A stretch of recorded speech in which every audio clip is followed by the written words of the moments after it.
All right, good morning, everyone. And it's a good morning to everyone in the room as well as everyone online watching. So Amy is monitoring that right now. We'd like to welcome you all to the Pros Summit 2021 here in our Pros' hometown at Denver, Colorado. It's been over a year since we did one of these. I don't know if you guys heard something happened in the world.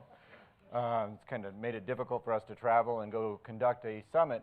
But we did listen to you guys because even in the height of COVID, we kept hearing from airlines all over the world, are you guys going to do this again? When can you do the summit again? So we do pay attention, despite everything that our lack of responses and emails may suggest. We are listening to you guys. So we're very pleased and very excited to host the Pros 2021 Summit. Again, this is the first time we've ever gone worldwide all at once. So we've got our friends over here and one in the back who are going to be broadcasting live around the globe right now. And I think we do have airlines, as you saw the slides, making their way through. Airlines all over the world have joined us and will be joining us this week or these next 2 days.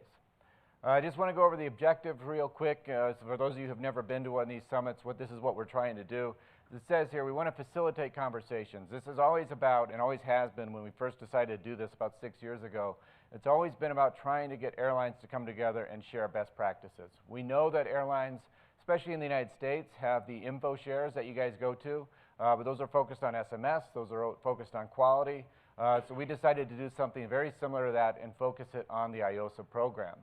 So we're going to try to drive conversations, create as many conversations as we can with our friends online as well as all of our friends in the room. We are going to go over ISM Edition 14. I've been in the program for quite a while.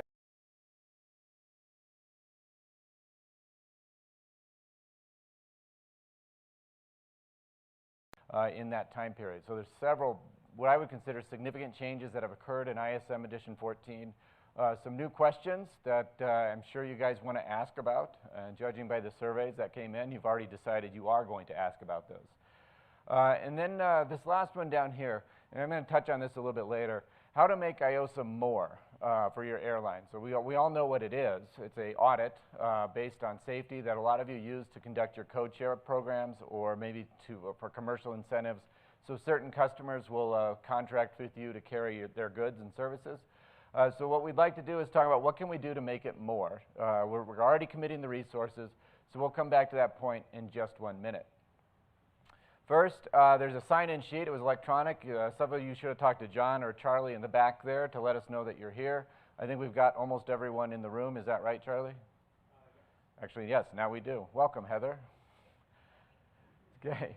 So the sign-in sheet, as far as emergency exits, and those of you online, you can find your own emergency exits right now, but we're in the room here, out the exit doors, up the stairway right there. That's the quickest, easiest way out, and if for any reason at all we need to evacuate the building, we'll and my favorite spot to meet is 7-Eleven, so we'll just go ahead and take that facility over, and you guys can get Slurpees and coffee, and then we'll just start going from there.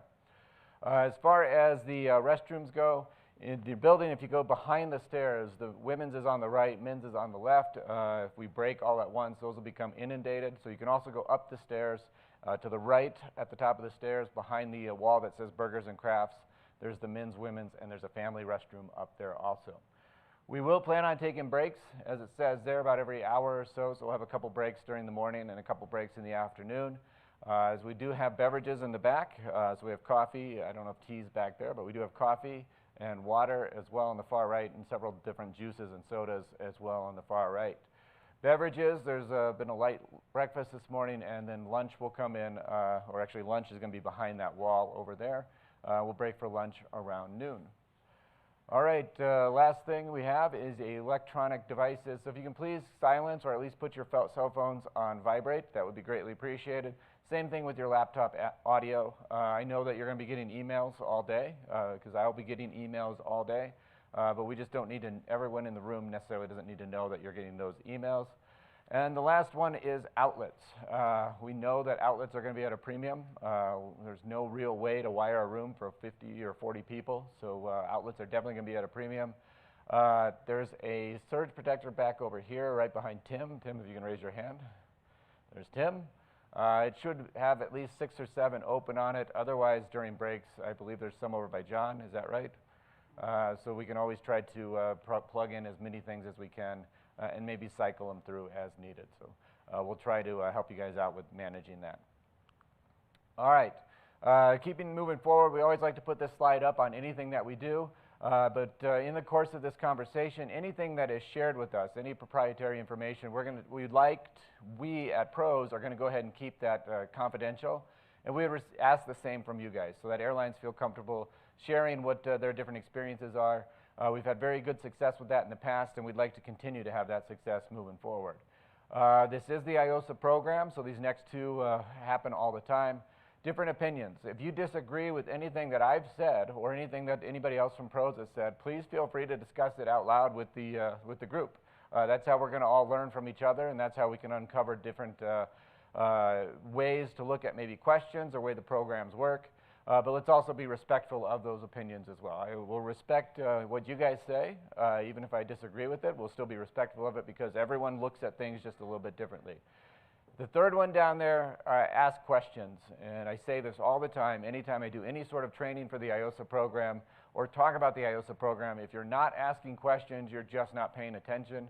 And when we see this, especially as we work our way through ISM 14 today, there is a lot that should make you ask questions or cause questions to occur. And last but not least, let's try to learn from each other. We'll try to have some fun. For those of you in the room, we're going to have fun. We got happy hour coming up at 5 o'clock this evening, which if you can't have fun at a happy hour, that's not my fault. For those of you online, you're welcome to do a happy hour at your own house or your office. We'd encourage it. You're probably going to be safer than all of us. So let's try to have some fun, and we'll try to learn from each other. Now I'd like to invite the Pros staff up here because you guys see our names in email all the time. We're going to go ahead and call all the Pros staff up here. That includes Caroline. Okay.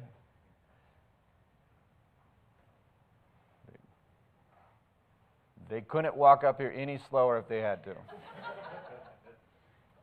There you go, John.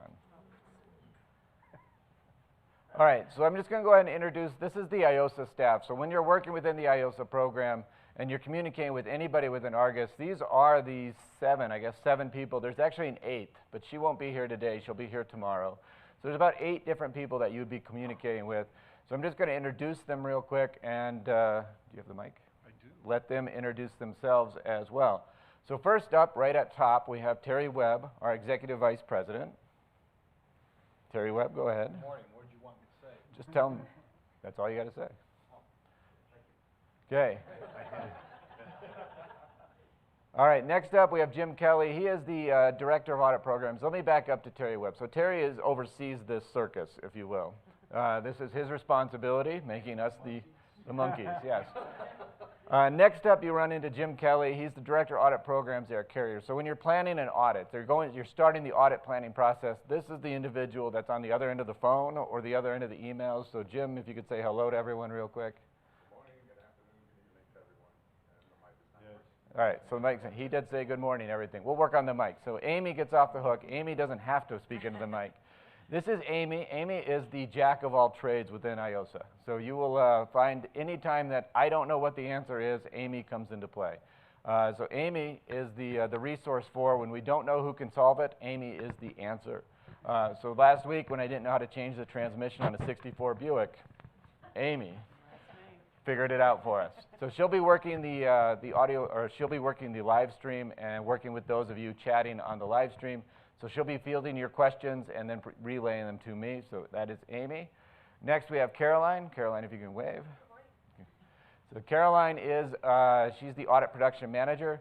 Caroline, when you're working through the corrective action process with Pros, this is who you're going to be spending a lot of your time with, as well as Amy. So Amy also does that because she's the jack of all trades.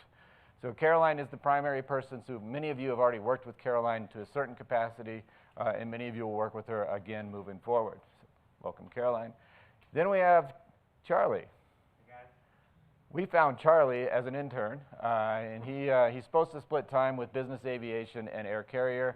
However, we've gone ahead and just squatter righted all his time. So we take all his time. And very important thing about Charlie today, right, Charlie? Right. Today is his 21st birthday.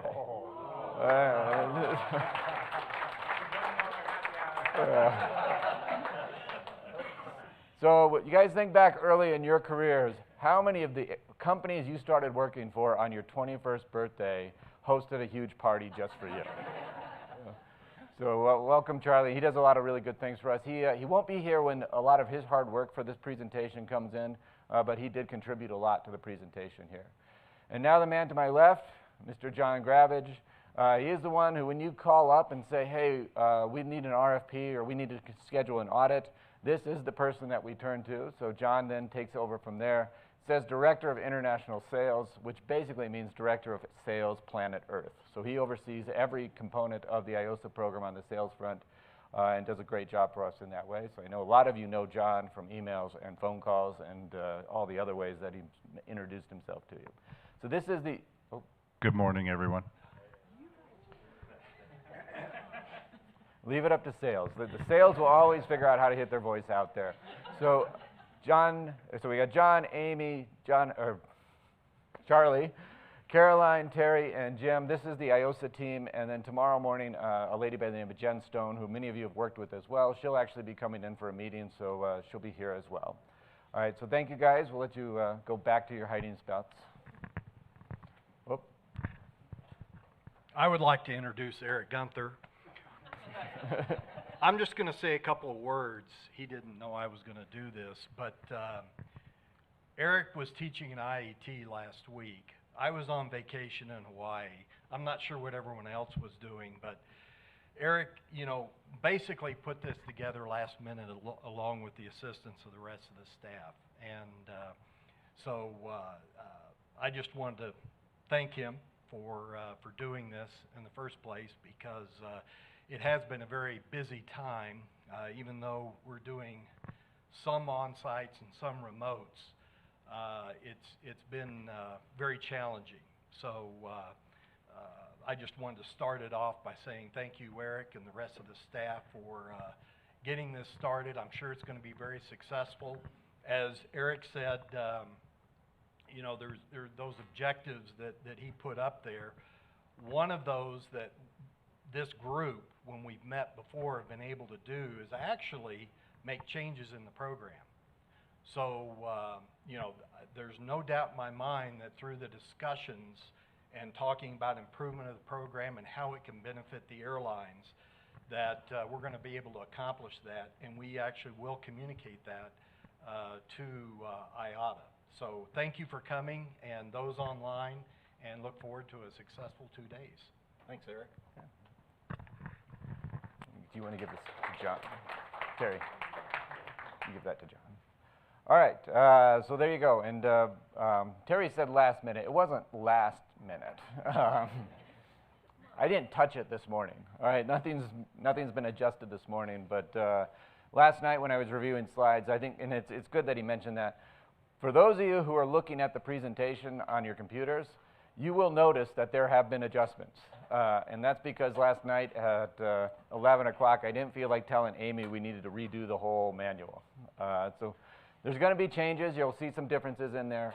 But we've been trying to very much keep it live and up to date with everything that's going on. So it's been a very dynamic presentation for sure. All right, we're going to try to do this as quick as we can, but there's a lot of you in the room, and there's several of you online.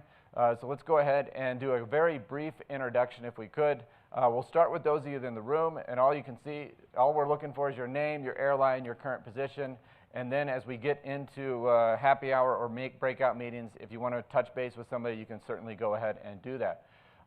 So Ashley, please go ahead and tell us who you are, where you're from, and what you do there. Morning, everybody. Ashley Cooper, Director of Safety, Bahamas here. Okay, James. Good morning, everyone. James Jeffers, Manager of IEP Quality Auditing, American Airlines. Okay. Good morning, Magda Szymańska, IT Director at Allegiant. It would be really nice, I'm sorry, Randy, I'm not sorry. All right. It'd be really nice if they had a microphone, John. I don't know how else to flag you up here for that. Chair distracted. Okay, so for those of you online, we had Ashley Cooper from Bahamas Air, James Jeffers from American Airlines, Magda from from Allegiant, and now we will start with Randy. Randy Raybach, Allegiant Air and Evaluator. Morning. I'm Isaiah Booker. I'm with United Airlines, and I'm a specialist on the IEP team. Good morning, everyone. I'm Colin Vercottern from United Airlines. I'm an auditor on the IEP team. Morning, Todd Kramer, ABX, Manager of Aviation Safety Programs. Good morning, Andy Lauder, ABX Air, and represent the Maintenance Division, Quality Control. Dave Snyder, I work with Andy at ABX Air, just QC Specialist. Joyce Griffith, I'm with ABX Air, I'm Ground Operations Supervisor. And I am Barb Brooks with ABX Air. I'm the IAP Manager, the SMS Manager, and also the Facility Security Officer for our DoD. I'm Natalie Correo. I work for Piedmont Airlines, and I am a Senior Safety Auditor, and I'm also our Emergency Response Coordinator. Joey Green with Piedmont Airlines, Safety Auditor. Good morning. Ken Lloyd from Piedmont Airlines. I'm the Senior Manager of Regulatory Compliance, and I do just about everything. Good morning. Wanik Soo from Jeju Air, South Korea, QA Manager. Pleased to meet you.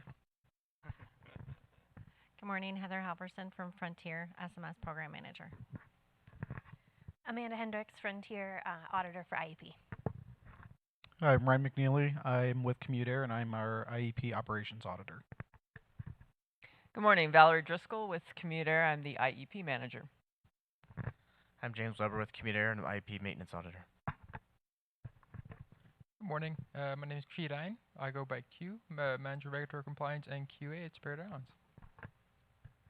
Good morning, Denise Kwolek. I'm the Senior Manager for Corporate Compliance at Spirit Airlines. Good morning, everybody. Kenneth Dekmarowski. I'm Manager of OCC Training for Spirit Airlines.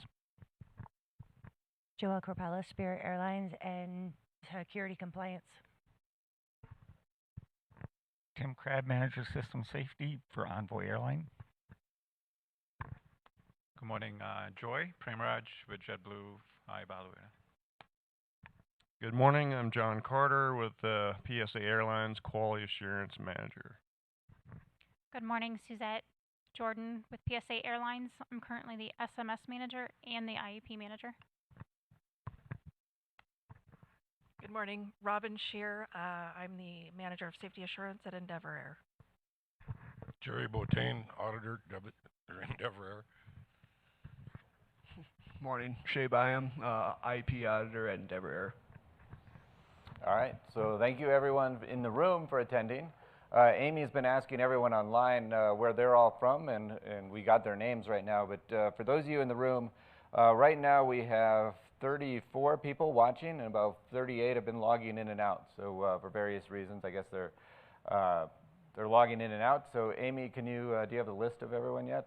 Yeah, we got them. Hold on, Amy. Run, John, run. All right, nice work, John. How does this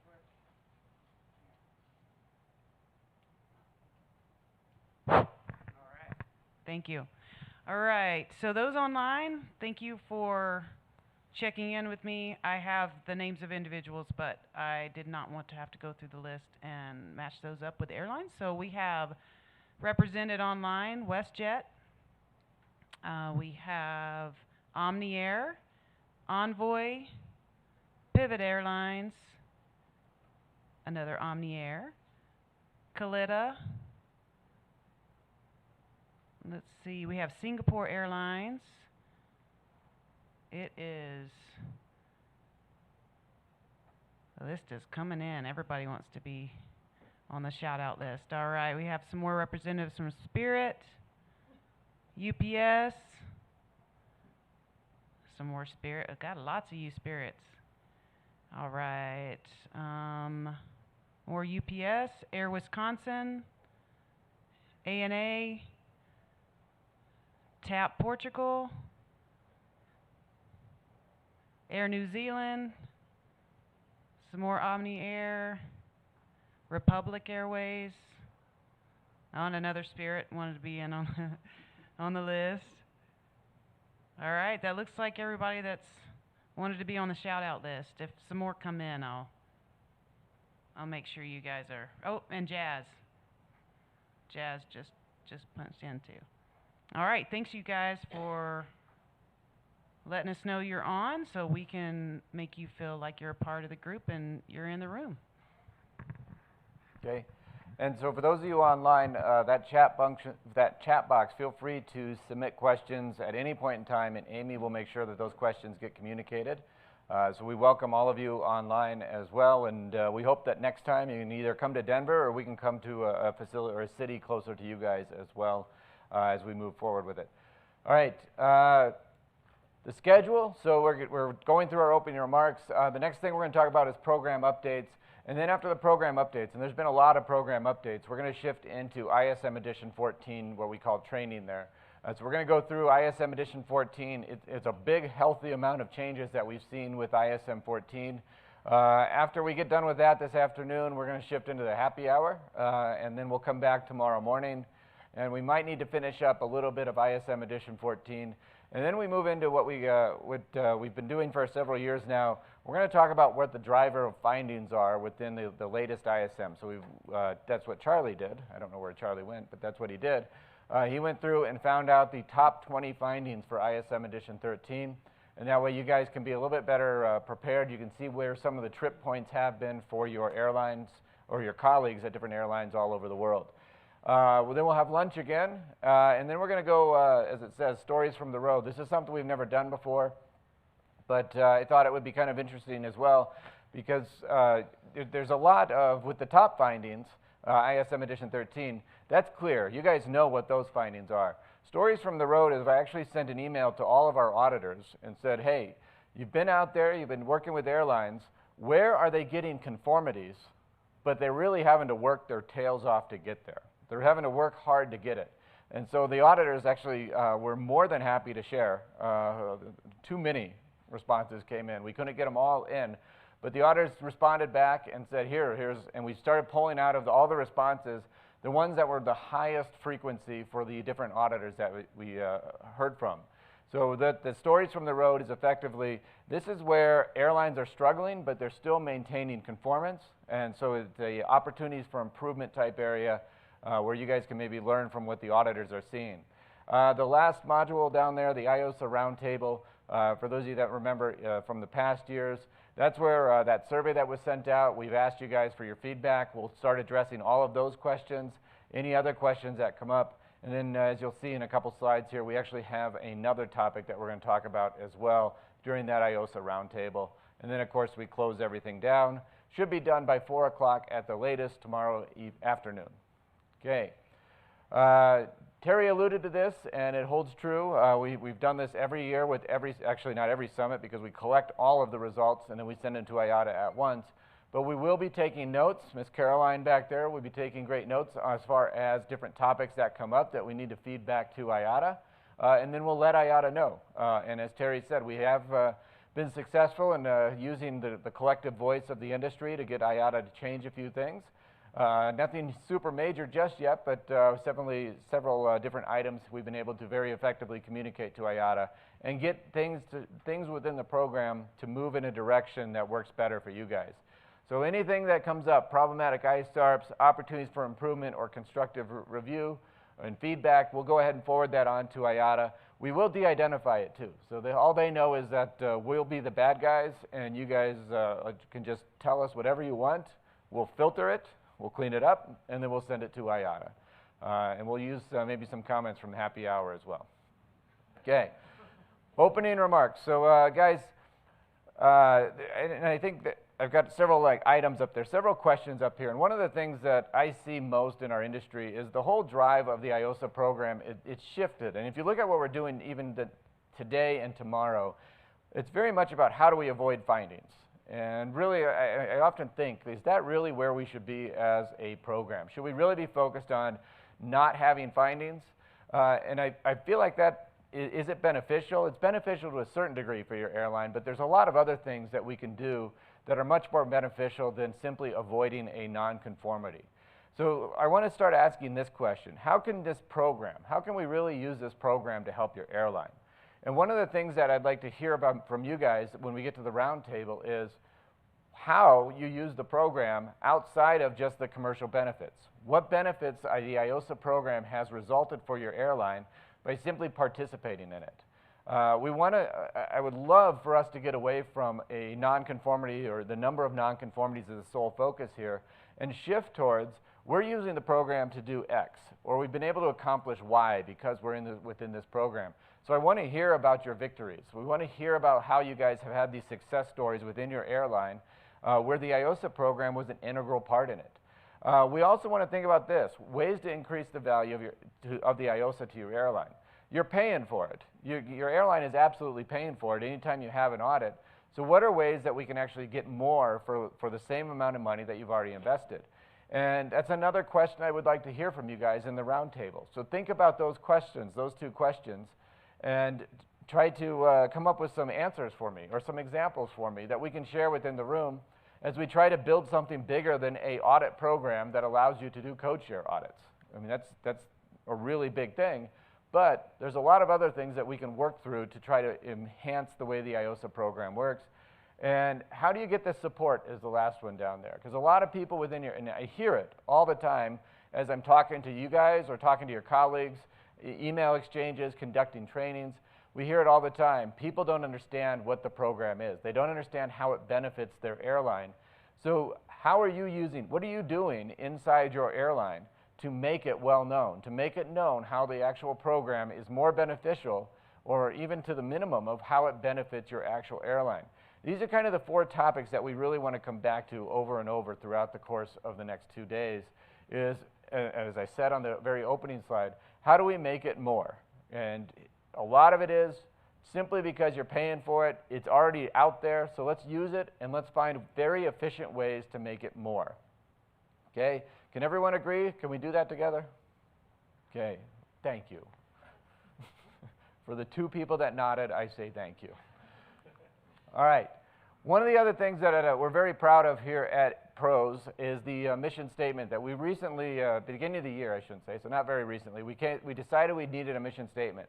So I'm going to read this verbatim for you guys because it really is the way that we view our role within the industry right now. PROS Air Carrier is committed to the continuous improvement of our partners' operational safety through auditing, training, and innovative communications. We strive to create relationships built on genuine and honest feedback, indisputable integrity, and industry-leading knowledge, making our customers the safest they can be. A culture of candid engagement, dedication, and inclusivity creates a unique opportunity for the development of customers and employees alike. So every day when we look at our logo, it says PROS, Partners and Resources for Operational Safety, and those 2 letters are very important to us. Partners and resources. We do view ourselves as partners in your airline. And whether it's through the email I send you guys or any communications you have with Terry or Jim or John or Amy, Caroline, and Charlie, we actually view ourselves as working with you to enhance the way your airline works. And that resources part. Many of you in this room have emailed me or any of the other people I've just mentioned and asked, what does this mean? How does this work? Or just questions related to the IOSA program. And we absolutely view ourselves as a resource to help you guys get that done. So please continue to do that. One of the things that we want to ask as well as we get to the roundtable is what can we do to help you more? We know that we can help you through answering your emails. All right? We know we can help you through some things like the summit. Which the industry has said we want more of the summit. We know we can help you through my email that comes out whenever the program changes, just some information as far as, hey, this happened within the IOSA program. But we want to know what we can do more. And that comes back to our mission statement. We've got to think of ways to more creatively and better assist you guys, but we're not you guys. So we need that assistance from everyone online and everyone in the room to help us figure that out. We're open to any ideas. Terry told me that the checkbook's wide open. He said, whatever they come up with, we'll spend the money to make it happen. So thank you, Terry, for that. That's what I get for being on vacation. Yep. You didn't respond to my email, and not responding is an affirmative. That's how it works. So tomorrow afternoon, what we'd like you guys to do is just keep, at some point during the roundtable session, we'll have a breakout, and we're going to have you guys come up with ideas. And we're going to take those ideas and we're going to see which ones we can do. All designed to simply help you guys work more effectively, more efficiently, and hopefully make the program better for your airlines. So we're committing to that, and that comes back to our mission statement. We need to do that for you guys because we are a partner and we are considering ourselves a resource. So whatever you would like, go ahead and ask it. We won't say we commit to everything, but we will do our best to commit to many things, okay? Any questions? Now, I have not mentioned it yet, but this summit is, in fact, endorsed and or sponsored by the Colorado Visitor Bureau. So, anybody know there's going to be ski areas on every single end of every single module. You can get free drinks this evening for 1 hour if you can name every single resort that shows up here. Anybody know which one this is? Folks, that's disappointing. This is a very magical place called Arapahoe Basin. One of the closer resorts to us is an absolutely fantastic mountain, and you guys should go and check that one out. Okay? Tonight, no, it's not open yet. We need a little more snow. But yeah, so from this point on, you guys need to research it. Remember, free drinks for anyone that can figure it out. All right. Let's go ahead. We've been sitting here just a little bit longer than I'd like, so before we start going into the program changes, let's just take a 10-minute break. When we come back, we're going to talk about the IOSA program changes, okay?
rejoin the room.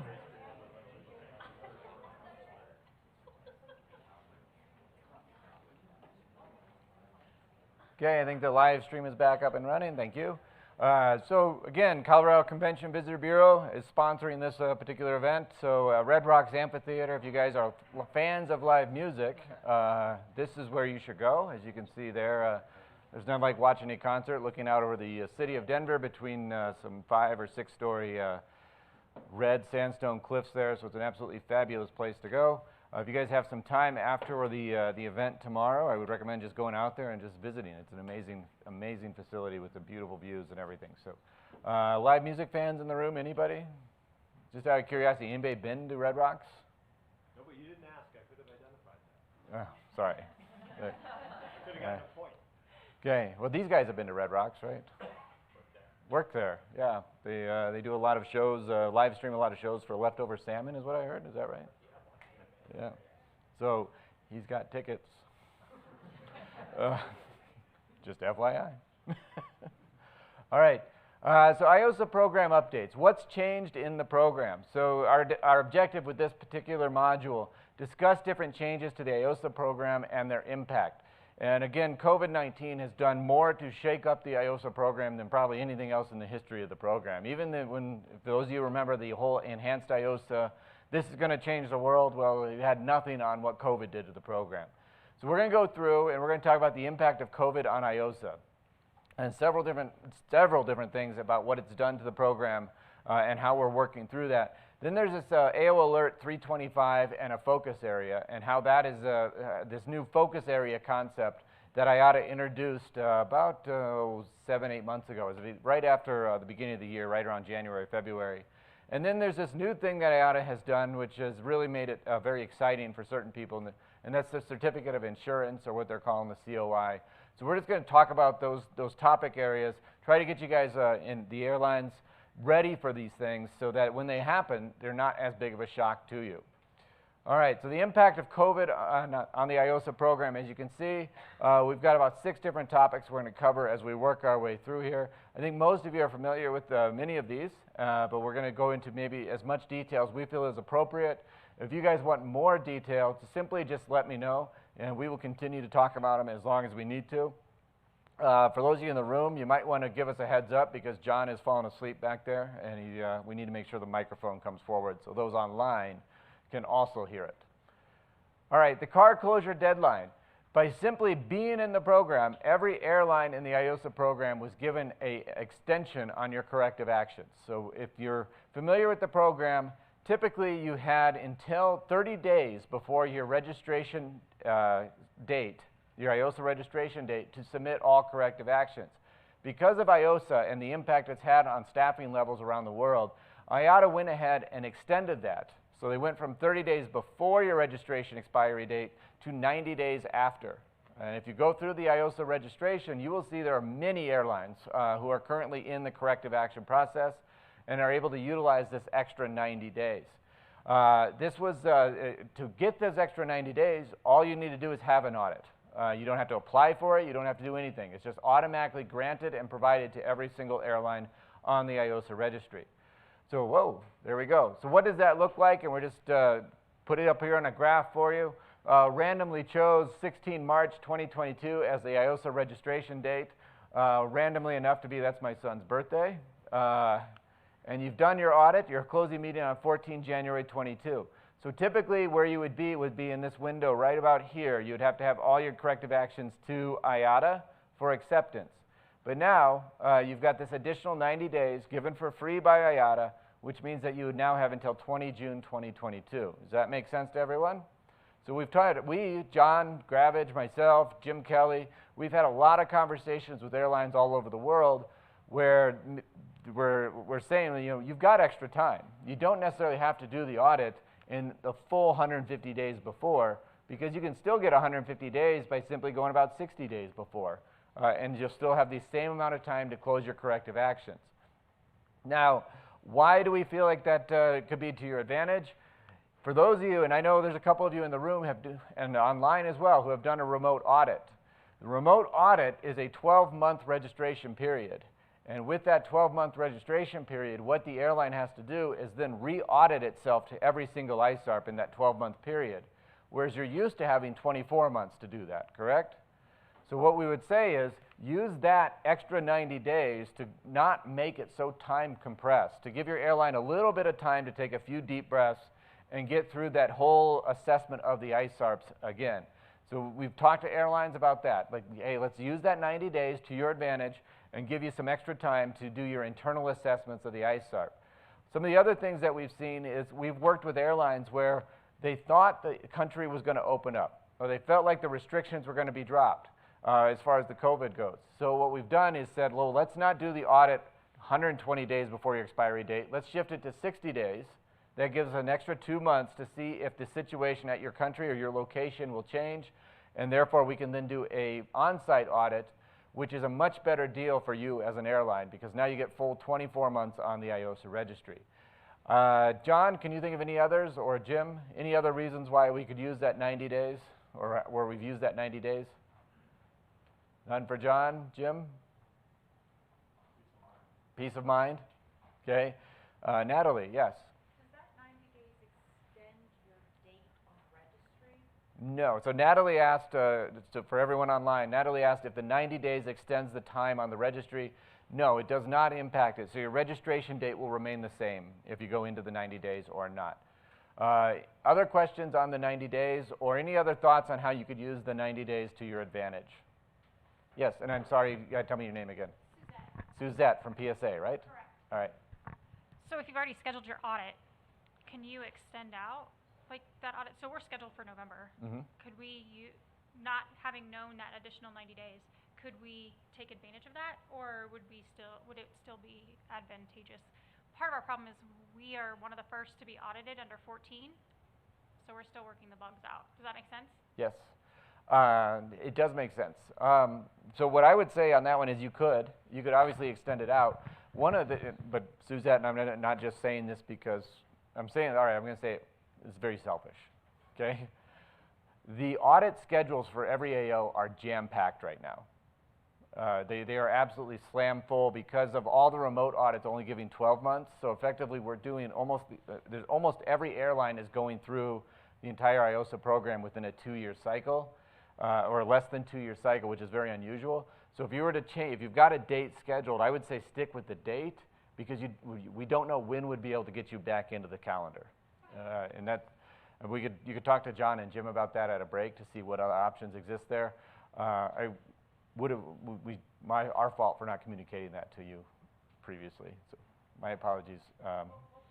I've asked sales to make sure they let everyone know.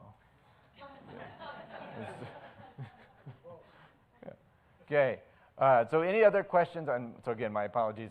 I would stay locked into that because it is wall-to-wall audits through God knows when. We don't know when the end is coming. Any other questions or thoughts on that one? Okay, all right, so that's the car closure deadline, extra 90 days. I think what Jim said best, peace of mind. So for a lot of airlines, as soon as we say that, like, hey, don't worry, it's not a 60-day window, you've got a 150-day window.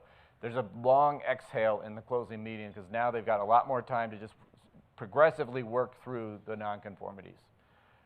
All right, the first remote audit. So most of you know it exists. Now in the United States, we actually avoided a lot of first remote audits. However, for the international scene, it was not quite as fortunate. Many airlines, and by many, I believe, Terry, do you remember what the number was? Number of airlines that went through a first remote audit? Yeah, it was. I had a number at one time, Eric. It's still probably pretty low, but I had about 80 to 85 at one point. 80 to 85, and that was a while ago.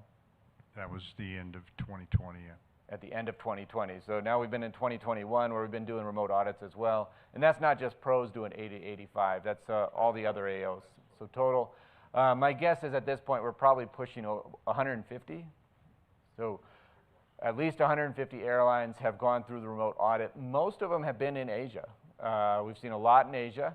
The United States and Europe have been fairly shielded from it because the AOs being positioned in those two continents.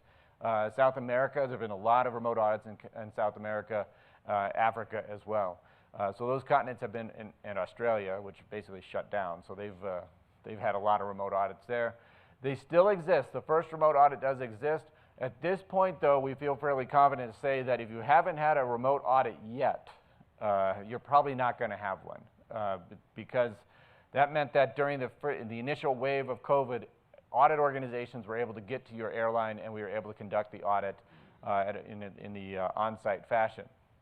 However, second remote audits are going to be the next big thing, and we're starting the cycle now. In fact, Jeju, Wanik with Jeju, they've gone through a second remote audit, probably one of the first airlines to go through a second remote audit. There's some rules that exist out there to go through a second remote audit. As it says here, you have to have gone through a first remote audit. So to do a second, you must do first. This is interesting. IATA will require the airline to enter into a full agreement, full on-site agreement. So you start with the plan of doing an on-site audit. That's where you start with. Then there has to be travel restrictions that will result in unreasonable expenses. IATA has gone ahead and defined those as 10% of the audit fee. So if you look at taking 5 people and quarantine them in a hotel for 2 weeks, that will far exceed 10% very rapidly. Even 7-day quarantine will far exceed the expense very rapidly for 5 individuals. So that's what IATA defines it as. And then IATA has the official approval of it. So if your airline has to go through a second remote audit, what then happens is you work with your audit organization, who will petition IATA to say, hey, this airline wants to do a second remote audit. Here's all the reasons why. IATA will grant a permission, or they'll question us. They did question us for a couple second remote audits already, where we had to justify the rationale behind it. Once they make that decision, yes, then we have after they say yes, we revise the contract, execute a new contract, and within 45 days of the new contract, the audit has to be completed.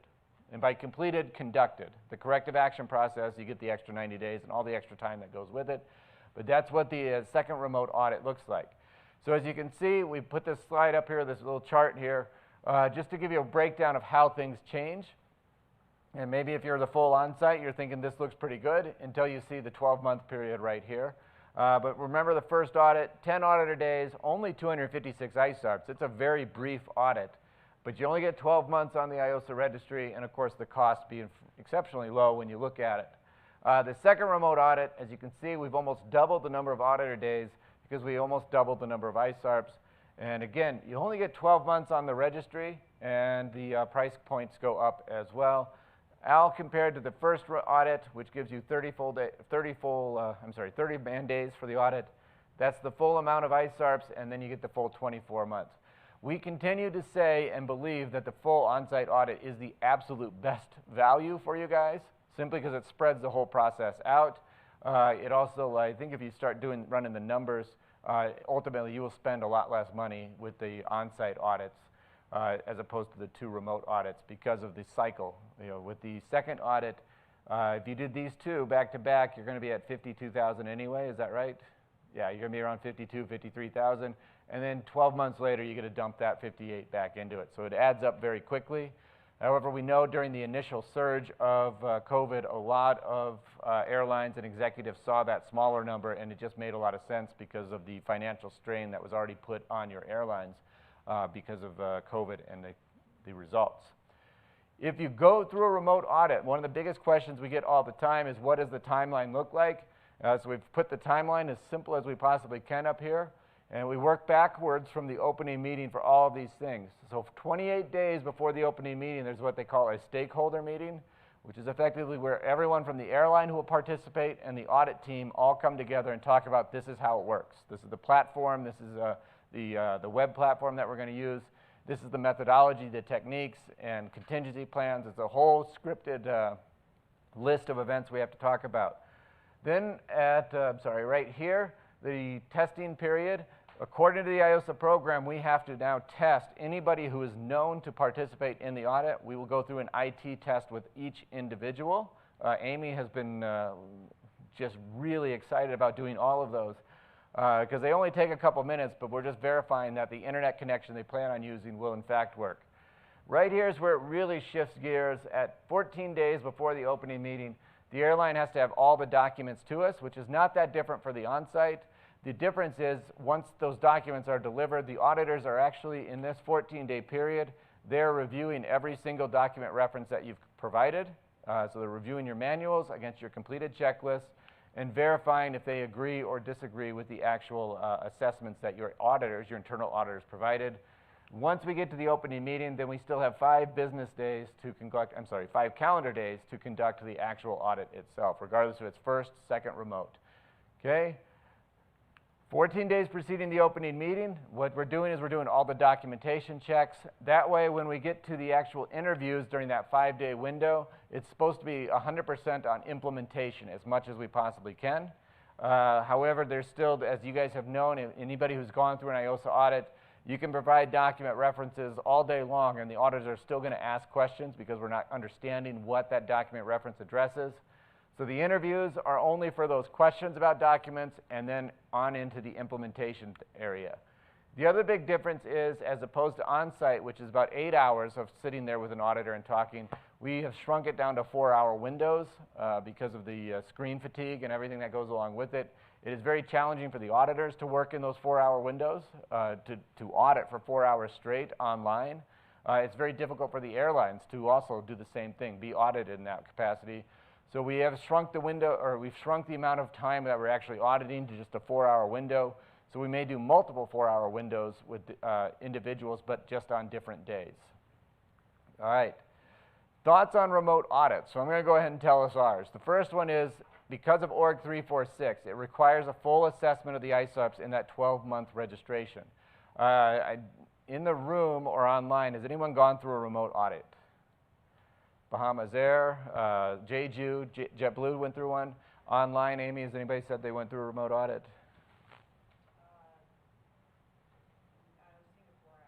Singapore has. There's several go through it. In that after the audit's done, those airlines only have 12 months to re-audit everything. And that's a very tight and compressed timeline. And I know Wanek's nodding because Jeju's gone through 2, right? And so you've had to do this a couple times now. Yeah, so they're very, that's all he does is look at ISARPs all day. He might as well be on our staff. So Jazz has gone through a remote audit.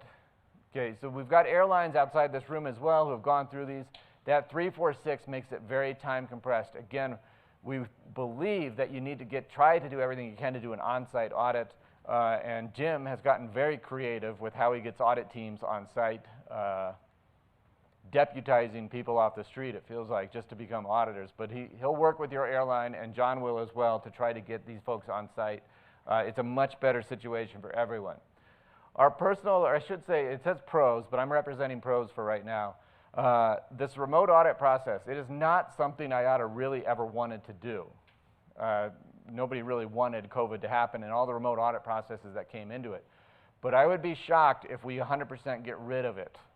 I really would, because I believe IATA has identified, and even pros identified, there have been certain advantages to the remote audit process that potentially we didn't see before.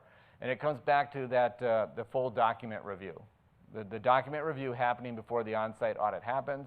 IATA, if you're familiar with the program or you remember, they did a very little dip their big toe into the water to see what would a document review look like before the audit actually happened. It's only for about 8 or 9 ISARPs, or maybe 15 ISARPs. They asked the auditors to do a document review. Now all of a sudden they've got testing or they've got data that shows what happens when the auditors do a full document review for 250 ISARPs. I think my personal opinion is we are going to see parts of this continue forward, where the auditors are going to be looking at more and more documentation outside the actual audit window. It makes a lot of sense. There's a lot of other audit programs, international style audit programs out there that do that very thing. So I would see that is one of the I can envision that happening more and more within the IOSA program. Pros staff, anybody agree, disagree? Agreed? Okay, Terry's agreeing with it. Now, to be fair, if everyone agree that sounds like a good idea? Less time looking at manuals on site? People saying nodding their head. I don't know if online people they're probably nodding at home if they're not already asleep. So the challenge with that, though, is if they require auditors to look at things outside that 5-day audit window, what do auditors expect? money, right? It's fair. If you're asked to work on Saturday and Sunday of your jobs, then you expect some level of compensation for that. That would probably be the biggest hang-up, is that they probably will have to increase the overall cost of the audit because the auditors will now be working longer days or longer periods. They will go from the 5 days to maybe 8 days or whatever it may be. And there has to be, somebody has to absorb that cost. Guess who's probably would have to absorb that cost? No, the AOs. We're going to absorb it. That's just the way the program works. No. But the airlines should actually have to start paying more for that particular benefit to happen. And that's maybe where it gets hung up on why they may or may not do it, because IOTA is trying to keep the program as cost conscious as they can for the airlines as much as they possibly can. I'm going to just ask the pro staff. They had no idea I was going to do this, but I'm going to ask the pro staff. Terry, Jim, any thoughts on the remote audit process? You mean as far as if you like it or not? Yeah. Why don't you go there? You were in Hawaii last week. You're in a better state of mind than the rest of us. Well, actually, John. I was so enthralled with what you were going to say. Well, it's funny because this morning we had a call with IOTA. It's our semi-annual AO meeting, and they're doing remotes of the AOs, remote audits. They used to come to our office and audit us like we come to the airline. And through COVID, they've been doing it remotely, and they asked us this morning, what if we keep doing that? And what keeps coming up, and it's the same for the on-site audits of the airlines, is that there are some really good things about it that Eric is talking about, but there's also the problem of really being efficient and really getting down into detail enough to be able to adequately assess any particular ISART, but there are some that you just are very difficult to do on a Zoom call or Teams call or whatever it is that you use. And so my opinion is you might even be able to do a mixture of it, again, if you plan in the days, but the remote audit cannot be a replacement, in my opinion. You're next, Jim. All right, well, Terry covered it. Thanks, Terry. My opinion on that is, yeah, you can do the audit. The hard part is there's a lot of work that goes into it on the front end for the auditors. And then there's the biggest challenge is the time. So if I'm doing an audit in Asia, I'm working from 10 o'clock at night till 2 in the morning. So that, to me, is the hardest part as well for all the auditors.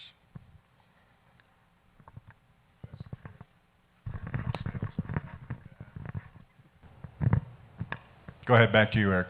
Okay. And Amy, we've got a couple questions coming in on the hotline there. So Amy, if you can go ahead and read those questions for us. All right, thank you. Charles Furling, he has one question and one comment. He's from Omni Air. His comment is, in preparation by a flight auditor in reviewing documents showing up on site in our 2019 audit, was extremely beneficial in that the review of standards went more smoothly and timely than previous audits.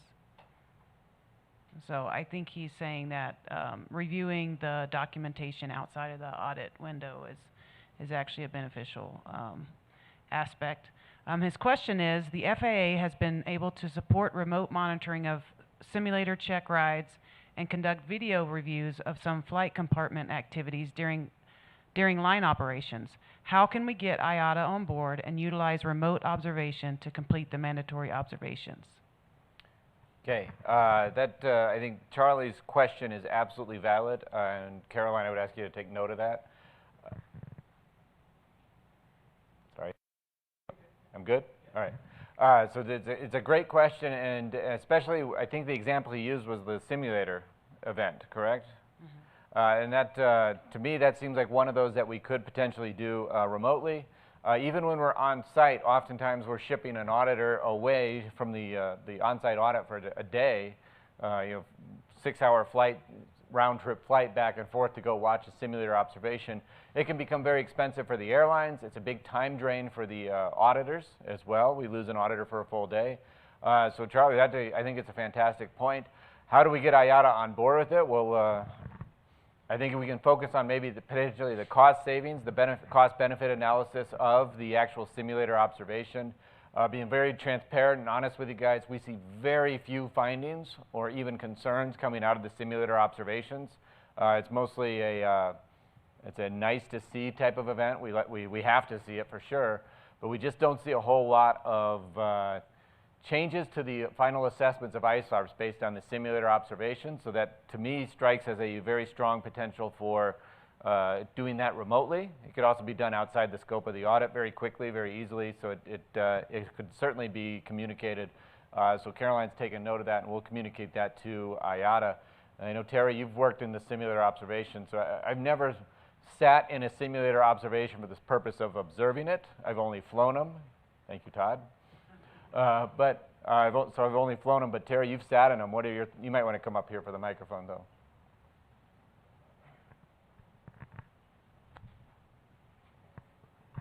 I actually appreciate Charlie bringing that up, because that, just as Eric said, I think that is one area that the only challenges you'll have, and that doesn't mean that you can't do it, but is the remote aspect and whether or not you can connect via internet to be able to do that remotely. But it is certainly something that is worth considering. So yeah, I say it's definitely a good idea. Yeah, this is from a guy who's had to travel all over the world just to sit in a simulator for a couple hours. All right. What's the next question? This is from Chris Chan, Singapore Air. Is this remote audit timeline a standard across all AOs? Okay, so we go back to the remote audit timeline. It is a guide. How about that? It's not even a standard within pros either. It's just the events, the circumstances, and all the X factors around any audit certainly change, and based on the airline and based on where we're at with the audit schedule. So we've seen some exceptionally compressed versions of this where we've done it in a matter of what, Jim, like 14 days? We did all of this within 14 days. And then we've seen others where we had a massive lead time, and so maybe the stakeholder meeting was done 35, 45 days in advance, and everything just kind of filters through that. So it's more or less a guide.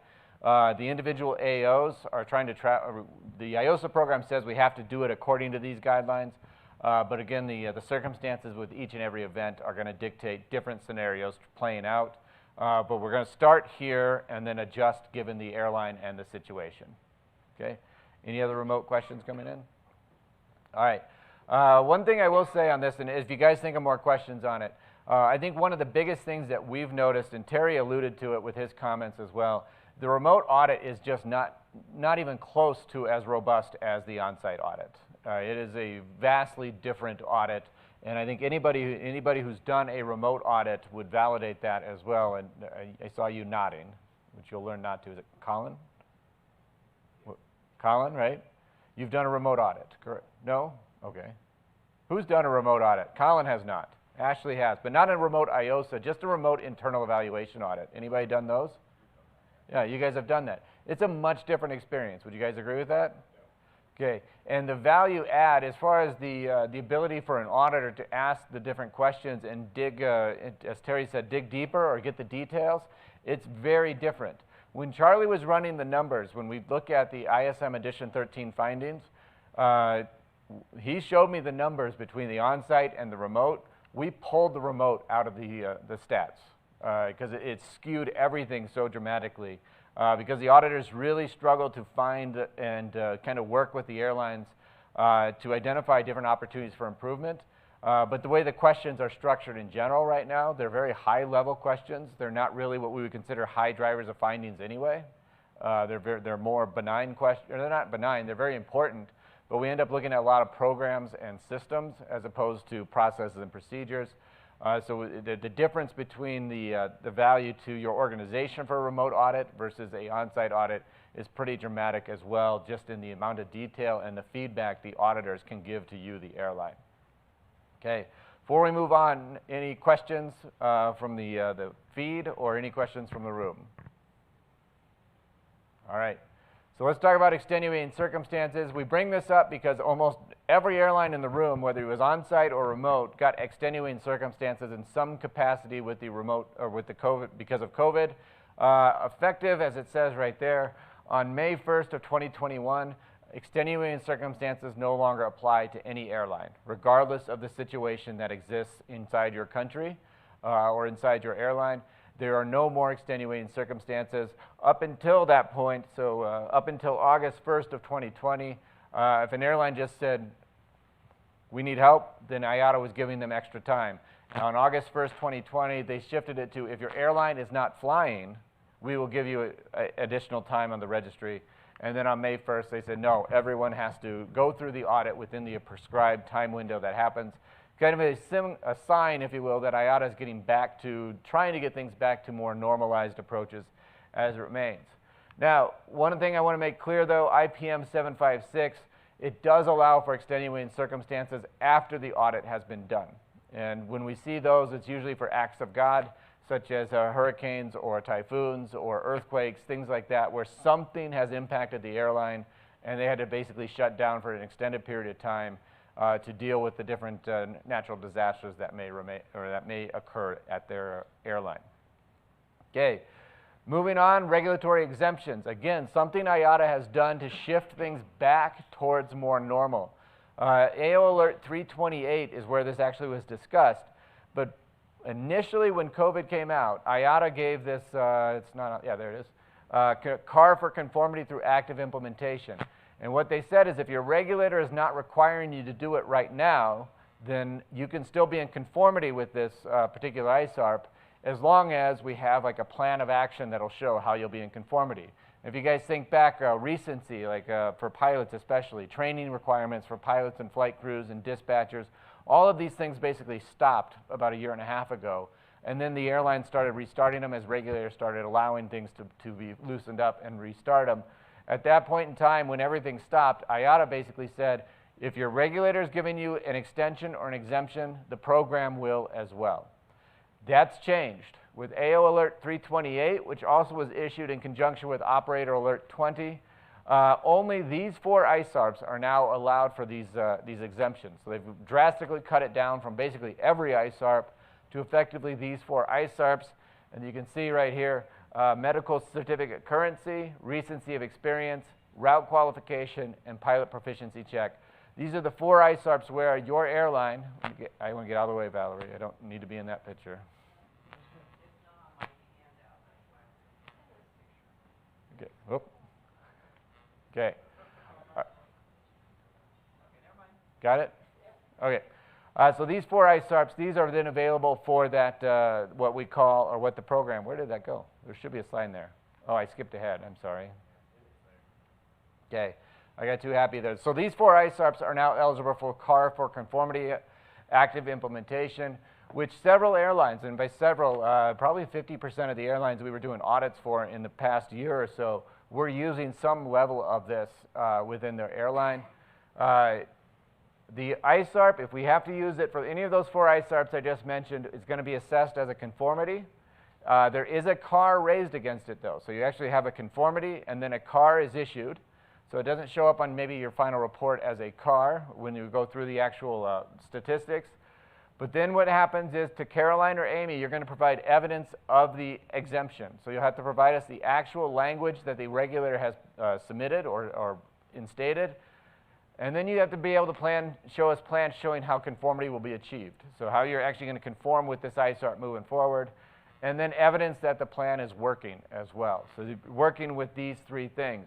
And the good news is Caroline's become very good at figuring this stuff out, and she's worked with a lot of airlines on doing this. So if you do run across this particular example any point in time, just work with us, and we'll make our way through it with you.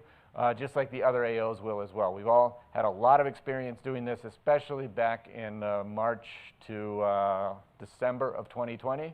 We were doing a lot of these different exemptions all over the world. Okay, any questions on that particular component?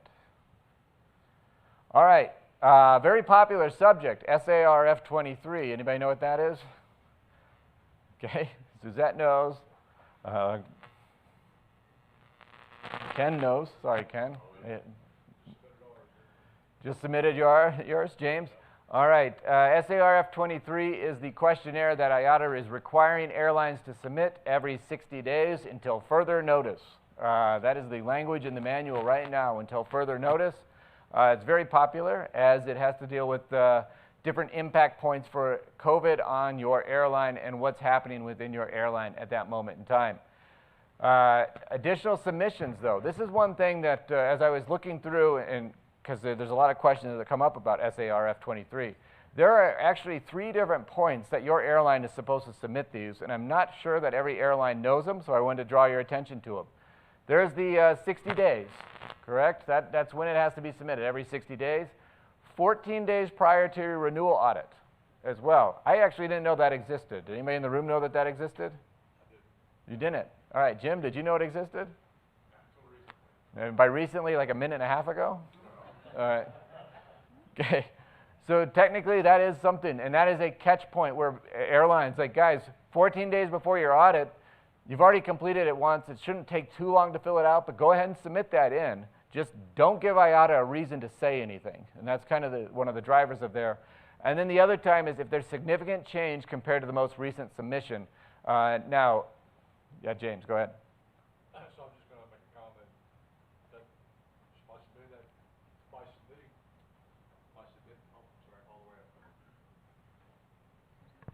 submitting, by submitting the SFAR forms that take place in the AO questionnaire. So the pre-audit questionnaire? Yes. No, it doesn't, which is frustrating for airlines, I'm sure. Just for the record, it's not the AO questionnaire. It is the IATA pre-audit questionnaire that you submit to the AO, yes. So the submission of this does not it supplements but does not replace. Ashley, you had a question? So once you would have done the renewal audit, like we did ours, we did the remote option, the every 60 days doesn't apply anymore, right? Wrong. They used to say that. It was a very unpopular moment when they pulled that out of the, I think it was in a temporary appendix. It said that once you had your audit, you did not have to submit the SARF 23 anymore. But then they actually removed it. And I think it was very quietly removed it. But they actually sent out an operator alert, so it wasn't that quiet. They did send out an operator alert and an AO alert as well saying, effective at this date, I think it was like July 1st date or something like that, in 2020, they said every airline will have to submit this every 60 days regardless of when they did their audit. Yeah, but so we just closed the remote audit last month in August, and I haven't received any reminders or any. And I would ask, does IATA remind you guys to submit these? No. So I used to get reminders. Okay. All right. So it sounds like okay. So let's just fall back for a second on this one. IATA only has so many contact names, and they may or may not have the correct contact information. Ken, you've been around the program for a while. Let's just go with a while. IATA knows who you are. They've got your email address. Suzette, you raised your hand. You haven't gotten one, right? It was weird. Bounced off cycle because I missed one cycle, but then that was the last one I got, and I know. So then I ended up submitting it like every month, every 30 days. So yeah. Okay. So off cycle, that it's now every 30 days almost. All right. 4 or 5 days that they're getting it. Okay. So you're just submitting every 30 days. Not 45 days, Yeah. just to be sure. Just kill them with kindness, right? Absolutely. All right.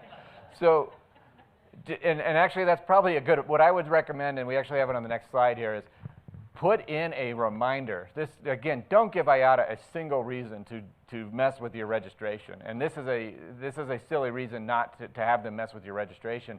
So put a reminder into your calendars to go ahead and submit this every 45, 30 days, whatever, every 60 days. But it does say in there that you have to submit it. And if you notice that top note there, failure to submit this form may result in temporary suspension. And that's not worth it for a lot of your airlines. You don't want to get stuck in a temporary suspension over something like a form that you can submit online there. Yeah, Ken? After you complete your on-site, is that still a requirement?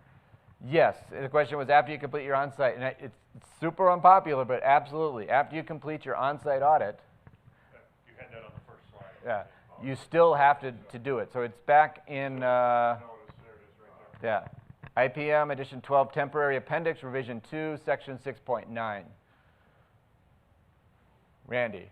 You know, I'm always happy to reveal my ignorance. It's good that you said that without the mic. So for those of you online, Randy just admitted his ignorance. Go ahead, Randy. Thanks. Can you remind us what, or me, what SAR is? The acronym? SAR, that's the title of the form. If you think all your different documents and forms at your airlines have different titles, that's what it's called officially by IATA, is the SAR F23. I don't know what SAR stands for. I know it stands for Form 23, but I don't know what Silly audit request, Form 23. I'm not 100% sure what that actually stands for. All right, we've got a question coming in from our friends online. Yes, Ed from Jazz wants to know, will IATA be issuing a temporary appendix or other temporary revision to IPM Edition 13, which has been issued and effective October 1? SAR F23 currently required by IPM Edition 12 TA Revision 2 6.9.1. I think you probably already covered all of that, but I just wanted to. Yeah. I think, Ed, to that point, I believe, I could be wrong, and Caroline, would you be able to look that up real quick? Edition 13 of the IPM, is that where he was at? IPM Edition 13, the new one. Yeah. And I can't remember if I put that in there. Oh, I see where he's going with it. Yes. They have not issued a temporary appendix yet for IPM 13. So it's, as I'm presenting this, so thank you, Ed. That's nothing more Ed than that question right there. As I'm presenting this is what's live right now, but the new IPM becomes effective in October, and IATA has not issued a temporary appendix, nor have they integrated the temporary appendix material from IPM Edition 12 into 13. So there is some question there. It is a very valid question, and something we need to ask IATA and get clarified on is what happens to the temporary appendix to IPM Edition 12 October 1st when the new IPM comes into play. All right. Any other questions on SAR F23? Because you guys have already covered it, the main one. This is the big question, is when we'll be able to stop submitting it. The manual in place today says until further notice. However, if we get to October 1st and that drops away, then technically, you don't have to. The problem is if that whole thing drops away, then the whole remote audit process also drifts away. And I don't think IATA is going to do that because they've got to get that out there and published. So, other questions related to SAR F23? We kind of skipped over it real quick. We got, I wouldn't say sidetracked, but we skipped over it. Remember, you still have an obligation to report any significant changes to your airline. So if it's close to that 60-day window, you should be able to submit it that way. But there's certain events on here that you may need to submit, and it goes into the IPM as well. There's certain actionable events where an airline has to submit to IATA that the event took place. And that's those serious incidents and accidents. They still need to be reported to IATA. Everything else, I believe, would be covered by SAR F23, and you should be fine to continue to submit those. I have clearly misspoken, as Terry has a comment. No, you have not misspoken, but I will clarify. Tomorrow we have the IOC. I referred to an AO meeting this morning. Tomorrow is the IOC meeting, and actually as a part of the agenda, Eric, they're going to talk about changes to the ISM and the IPM, so we might be able to get an update on that during tomorrow's session. Okay, thank you. And Eric, just for clarification, that's 60 calendar days from the last submission, right? 60 days from the last submission. Yeah, they tried to get everyone lined up because I think it was July of 2020. They said everyone needs to start submitting, so most of you are going to be on the same cycle in that way, but 60 days from the last submission should be fine. I mean, my guess is IATA is going to give you some flexibility on that one. It sounds like several airlines have tested the boundaries of that flexibility. Maybe you shouldn't test that one. There's other things we can push on IATA with, but that's kind of low-hanging fruit to make sure we get that submitted. Okay.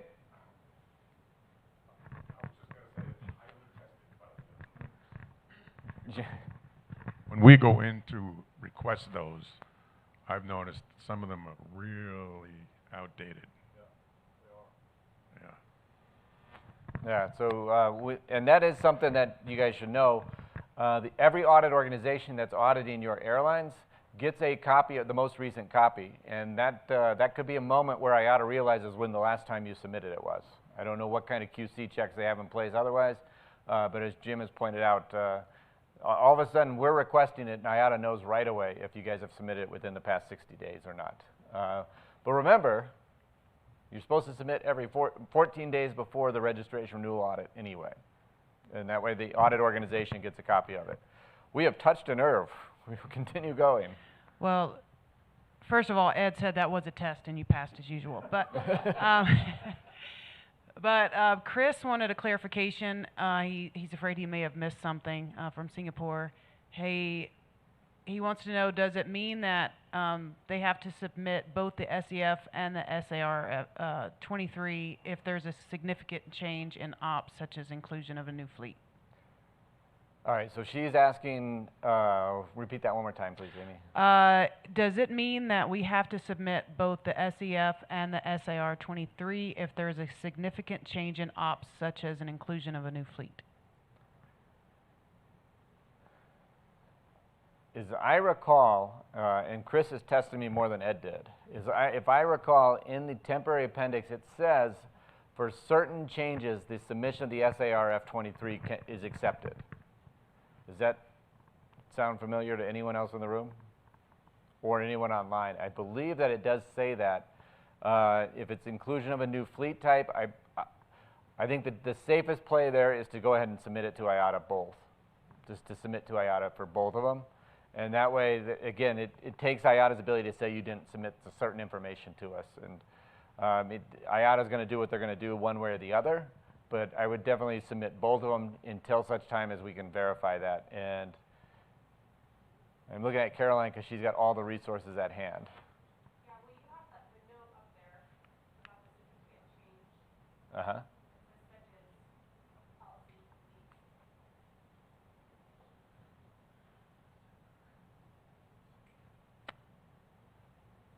All right, so yeah, so per IATA, they do consider the, pertains to questions in the form SAR F23. So those questions such as policies or fleets to answer Chris's question, IATA's already addressed and said the SAR F23 would address those.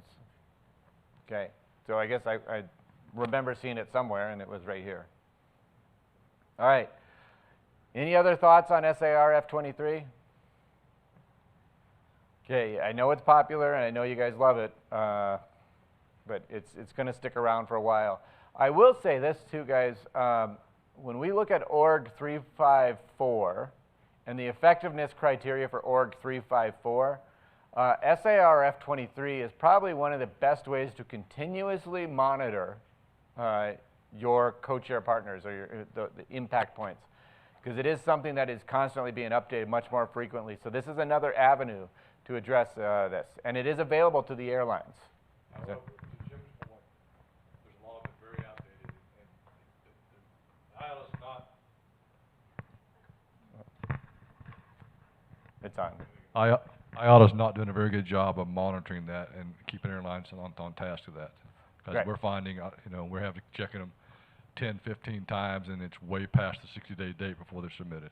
Okay, so it's very difficult to manage from an airline perspective for monitoring our co-chairs when the forms are not submitted or are outdated. Very true.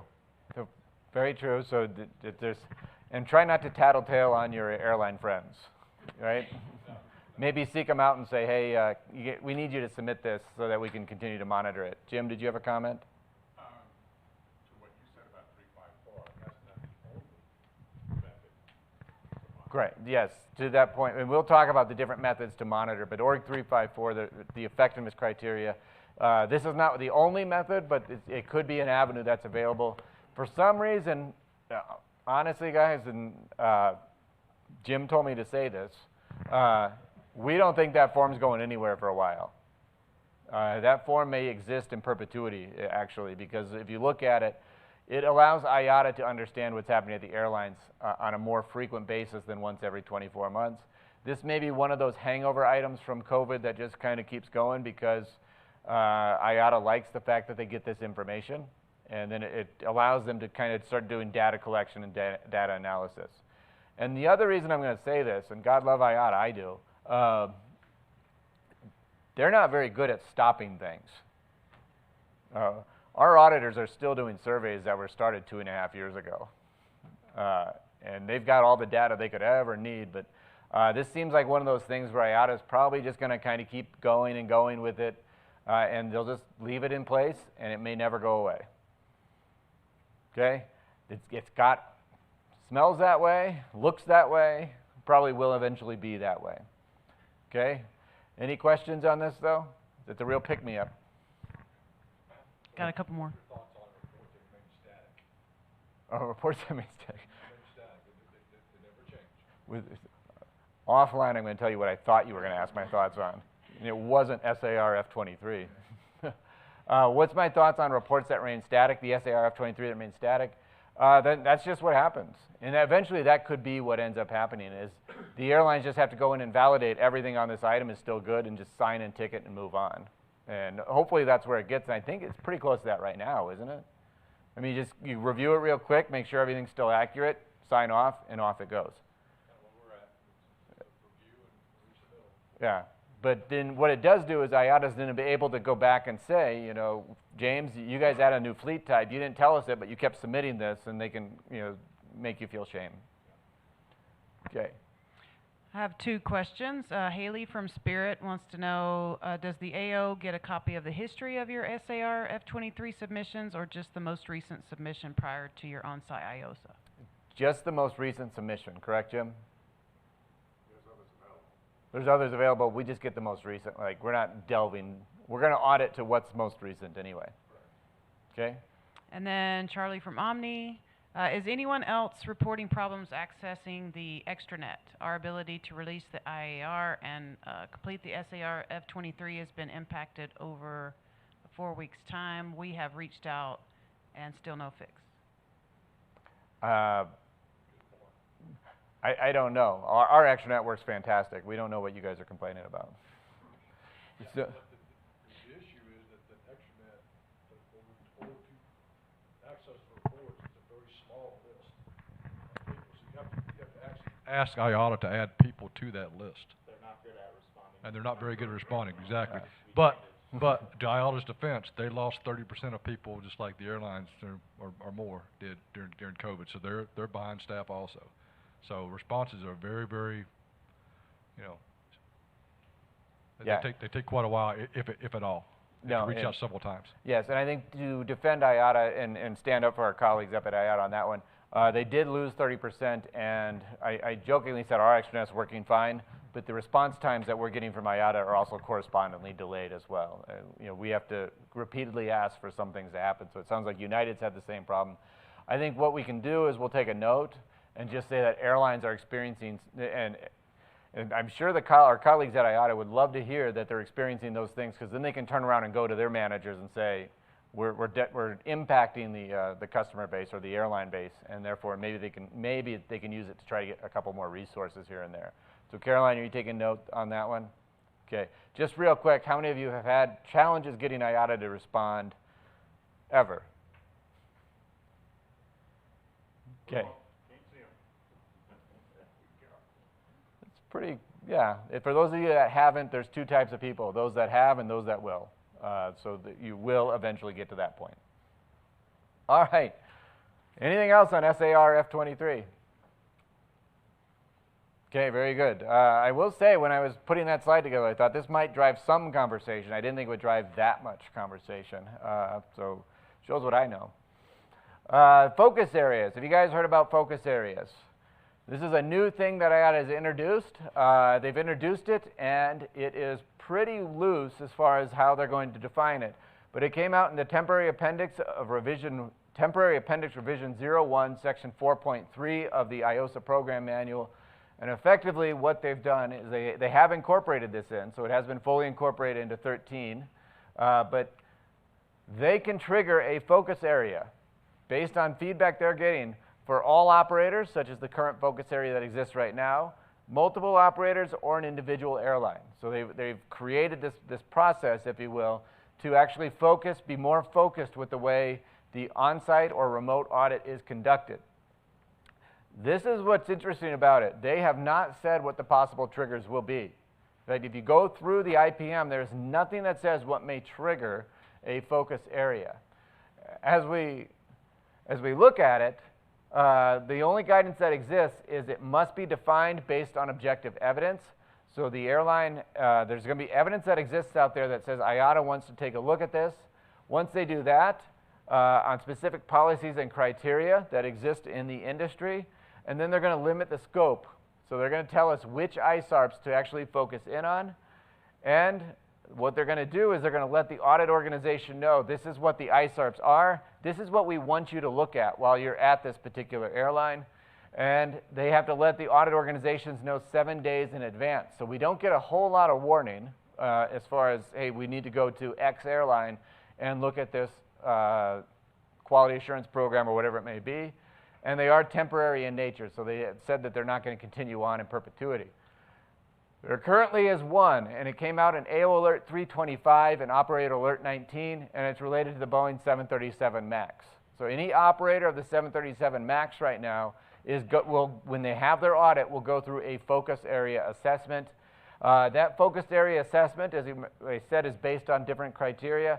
FAA AD 2020, 2402, and then IOSA AD 0039, and then the Flight Standardization Board Appendix 7, all are drivers of this 737 MAX focus area. And the MAX is out there. It's been flying again for a lot of airlines, and we know that there's a lot of airlines in the room who use and online who use the MAX. Here are the 10 ISARPs that impact the 737 MAX assessment, and we're going to take a look a little bit closer at every one of these. So here it is, Flight 112.1. It's about hazard identification programs within flight. And then down here you can see this is the language verbatim from the AO Alert telling you what the auditors are going to look at. So they're going to look at hazards identified with the return of service to the MAX. And even if you've been flying the MAX for a year, because we're getting close to about the time where airlines were flying it for about a year, when the audit comes up, we're going to start looking for records to show how did you reintroduce this thing back into service. And then we go through a 112.2, which takes 112.1 just a little bit deeper. And again, the exact same question, looking for examples of hazards identified and how did the airline mitigate those hazards. Then we go to 142, selected evidence of internal coordination. So this ISARP is all about coordinating amongst departments. And what they really want us to focus in on is, where's maintenance? Well, manufacturers, but engineering and maintenance right here. How did flight and engineering and maintenance coordinate their communication on bringing that particular airframe back into service? And what does that communication look like? We then move into Flight 2, and you can imagine where they're going to focus here. We're looking at selected courses and curriculum and syllabi related to the MAX return to service training. And that's going to happen in 213, and it would be right down here in double I. We need to make sure we receive training that supports the introduction of new aircraft or fleet modifications / upgrades. So that's where that training element is going to come into play, and that's where auditors are going to look. We're going to focus on the training manual as well, and as you can see, making sure that the MAX has been fully incorporated and all the revisions that came out of those ADs and the Appendix 7 that were required to return the MAX to service. We're going to make sure the manual now reflects those things. That's required by the IOSA program. Then we're going to make sure that you've vetted the simulator devices. So the auditors are then supposed to see that somehow your airline made sure the training devices to deliver the MAX and observed, make sure they've been upgraded as appropriate so that the MAX can be addressed as needed within those simulator devices. All right. We'll talk about what this thing is a little bit later this morning, but for now, just ignore it exists. Complete training evaluation on aircraft systems. So we're going to actually look at the training manual, make sure everything's there, and the qualification records of the applicable flight crews to make sure they've taken the 737 MAX trainings that were required by the regulators to bring that back into service. Then we shift into maintenance. We finally shift into maintenance now, and we're going to be looking at the ADs for those particular two ADs and how that they were examined or how they were implemented by the airlines who are flying that aircraft. We get into this one, which is the MELs. So now we're going to examine the MELs relating to the MAX, as in particular the flight control system. For an inoperative flight control system, making sure that the airline has done all of these things. And the last one is the modifications. And we're going to look at these three modifications for that particular aircraft. You can see there's a lot of acronyms up here: the trim wire bundle routing change, and any modifications required by the applicable AD there. That's what we're doing with the 737 MAX. I know several airlines have actually gone through one of these focus areas already. It really isn't something you notice a lot of if you're just looking at the audit as a whole, but it does take place, and the auditors are looking a little bit more closely at these items. And now you've got a heads up to make sure that those items are ready for the particular audit. Okay, did you have a question, John? Yes. So it sounds vaguely familiar to almost like a verification audit within a full audit. Correct. It could be a verification. Yes. So, if you're familiar with the program, the verification audit is a tool that IATA uses when something significant has changed at your airline, or an event has happened, and they want to validate that the program is still being maintained and addressed. So they will go ahead and use the verification audit for that. And it's like a verification audit light. It's just not quite as much. Now, the big thing about this one, before we get to the exemptions, is this is the first focus area they've done. But I have been talking to IATA before about different topics since they introduced focus area. And they have said to me, do you think that should be a focus area? So I think they are looking at different focus areas.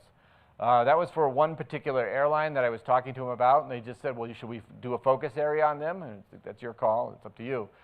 I'm not going to be the one to say yes to that.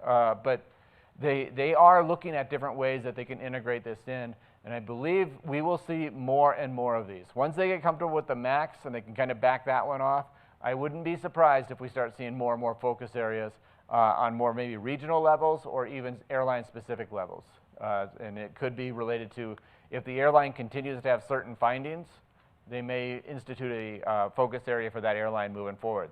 One thing IATA is getting is a lot more data than they used to. Well, they always had data, but now they're using the data, and they've been able to mine the data. So they probably could tell you how your airline has performed in each audit moving forward.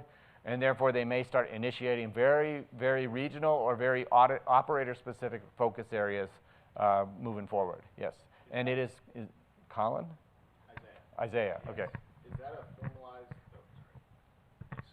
Is that a formalized addition to the ISM? Like, what is the timing like on that? Would you be informed that this is going to be a focus area for your audit, or?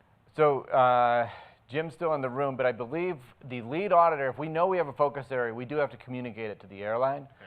But if we go back to the slides, we may find out only 7 days in advance.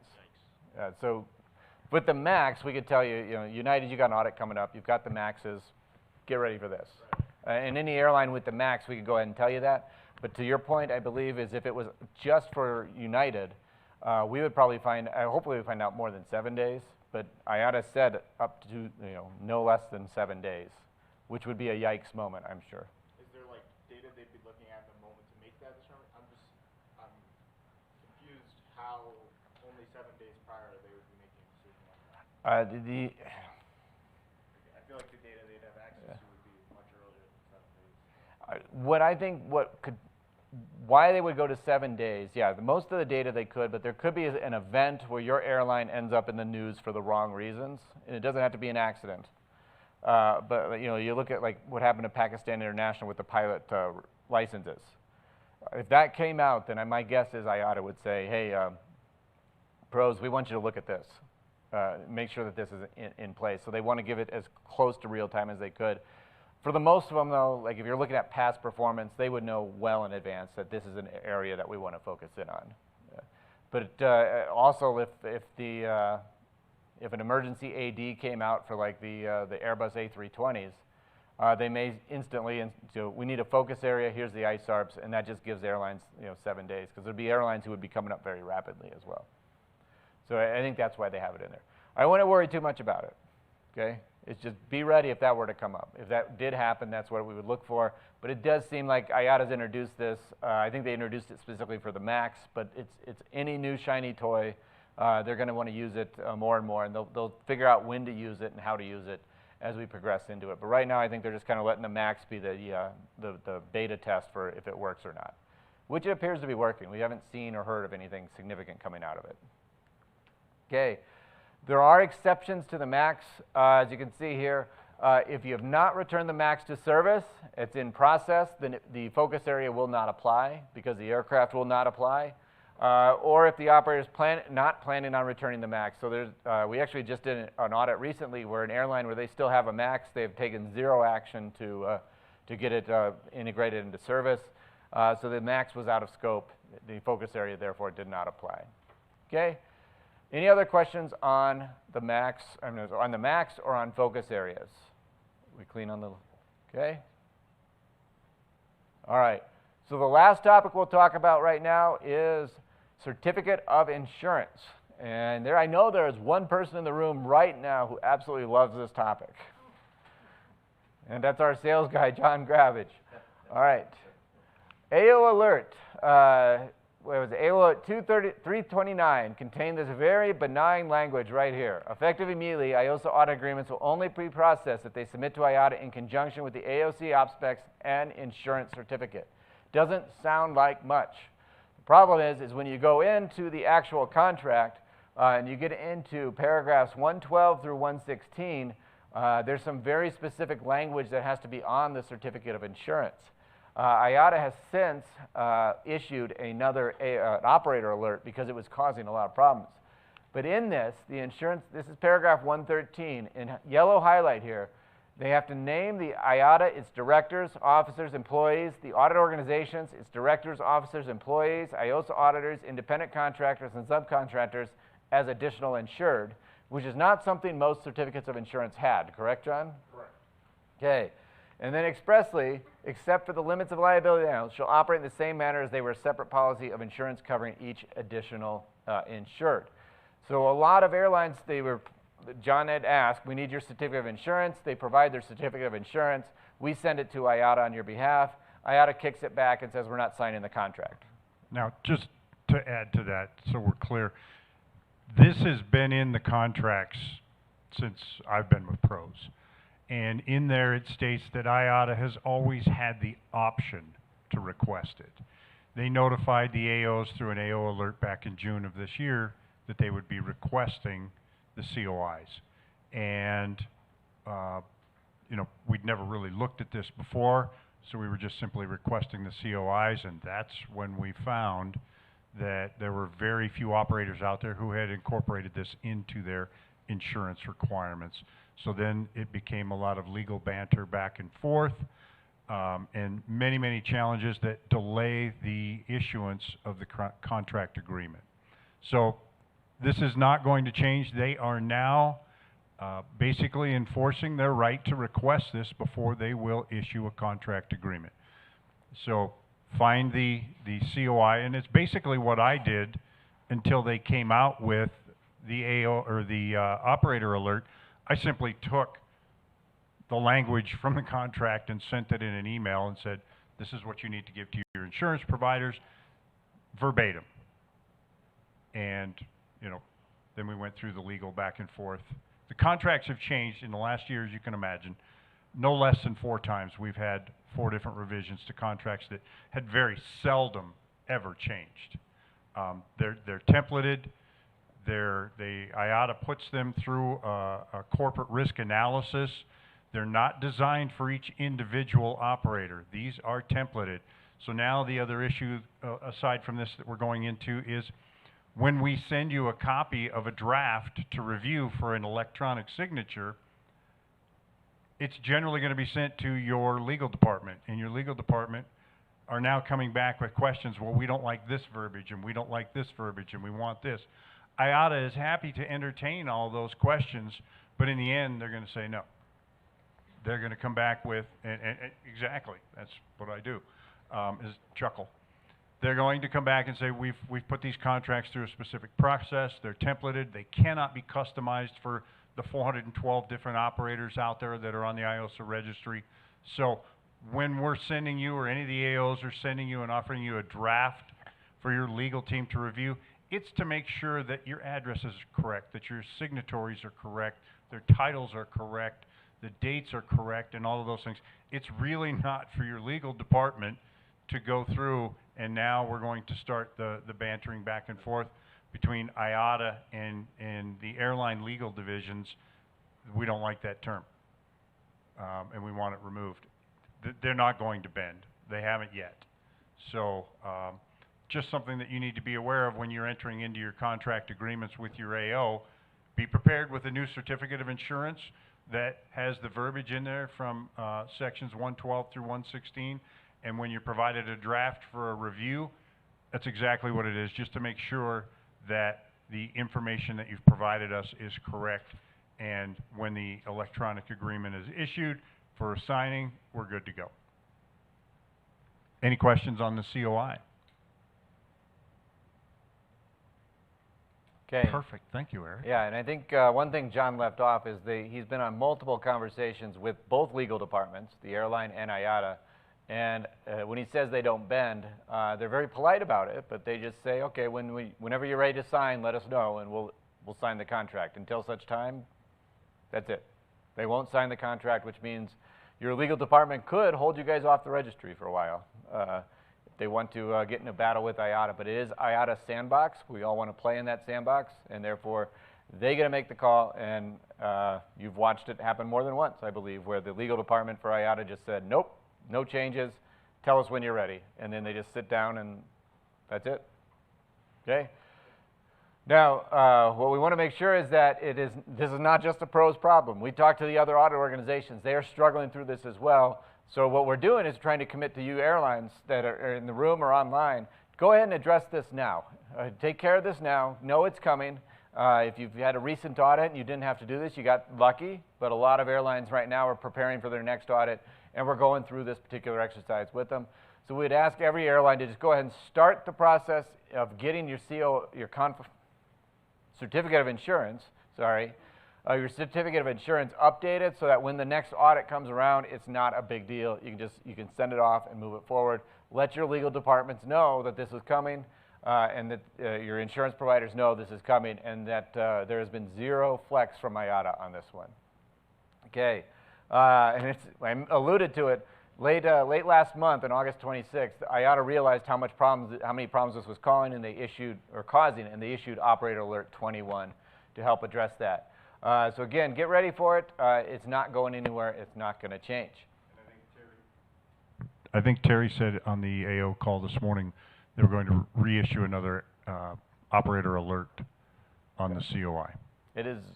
It's one of those things in the world today. This is one of those headaches that just won't go away. So hopefully we can help you guys alleviate that headache. All right. Any questions on program changes? Okay. Again, Colorado Convention and Visitor Bureau, what ski area is this? Breckenridge. No. Not Copper. Not Steamboat. Who said Steamboat? That's a good guess, but no. Beaver Creek? Not Beaver Creek. This is a very small mountain. Not Loveland. Eldora. Eldora. This is the closest mountain to Denver. So if you're ever in town for just a short period of time, you can go up to Eldora and ski at Eldora. For the record, I should have done this with A Basin. Right over here is called Jolly Jug Glades, some really good glades right here. I used to teach at Eldora, and this is called the instructor glades because you only have one run before you have to start teaching. And on a powder day, you can come right through here because everyone goes all the way back to the backside to Moose and Salto glades. But if you're looking for really good stuff, right up front, right through here, okay? We all clear on that one? Right here. Everybody's feverishly taking notes.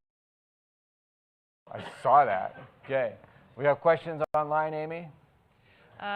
Just one comment question. I guess, integrated. Chris from Air, Wisconsin, back on the focus areas. He says, I see a lot of benefits from focus areas, especially if de-identified results are shared. It can help to improve best practices or even drive additional changes to improve safety. Are there plans to share that data if once the focus areas are going? I have not heard of anything related to sharing data out of the focus areas. It's a good question. I think one of the challenges with getting the data is the only people who really see it are the auditors. And so we're not really, if you were to look at an audit, you would simply see that there was a focus area and there'd be some language in the report that said there was some focus area, but the actual data isn't going to be seen by IATA or anyone else in the industry, just the auditor who is assessing the ISO. Sorry, I'm looking right at Amy like, does that make sense, Amy? Sure does. For Chris, I say yes. Yeah. Okay. Any other questions? Yes, Wanik. Regarding to the COI, do we have to make a clear statements inside the insurance contract, or a side letter from the insurance company says your request, these things are being covered with the not amended contract we have now here? John, I'll let you answer that. So you're asking if you can supply something other than the certificate of insurance, like on a temporary? We've received both. We've received a letter from the insurance company stating that they're going to make the revisions and a copy of that revision and, you know, the effective date that it's got to be happening. But again, IATA will not issue the contract until the actual certificate is in effect. Okay. Any other questions or thoughts? Are we clear on the, okay? In the room, we're okay? All right. Let's take a 10-minute break. They brought some morning snacks in. I don't know what they are, but it looks like they brought some in. So let's take a 10-minute break, and we'll come back at, I should have said this last time, 11:10. We'll start at 11:10. We'll start looking at ISM 14.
And I think the live stream is back up. Is that right?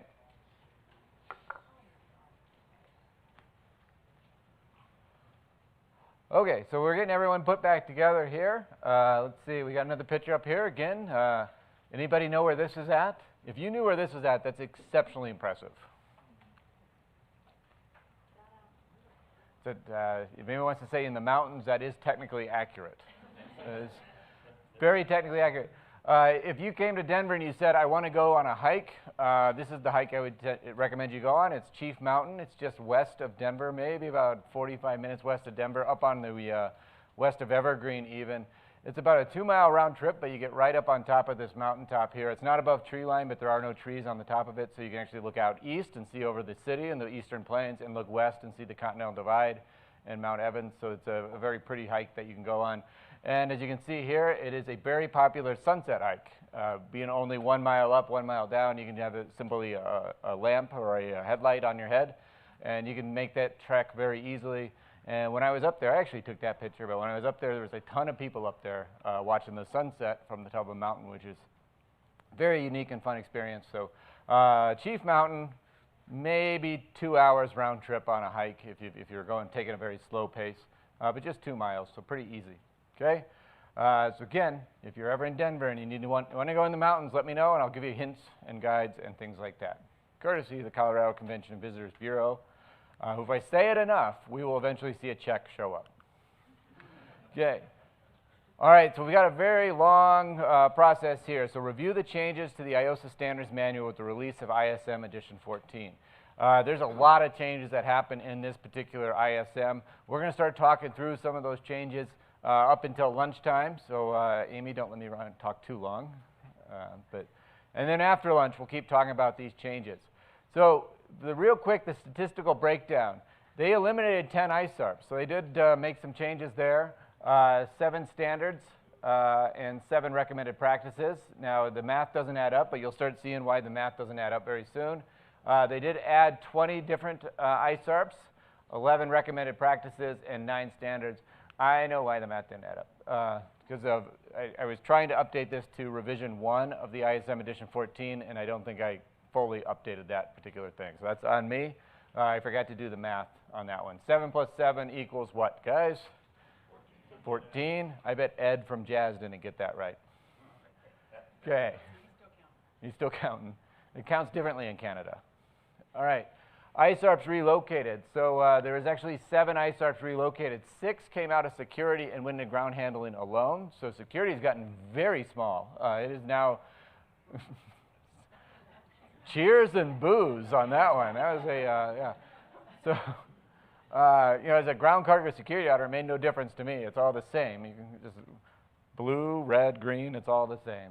Recommended practices relocated, 1 moved from security to ground. So all of the relocations came from security moving into ground handling. When we see them, they'll make a lot of sense. We probably won't see them till this afternoon or tomorrow morning either. However, there's been some universal updates that they did to all across the board to multiple disciplines. Let's see, the first one is this Org 351. This is a new recommended practice. As of right now, it does not have a date where it's going to become a shall. So it's going to be a should for at least a couple cycles. We're sure of that. But this recommended practice, as you see up here, you have to have a selection process for your service providers. And inside that selection process, you have to make sure that you have established criteria related to safety and security. There you should make sure that you have those. And then you're evaluated against such selection criteria. So this is very different. Previously, all we had to see was that you had a contract, you monitored, and that you may or may not audit. Now, you may or may not have this selection process. My guess is within maintenance, a lot of maintenance organizations or airlines with maintenance already have a selection process for your vendors, the approved vendor list, and how they get on that list. But this is now going to apply, as you can see right here, and as listed right here, across all disciplines. So every operational discipline is going to have this process, or is going to recommend having this particular process. One of the things about it is I and double I. The way they're worded looks a little different, and we're going to talk about those. But it applies to any airline who is outsourcing service or has outsourced functions, And when we look at the challenge, this is going to be the challenge, I and double I. How to conform with these. As it says, they may not be part of the documentation, but what I could envision is that airlines are not going to put the individual criteria in their manuals. That seems like you can do that. You absolutely can do that, maybe within your operational disciplines. But when I look at this, it makes a lot of sense that it would reference maybe a vendor application checklist or something to that effect, where you go through and you vet the vendor against certain criteria, and maybe the reference as the process, I should say, is to the fact that this vendor checklist exists and contains the different criteria, and then the evaluation against said criteria. And that's what we have down here. The documentation may reference the existence of these being checklists, and then service provider selection checklists may have these identified and the applicable functions being outsourced. There's so many different vendors that are going to be outsourced at an airline. It's pretty encompassing when you look at an operation. So trying to find ways to simplify simplify this as much as possible will be key for conformity. For right now, it's a should. So as with all shoulds, what I would recommend is take a swing at it, put something in the manuals, do it, write down what you're doing, and if it works, it works. If not, the auditors will let you know, and then you can adjust from there.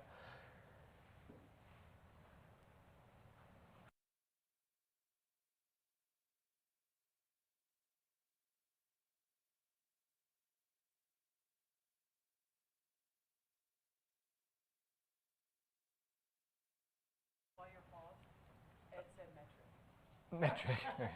Am I off? No, I'm on.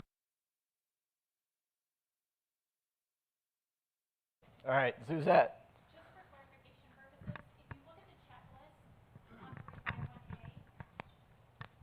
if you look at the checklist for 351A, and if you know that you don't have it documented, it says it's a finding, and it automatically shows it's a finding. Would that be an observation just because it's a shall?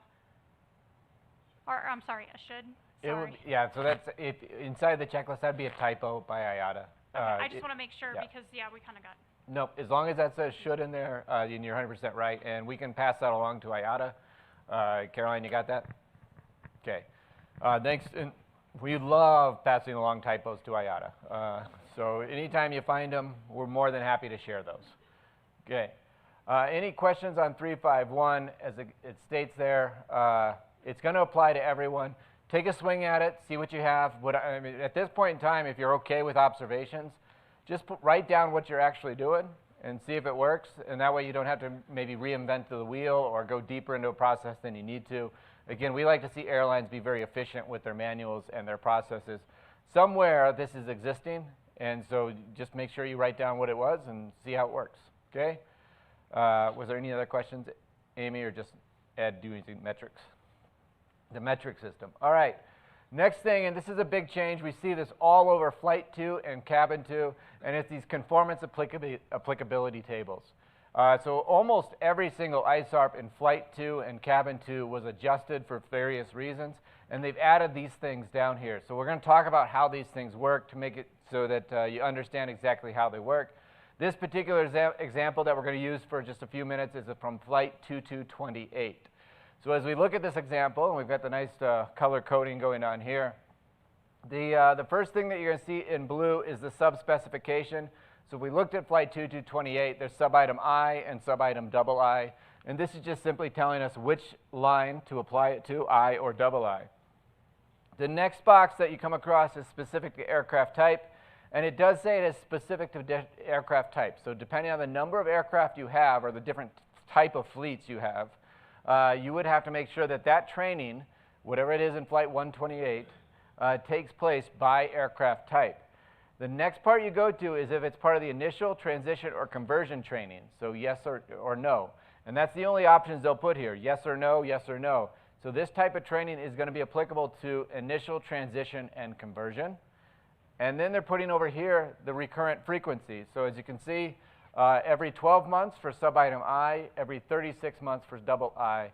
So they are allowing for the different recurrent frequency cycles. And then over here you see if it's eligible for AQP or ATQP, and of course in this example both of them are yes. So if you look at, and I think, yeah, so if we look at Flight 2225, you'll notice they pulled all of this information out, and now it's just up in the main body of the ISARP. So the operator delegates the accomplishment of the exterior aircraft inspection to qualified individuals. In accordance with that, shall ensure individuals complete training as well as an evaluation to ensure competence in the performance of the assigned duties. So what it doesn't do anymore, what they used to do is say initial training, recurrent training, requalification training, the frequency of all that. They wanted to streamline it and try to make it easier. And so they pulled all of that information down into here. And you can see the walk-around training must be done on each specific aircraft type, which makes a lot of sense. So they know what to look for. Including initial training, yes, transition or conversion training, so that also must take place. And then as it says here, part of the recurrent training, so it does say yes. Now they put an asterisk here, which is why we've added this. Recurrent continuing qualification interval as defined by the operator. So that tells you guys, all you have to do to conform with that asterisk right there is tell us how frequently the recurrent training takes place. So if you said every 36 months, we would accept it. If you said every 6 months, we would accept it. If you said nothing, then we wouldn't accept it. We would say, no, you have to, ISARP says you have to have a requalification training. And it is eligible for AQP, ATQP. Okay, how do we use them? I just kind of walked our way through it. First, you figure out what this ISARP is looking for. So we have it in the top, in the blue box there. The base training requirement, so complete training and evaluation of aircraft systems and limitations, which includes a demonstration of competence. And then you get down here and you start working your way across. So specific to aircraft type. So if I'm at Commute Air, where's Commute Air at? Right here. You've got the 145s, that's it, right? So all we'll be looking for is the 145 training. However, if I go to, let's see, JetBlue, you've got the 190s and the 320s. And anything else? The 220s now? 220s, the 3 fleet types? All right, so JetBlue has those 3 fleet types. We would expect to see all 3 fleet types represented in this particular training. So we just start expanding it out. And so that once we figure that out, and then we're going to verify for all 3 fleet types at JetBlue that these exist in initial, transition, and conversion, or at Commute Air, just one of them.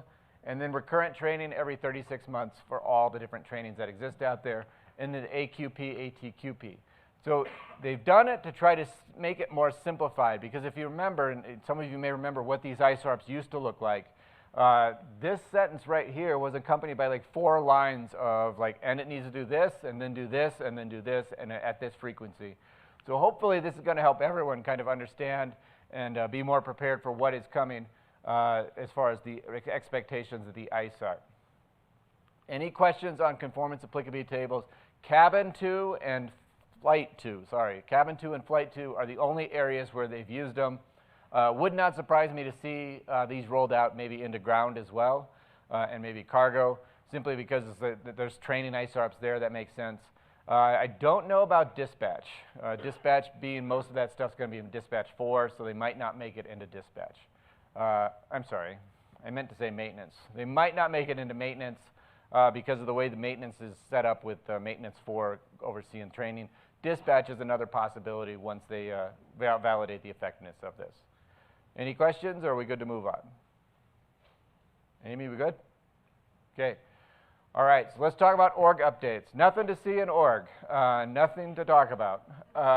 Org 354 Bravo has been eliminated. Org 321 Alpha has been added.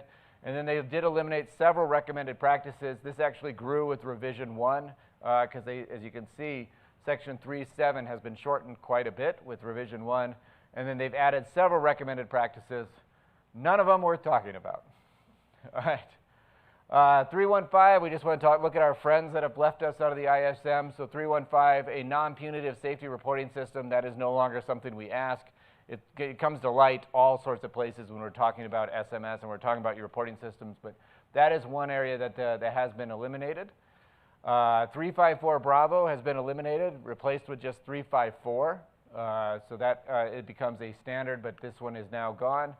It was scheduled to be eliminated with effectiveness ISM Edition 14, and we have introduced Org 354 in its place, and here's Org 354.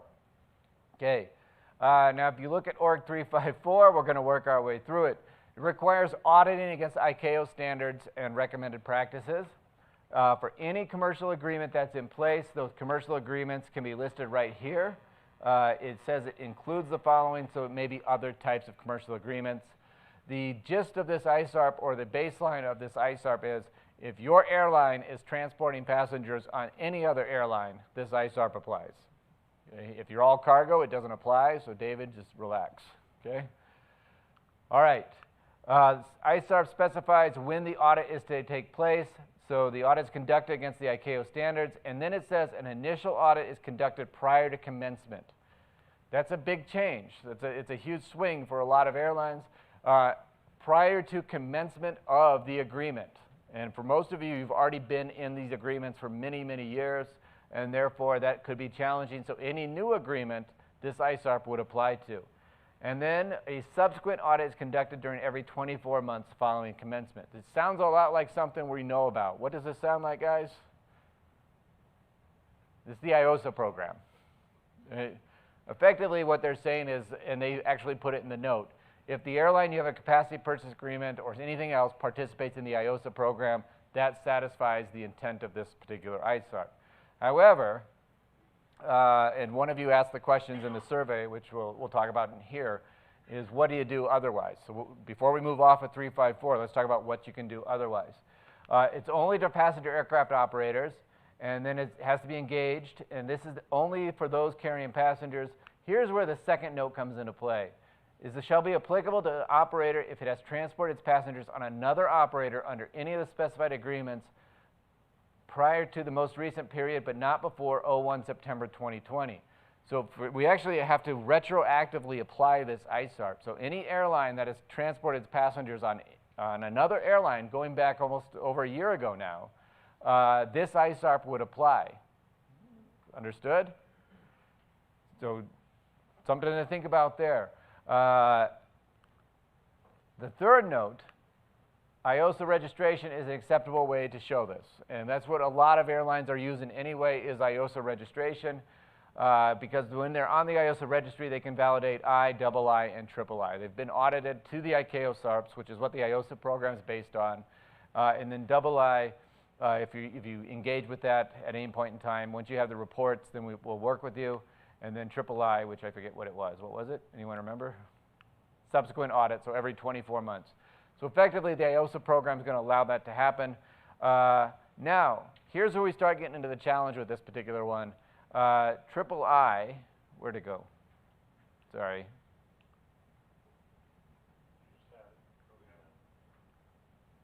There, sorry. The ISSA program. One of the questions we've been asked by airlines all over the world is, what about for the small airlines? What can we do with them? Because the IOSA program is not designed for a lot of the very small airlines that exist in the world. The ISSA program, which is technically IOSA Lite, does not cover all the required ISARPs, or all the required SARPs from ICAO. So we end up with a gap. We have the IOSA program, which is too much audit for a lot of these small airlines, and we have the ISSA program, which doesn't cover everything it needs to. So what are we supposed to do in the middle there?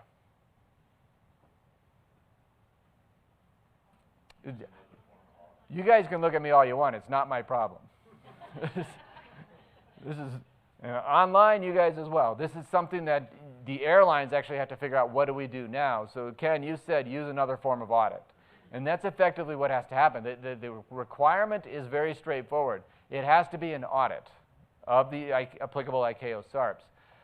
So the airlines that we've talked to, they're out there now with some of these airlines that are non-IOSA registered operators, and they're doing audits of these airlines to that particular standard. So it's a very large audit, if you will. You all are familiar with the IOSA audit.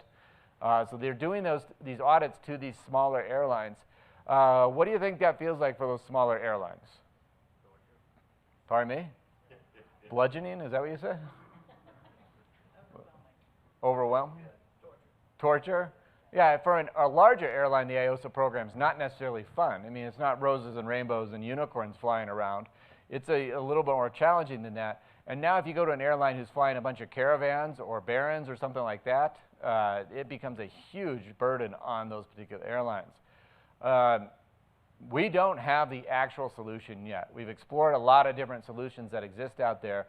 But one of the things I can tell you is that there is a spreadsheet that IATA puts out that does specify the ICAO annexes or against the ISARPs, and you can figure out which ones would be effectively required to do that. It's pretty tedious. Caroline did that exercise for us a couple of years ago. It does get very tedious to kind of line those things up, but if you have a non-IOSA registered airline, that's going to be the only way to do that. Anybody using a non-IOSA registered airline right now? United, American, JetBlue. I think it might be the same one for all three of them. Yeah, very similar. I think we know who it is. Our friends at Cape Air, maybe. But there's airlines like Cape Air all over the world who are not quite ready for this. So it is going to create a challenge in the industry. Tomorrow during the roundtable, let's talk about this one. Let's bring it full circle and maybe talk about different options that exist out there. Any questions on 354 before we move off of it? Natalie. Okay, can you go back to the actual ISARP, because I haven't read it before, so I might. Okay, so it says before commencement with the passenger. So we are a wholly owned subsidiary of American Airlines.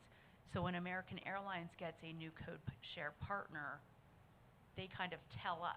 So is this saying before American Airlines can get them, they have to tell us so we can audit them as well? No, because at Piedmont, PSA, Commute Air, let's see, I don't want to insult anyone else in the room. Envoy, just making sure. Okay, I think we got everyone in the room. If I forgot you, my apologies. And online, Jazz online, and several others, I think, online, Republic Airways, because they're not actually your passengers. It does not apply to you. And the simple way to think about this is if you sell the ticket through your website and they can fly in another airline, this applies to you. If somebody just says, fly this route, and here's people, this does not apply to you. So in the room, this would apply to United, American, I can't remember, Bahamas Air maybe? Well, hardly. But then the Bahamas Airs of the world have a very interesting moment where you use supplemental lift from time to time, right? Yeah, we haven't done that since COVID. Since COVID. Okay. But if you start doing it, you will have to do it, right? An Allegiant, if you use supplemental lift, and that's the hard part, Frontier would fall into that category. If at any point in time, and Jeju, I think you fall into that category, at any point in time, your airline uses supplemental lift, then the airlines that you're contracting with would have to meet the intent of this ISARP. As long as you're on the IOSA registry. Kind of looking around, seeing if there's anyone else. I left Envoy out, my apologies, Tim. So everyone clear on that? Spirit? You guys, if you use supplemental lift, for whatever reason, you would have to do this, okay? Any other questions? Amy, we good online? Okay. So that's Org 354. We will talk about that one during the roundtable, just kind of get some ideas on it. Now, if we move into the effectiveness criteria, this was technically, it was there to begin with, but it was actually added permanently in with ISM 14. So we've got these 4 effectiveness criteria right here. As it says here for I, procurement standards are defined with specific requirements for wet lease, codeshare, and CPA operators. The way the IOSA program set this up, they're talking double speak at this point in time. Technically, it does not need to be documented. The effectiveness criteria do not need to be documented. However, procurement standards are defined. The only way to define something is to do what? You document it. So that is one of the few where you would have to see actual documentation to show that we have defined those. An assessment is made prior to first use. So as it says there, it's not just getting the IOSA report, then it would be, you'd have to show the process or describe the process for we get the IOSA report and then we do X with it. We've seen a lot of airlines all over the world do a lot of review and just kind of risk assess the different nonconformities that may come out of it. And then III, active monitoring involves, so procedures and standards for active monitoring assessments are in place. This is one where I think the definition of the word active becomes very ambiguous from time to time. What we've heard from IATA, what we've learned from IATA is active monitoring is not getting the report every 24 months. Active monitoring is what you do in the gaps between. And there's different things out there that you can do. We talked about the SAR F23. As long as that continues going, then that is a form of active monitoring. It's one of the easier ways that you can actually monitor it. Now, James has pointed out that not every airline is updating it, but if every airline was started using that for active monitoring, some of the airlines who have not updated are certainly going to start because they keep getting emails from you guys. But these are the effectiveness criteria. They've been added. They were existing before, but now we need to make sure that they're in place as well because they're now officially part of the IOSA program. All right, 321 Alpha. This is a new one. This is kind of a bigger one. This is right away into a shall. So this has jumped right into a standard. The airline has to define safety objectives, which must reflect your commitment and maintain continuously improve the effectiveness of the SMS, communicated and periodically reviewed, which sounds an awful like what used to be 351, which is now shifted to 351 Bravo. 351 Bravo deals with key performance indicators or safety performance indicators. We have gone up a level and gone to actual safety objectives. So it will apply to every airline that wants to be or is on the IOSA registry. And what it is a process. So remember when we see that word process, who's responsible, when's it done, how's it done, and the tools that are going to be part of this. So a safety objectives. When we look at this one, we need to understand the difference between a safety objective and a safety performance indicator. And as we say here, this is our very brief definition of it. Objectives are higher level statements which would be supported by your SPIs. And we got an example coming up on the next slide. The objectives, as it says here, they still have to be measurable and cannot be these big, broad statements that we sometimes see, which is like we will operate with safety as our #1 objective. That's not an actual objective. That's a statement. So SPIs are the data that are going to support the objectives. And here's two examples of what an objective could look like with the SPIs to support it. Our objective is to reduce mandatory reports by 10% year over year. Your SPIs could be these four things right here, which would then impact the number of mandatory reports. So you monitor these SPIs, then feed them back into the overall objective. That's the very basic definition of what we're talking about here. Or example number 2, decrease ground damage by 15% year over year. And then you've got 3 different areas, 3 different SPIs you could be managing that would, or monitoring that would indicate if you are in fact decreasing ground damage year over year. Now these SPIs, the expectation does not change as what was previously shown in Org 351. They still have to be measurable, so you have to trend and monitor them to see if they are moving up and down with a stated goal for where you want them to end up. Okay? Questions on 321 Alpha? My expectation for this ISARP is that we are going to struggle with this one for a while when we're out there because the SPIs, and I would ask Jim and Terry to disagree with me freely on this one, have been a challenge for airlines for the past several years. And now we're going to come in and do something different that's going to feel very much like an SPI, but it is in fact different. It's a safety objective. So Terry, Jim, agree, disagree?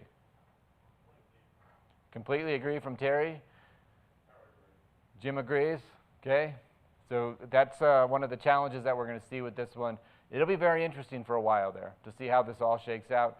The challenge for airlines is that right away it's a shall, which means for a PSA, come November, we're going to be looking for those objectives.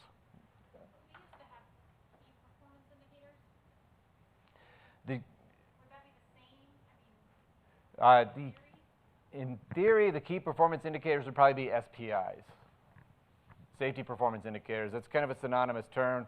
Guys, correct me if I'm... I mean, I've seen key performance indicators in operators, and as long as they relate to the safety objectives, it's okay. But they have to define the safety objectives. Right. Yeah, and I think to answer that, even taking that further, Suzette, and along with what Terry's saying, I've seen a lot of airlines where they have SPIs and what potentially could be performance or safety objectives mixed together, and they call it SPIs. And so it's going to probably require airlines to filter through and say, is this one the high level, and these are the supporting levels. Okay?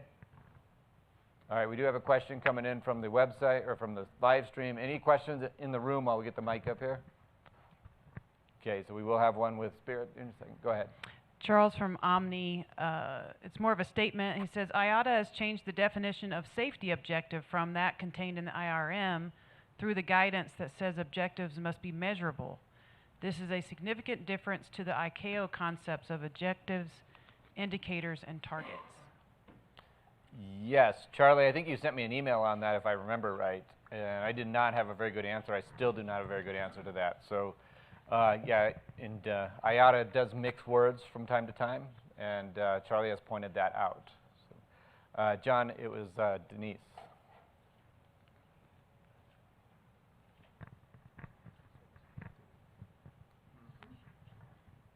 So if I'm understanding this correctly, if our safety data is leading us in a certain direction during the course of a year, this could drive us to make many manual changes. If our objectives change, then our SPIs would change. Are your SPIs in your manual? They might be. They might be. I mean, you know, full disclosure here, this was a find. We just recently completed our initial audit, and this was a finding for us. So we're working on documenting those. We implemented them, but we're documenting them. So, so I'm just trying to look forward to see what kind of hole this would create for us. Okay. How much we should document here. All right, so good question, Denise. And I think this applies to a lot of ISARPs, not just this particular one. When it says you shall have a process to define the safety objectives, I would not put safety objectives or SPIs inside your manual. What we're focusing on is that you have a process to tell us how they're created, monitored, et cetera. That way, if you put them in your manual, then you're right, Denise, you would have a ton of updates as they continue to evolve and change. Keep them out of your manual, and maybe they're reviewed in an SRB or at a quarterly meeting. And then there's a separate document that would contain those. And that becomes the implementation evidence. So focus on what should be documented is the process to define them, and then how the I, double I, and triple I are met. Okay? All right. We still good? Okay. I think, yeah, I skipped ahead there. So 321 Alpha, again, that's going to be a fun one for the auditors for a while. It's going to be even more fun for you, the airlines, but we'll work through it. We'll get to the other side of it, and then this time next year, we'll talk about how that was a high finding item. But we'll work through it. 316, new recommended practice. IOTA has introduced several very exciting new recommended practices. This one is the start of it. Critical information, communication technology systems, and data are identified. And in accordance with risk management principles, measures are developed to implement to protect them from unlawful interference. So we're trying to find ways to prevent hackers from getting into the airline and the different systems that exist. Remember, it does say it has to be identified. That might be another trip point. It's a should. So when we talk about shoulds, maybe take that initial foray into it, figure out if this is what we really need to do, and let the auditors tell you if it meets the intent or not. This one's going to be very, very interesting for a while. Systems of data, so as it says, both operations and maintenance or systemic across the organization. So how this is all going to work. Also need to be defined in a controlled documentation. That's probably where it's going to be the most challenging is, my guess is your IT departments already have this stuff in place, but my guess is also that they don't document it. That's feel very comfortable making that statement based on the airlines I've been to. And that's no disrespect to any of the airlines I've been to. But your IT people, God love them, they're great people, but they don't document things very well. All right? Did you have a question, Barb? No, actually, just maybe a statement. I know as a DoD craft carrier, I know our IT department had to go through a lot of issues with the DoD specifically on what we do for that specific item. So they had to come up with a lot of documentation and a lot of things. So that may help some of the carriers with that. That's great advice, Barb. Thank you for bringing that up. The DoD, and I think there's a lot of DoD or craft operators in the room. You may have already gone through this process, so it may be more existing than what you previously thought. Randy?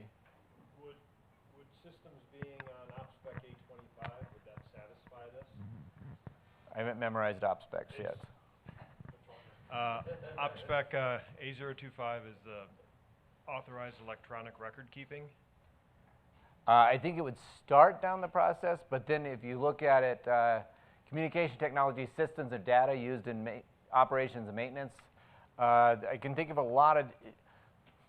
I would start with identifying the ones that, if somebody got into that system, what would cause the most havoc as it relates to safety, especially. And I think if you look at the dispatch software right away, being able to hack into your dispatch, but now the airplanes as well. The airplanes are, they're real time at this point in time. If somebody were able to access the aircraft systems, that could be a huge safety risk pretty quickly. So I would start there, like do that risk assessment. What do we need to protect to make sure that we don't lose an aircraft? And let's work from there. So record systems could fall into that, but I would go above that one pretty quickly. And I'm open to any suggestions or thoughts coming from the room or online on that one as well. For example, it's not just records, but the dispatch system is on that OpSpec. So it could be a good starting point, yes. Yeah, that could be a great starting point. Thanks for clarifying that. Ashley. Does that, so you're talking about software products, does that reach as far as, let's say, EFBs? I think, what do you guys think? EFBs?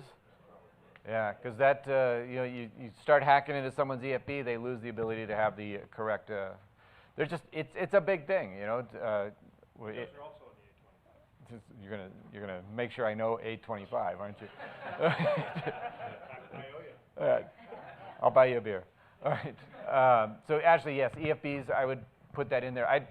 Starting again, guys, the nice part about this, if there's a nice part about this ISARP, are identified, which means that you guys get to choose which ones they are. We may bring some to your attention, but technically if we bring it to your attention and you haven't identified it, we really can't say it's a nonconformity. Does that make sense? As long as you've got some of them in there, some of the key ones in there, then we could really relate it to that. Until IATA takes that deeper and starts saying these, as a minimum, these systems, the airlines get to define which systems they are. Now, that's to avoid a nonconformity. From a principle of safety first, you guys should know which systems are mission critical and make sure that those are protected so that we don't have the first of our kind, a hacker takes an aircraft down. Okay, we'll get to you. It's Ryan. All right. Amy, you got one from him? Charlie, just wanted to second the DoD comments. To effectively evaluate this ISARP, it might require that an auditor have security clearance in order to assess monitoring of systems. Okay. That's some of the interesting things that are going to come out of this is the different types of security clearances and the availability for different airlines to show us what they're doing. Ryan. Yeah, so my question is about what if you have any outsourced systems like operational control functions? Yes. That would apply. And I'm thinking about how that would look, whereas if there's a lot of airlines that have outsourced dispatch, right? And so in theory, that would be one area where the oversight of the outsourced function should ensure that they have the correct measures in place. And I know there's a lot of different mechanisms that exist out there. ISO is at 27001. Is that what we are, Terry? Yeah, which validates IT security. So there's other things that you could use for outsourced functions as well. Good question. Those key components are going to go out there a little bit. Okay, any other questions on this one? I think some of the other challenges we're going to run into, all the different documentation, but also we're going to be talking to subject matter experts who just maybe aren't as familiar with this process. And that gets into, does IT have it documented, and how is IT going to be able to explain this? So that's definitely one of those that we could see some challenges with. Right now it's a should, no programmed update in place, so figure it out, kind of work through with the auditors, see what they're saying. And by this time next year, us and the other AOs should have a pretty good baseline to say, okay, this is the type of stuff that we're seeing out there, and be able to help you guys maybe build and structure things in a good way. Maybe a sub-challenge to the documentation piece is, will the documents meet 211 as control Don't take away our findings, James. That's, yeah, so James brought up org 211 and table 1.1. The IT documentation, I think it's a great question. Will IT documentation meet what the airline says is controlled? Don't raise your hands, but how many of you, internally, do you think it really will, or do you think it's more of a total uncontrolled Excel file? For the DoD operators, depending on who the DoD auditor was, it may or may not. Definitely questions to ask. But also, I don't know if the DoD goes, I don't believe the DoD goes into the same level of detail that we would on that side. So they may be controlled in their eyes, but not controlled in the IOSA eyes. Because once you guys define what it is, then we're going to apply it to everything we see. Yeah, that's a great point, James. Almost like that might have come up in an internal finding.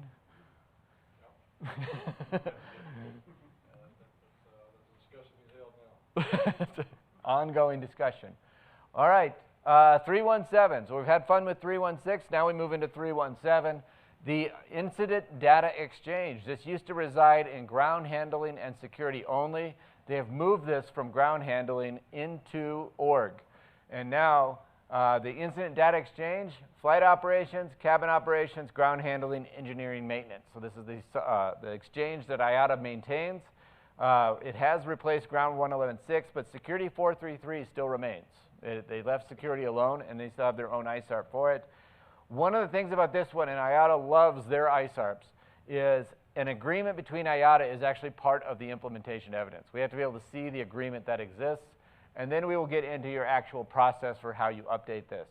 Not a very commonly implemented ISARP that we see. Mostly in Europe, actually, is where we see this one, or Asia. But in the North American region, where a lot of you are from, we do not see a lot of conformity with this particular ISARP. So for those in the room, it's probably not going to impact you guys too much. You'll just continue to take the observation. But if you do decide to do it, then the process has to be in place there. Now we build to our favorite addition. As you progressively move up to org 318. Org 318, a policy and procedures for transport of items in the cargo compartment. That's important the way they worded that. That specifies a risk assessment that includes all of these sub-items. So we have to make sure that you do a risk assessment of all of these sub-items. Mitigating results from the safety risk assessment, and then this will become a upgraded standard, or will be upgraded to a standard in 2024, so we got about 3 years to figure this out. Just on the surface, guys like this one? Okay, well let's dig below and see how much you don't like it. It's applicable to more than revenue or non-revenue cargo. And that's the key that's going to make this, if that wasn't problematic enough, the fact that it applies to anything that goes in the cargo compartment makes it even more problematic, makes it even more challenging, because there's a lot of items that end up in your cargo compartment. And those will all, and this is going to apply to, ABX, don't check out. This applies to you guys just as much as it does the passenger airlines. Anybody on the registry is going to have to do this. Unless you seal the cargo compartments up, weld them shut, and you're not putting anything in there, then this is going to apply. And it's coming as a recommended practice for now, but it will move up. Now it says, it uses the word specific, all right? Specific, which means, as we put here, you cannot use a generalized assessment for all cargo in the cargo compartment. When we see specific, as an auditor, I'm going to start saying, what about wheelchairs? What about the flyaway kit? What about non-revenue cargo? What about revenue cargo? What about bags? On down the line, passenger bags, to see how this all comes together. And then, as it says here, specify the policy and procedures. Now, so what we could see is that you could have a single procedure for how this risk assessment is done, is on the implementation end where we'd have to see specifics as far as this is what we did for wheelchairs, this is what we did for the flyaway kit, et cetera, et cetera. Does that make sense? So please, you create an overarching procedure that would be used to cover these things, and then we would make sure that it's specific to all the different items that may go in there. One of the big questions we've gotten from this one already, from airlines who have looked at this ISARP, is how often do we have to do it? And for me, when I look at this is Eric, as a reasonable expectation, I think if you did it once every 24 months, That would be a reasonable expectation for this. So once every 24 months, you do a risk assessment of maybe passenger bags in the hold compartment. And then you go and you do it for non-revenue cargo. And now you do different risk assessments, but to do it every single time, I don't believe is the spirit or intent of this ISARP. Jim? I love Jim for this. He doesn't want to be called on, so he just answers yes.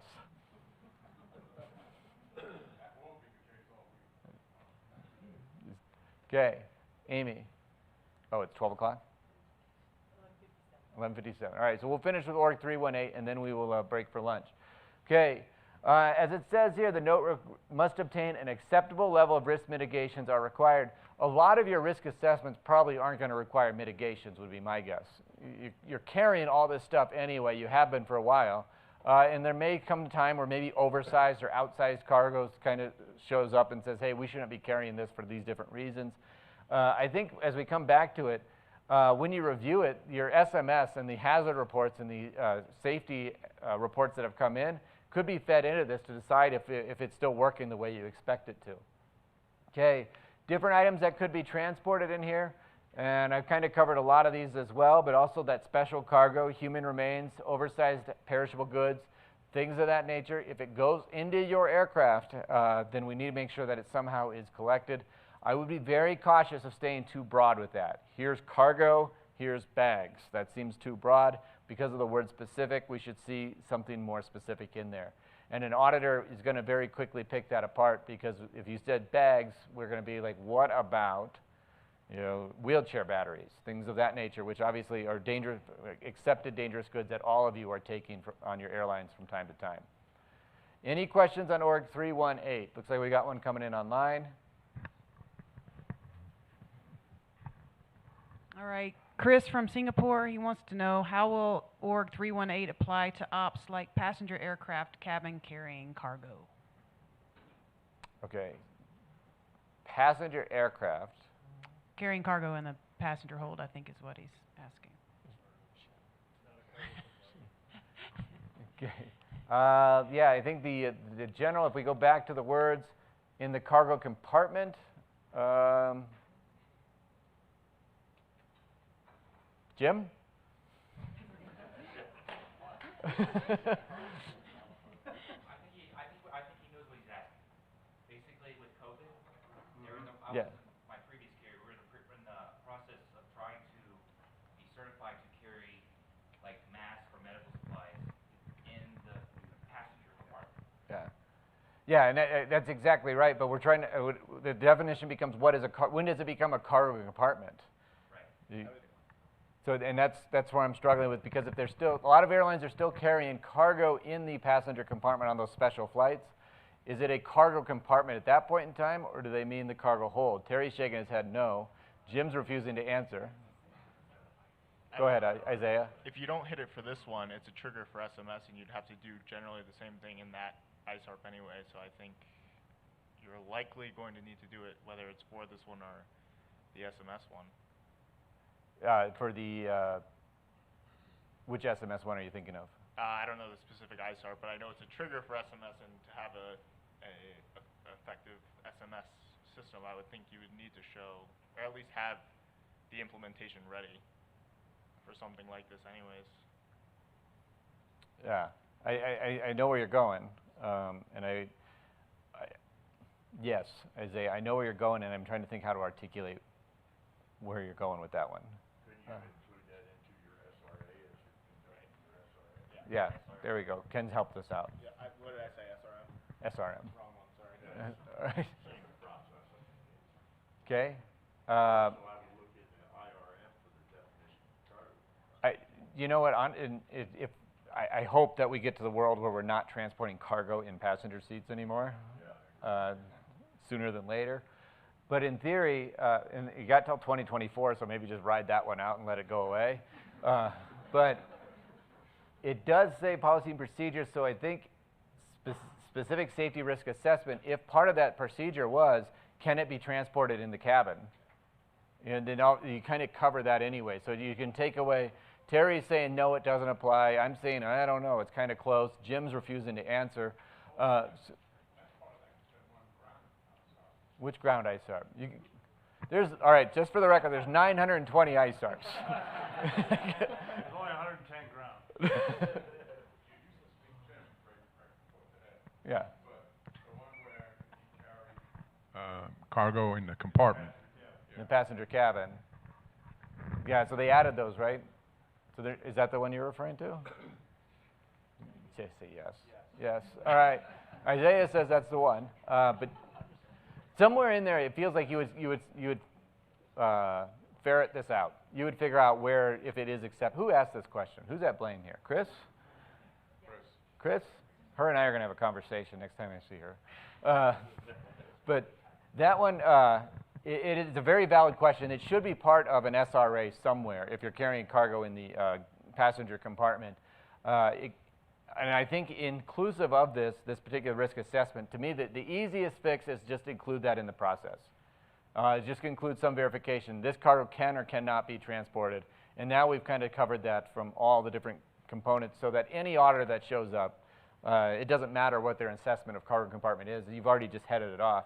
And to that point, that's something that you should have asked regardless if the ISARP exists or not is, should we carry this in the passenger cabin, yes or no? Okay.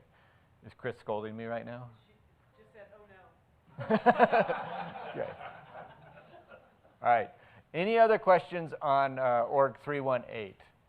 It's going to be interesting. And guys, 2024, so we got one more question coming in there, but 2024, every airline in the room will get at least one free pass at this one where you get to take a shot at it, see if it works or not, and then you'll get the feedback from the auditor.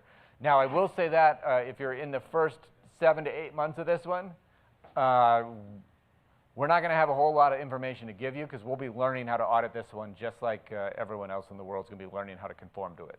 Amy? Charlie has lots to say. So he said, first of all, there's a gotcha. The DGR contains the requirement for cargo as from January 2021. That was early on in the discussion.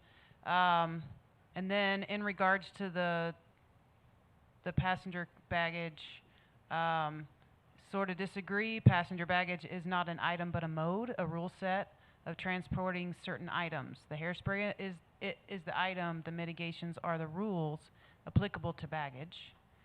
And a specific assessment of risk of items carried in the passenger compartment has been accomplished through the exemption application process, i.e. all systems containing dangerous goods are forbidden, including those that are generally permitted in carry-on baggage.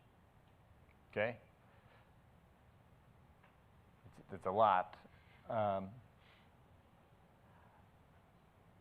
I believe when we look at the transport of items to that point, if we get down to like hairspray or something to Charlie's point, which technically he's right, I think we want to back it up just to one other level and to say that would be part of the risk assessment would be that dangerous goods are going to be inclusive in bags, checked bags, but then there's mitigations in place to try to prevent dangerous goods items from being in the passenger bag as items. So I would be hesitant to go to tell any airline you need to get to that granular of a level, to that level of detail. So I'd try to back it up to like the something more manageable, more feasible for an airline. What was the third point? Specific assessment of risk of items carried in the passenger compartment has been accomplished through the exemption application process, i.e. all systems containing dangerous goods are forbidden, including those that are generally permitted in carry-on baggage. Okay. If we're only focused on dangerous goods, yes, that makes sense. But there's airlines that will carry dangerous goods, and there's a lot of other stuff that goes with it. James, you got some? I think what he's saying is, if you're an operator that petitions your regulator to carry, because you have to do that, and part of that application or that ask of your regulator is you do a risk assessment. And what he's saying is that part of that risk assessment is items that you're carrying in the cabin as cargo. Okay. Or that exemption's already there for the dangerous goods, so you could carry certain items in your carry-on baggage if passengers were on board, but with cargo, no, there's no dangerous goods. I think that's what he's saying. Okay, is that maybe Charlie can confirm yes or no on that?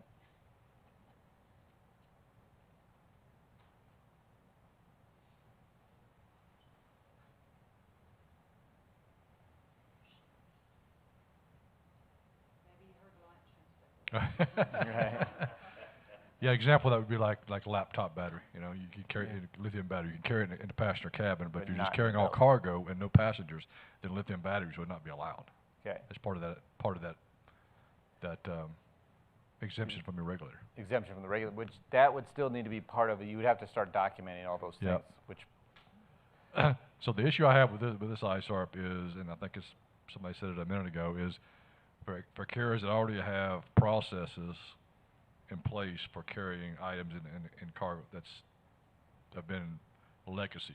Mm-hmm. Those are to mitigate. The policies and procedures are those mitigations. So to go around and have to do this on a consistent basis for something that's already been done, to me sounds very redundant. Now, if you're introducing something new, of course, you're going to go through your SMS process. But to go through and do a risk assessment on baggage every 24 months, that seems a little ridiculous. So I would ask, and I just threw 24 months out there, what would be, like, is this an ISARP where we set it once and we forget it? Or what would be a reasonable expectation there? Well, reasonable expectation would be you're monitoring your risk controls through your SMS, and your risk controls are your policies and procedures for acceptance and handling and transporting of these items. And if you're, I say again, if you're introducing something new, like if you're introducing, say you want to carry race cars, you know, on your aircraft, that would be special cargo. So that would be a risk assessment in itself to basically do, you know, those eight things. Okay, and Suzette has a question there, and then Jim, I want your take on this, Jim, because we've been in conversations with IATA on this particular ISARP. So I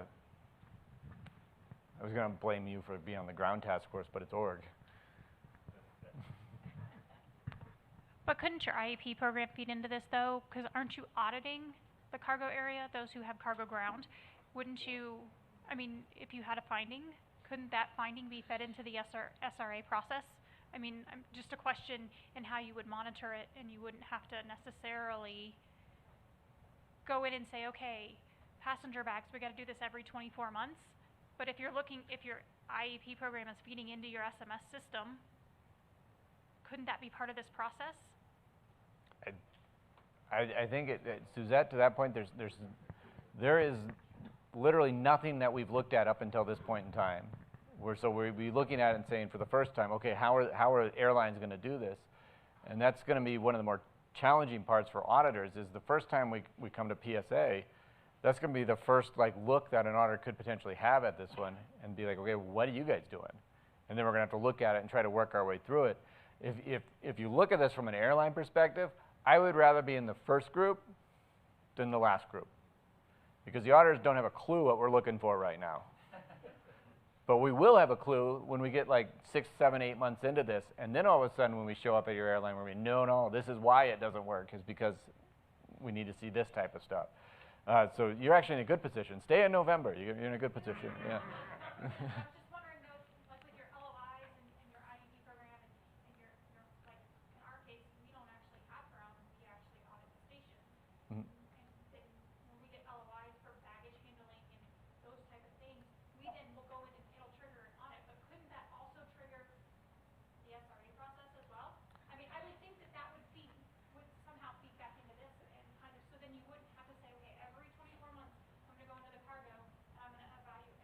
Okay.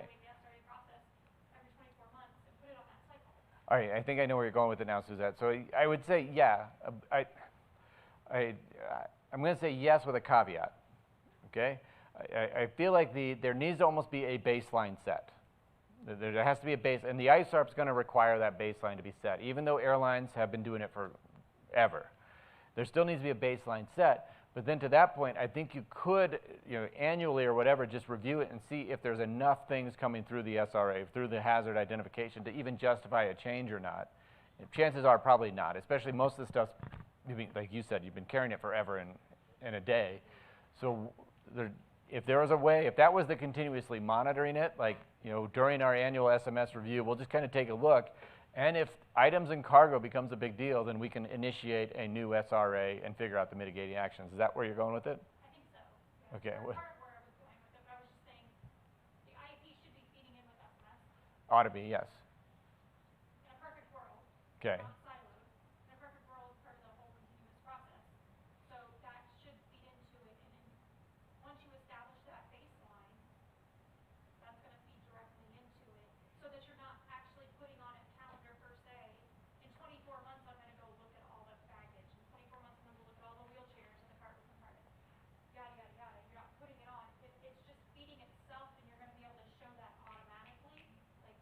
Okay, so I see where you're, okay. I think if that's how it was written down as an auditor, I would definitely accept it right away.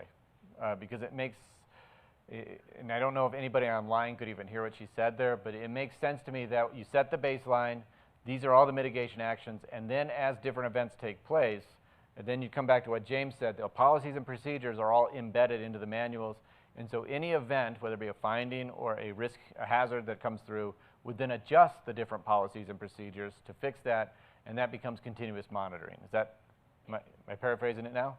Okay, so as an auditor, I absolutely would accept that right away. Until they change the wording of the ISARP, I think I would accept that moving forward. I think the key for everyone, and you said it, you've got to have that initial baseline where you've done the risk assessment, where you say, we've accepted cargo, bags, as long as they meet this criteria, have always been accepted, we see no reason to change it, and now off you go. I think where we're going to get held up is right there in the second line, which is a specific risk assessment. I think Yeah. that's where it's going to be. Yeah, James said the double I, or not double I, I'm sorry, specific safety risk assessment is potentially where we could get held up. And I agree 100%. It's going to be a challenge because auditors and airlines are going to be dancing around each other trying to figure out what exactly that means. And that's why I think if the specific to a point, it would be acceptable. And I think a lot of auditors are going to use good judgment on that one. As far as what does seem applicable or reasonable. I hope auditors don't go too deep with that one, at least not for a while. Okay? All right. We got 3 years to figure it out. We can talk about this next year. Okay? All right. Any other thoughts or comments on Org 318? This is one, I will guarantee you, we will be talking about this one, whether in big groups or small groups, for a couple years to come, while airlines are figuring this out. And you guys will be talking to each other, and you'll be emailing us as we kind of work our way through what all does this mean. What we all can agree on right now, this is not popular with the airlines. Okay? No airline has called me up and said, damn, glad they added that. We've been waiting for it. The exact opposite is what's happened. All right. So why don't we, let's go ahead and take a break, guys, for lunch. Behind the wall over here, I think lunch is set up. Smell it. All right, John, that's why you bring sales. They also know where to find food.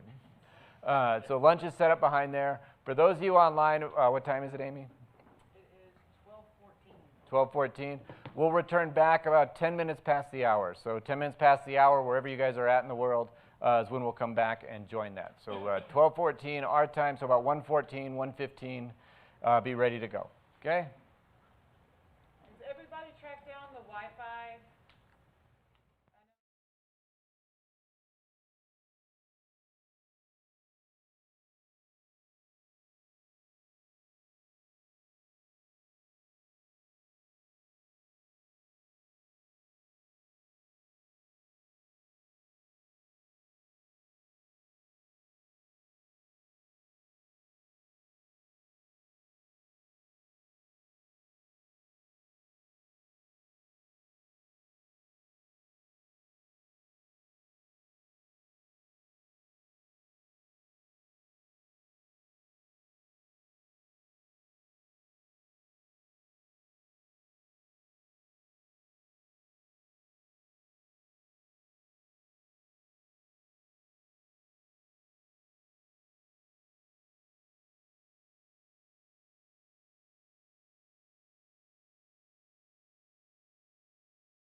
All right, looks like we have everyone back, or most everyone back. So we're going to jump back in. I think we're good on the live stream. Okay.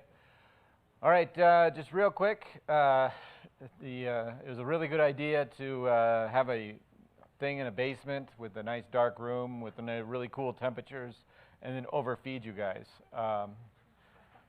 This goes well this afternoon. Nobody's going to do feel like you're going to fall asleep. There's a whole bunch of area back there. You can do calisthenics. You can do whatever we want. They've told me they won't pan back to anybody who's roaming in the back doing jumping jacks or anything. So, but real quick, we talked about A Basin, so I need to do the service because we don't have this right now. Good spots at A Basin, all right? So you guys take notice. This right here, this Palavinci lift right here, everything to the right of this. Looker's right. This is amazingly steep and really good stuff. But if you get up here and right up in through here, this is called the east wall. This is where the really good stuff happens, but it only comes in late in the season. Earlier in the season, right through here, the steep gullies back into the beavers. Great tree skiing back in here. Would you agree with that? I keep hearing you guys. Parts of, dissenting opinion there. But if you can time it right, the trees back in here are always full of powder and rarely skied as thoroughly as they need to be. But really good mountain there. So I didn't do them service because it is one of my favorite mountains in Colorado. Of course, only good mountains are going to be discussed this week. Question was, where are the bad mountains? That's a good, easy question to answer. I don't know if it's bad. Everyone just watch the AV guys, see what happens when I say this. Breckenridge is overrated. As a whole, it's just overrated. It's a difficult mountain to get around, so that's not. That's probably my least favorite mountain that everyone screams about and raves about, but most of them aren't from here, so don't listen to them.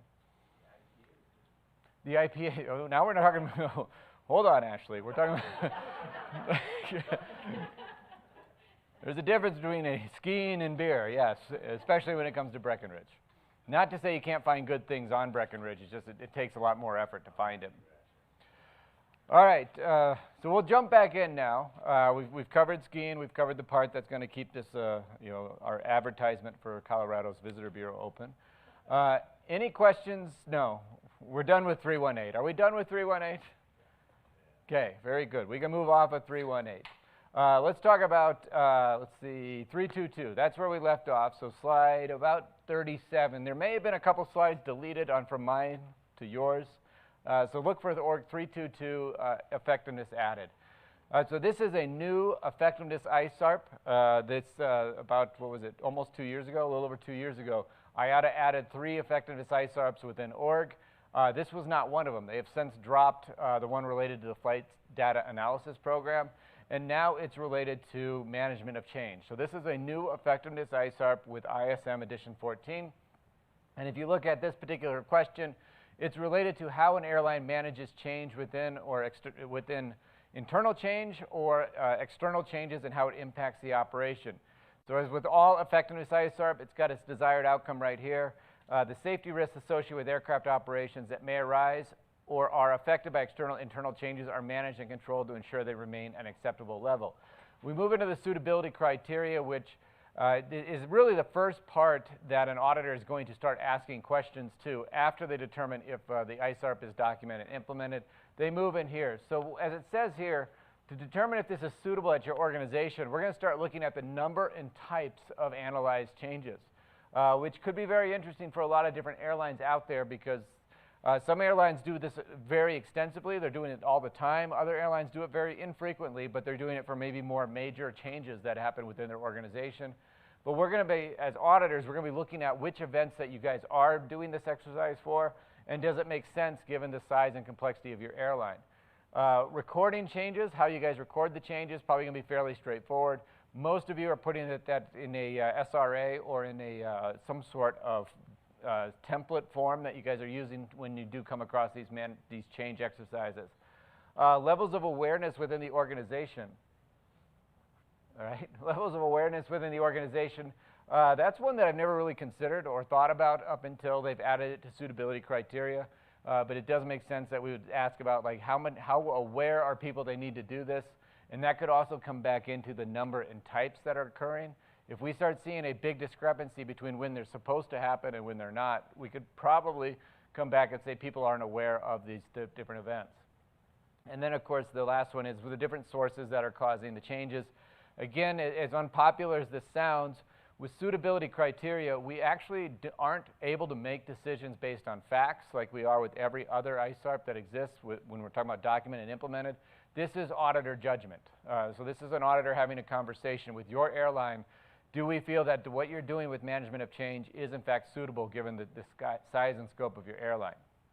Here's the actual effectiveness criteria that we would go through. As a reminder, all of these things are supposed to only be implemented. We would encourage you to go ahead and document the different processes as they make a lot of sense and they build a more robust process. But it says here, process applied prior to any change. Any change is a pretty big word there. I think auditors are probably going to back that off to more of a reasonable or what's practical, or most likely what's written into your manuals as far as when you have to do these management of change exercises. Criteria are established that define when a management must be applied, which feels like these two are working very closely together when I look at them, because we need to make sure that when we define the change management process, when it is applied. Again, this looks like the suitability within the organization are aware of the process and apply it for all relevant changes. So we're going to be looking not just at the high-level stuff, but also into the operational disciplines as well. And then this is a new thing that I've never thought about, but they have put it in here. Personnel are adequately trained in the execution of the process. And I think if you think about your airline, there might be a lot of people who are participating in these management of change exercises who aren't necessarily trained for it beyond the frontline SMS, or maybe some of them have the risk assessment training, but maybe not all of them. So that's one that I could see. That's the first one I could see maybe causing problems for airlines in conformance with this. Changes are documented. Decisions on the application of the process are recorded. So that's just the recording of events. Probably not too problematic here. Identify personnel from all relevant areas. We see that recurring fairly frequently when you guys do these exercises. And it's fed into the risk assessment and mitigation process, which is typical, very typical, nothing surprising on there. So of the effectiveness criterion here, honestly, the only one that I see that may give individuals trouble is IV. The rest of it, when I look at the airlines I've been to, you guys have been doing a lot of this stuff pretty routinely and for years now. It's that training piece that I think that's kind of a different thought process of training people to do a management of change, or at least being able to justify this is how it all works. Any questions on this new effectiveness ISARP? I'm sorry, yeah, the new part that is effective. All right, the next thing we'll talk about is the Flight Data Analysis Program. Big revisions in the Flight Data Analysis Program. These came out with revision 1, so just a couple weeks ago. They revised the edition 14 of the ISM. And as you can see, this is just a very high-level moment here. Org 371 was revised, and 372 had a note added. And then they actually eliminated 2 ISARPs, and then revised 375, and then eliminated 2 more, and revised 378. The only one that didn't change was 379. Everything else is pretty drastically changed. And by revised, these 2, and to a certain degree this one, almost completely rewrote them. They took all of the ones that you don't see there, dumped out a lot of the information, and then jammed them into the remaining 5 questions, or the remaining 4 questions. This is what 371 looked like in ISM Edition 13. You can see quite a bit of information here. And then they changed it to revision 14, and that's a big change. They got rid of a lot of the sub-items.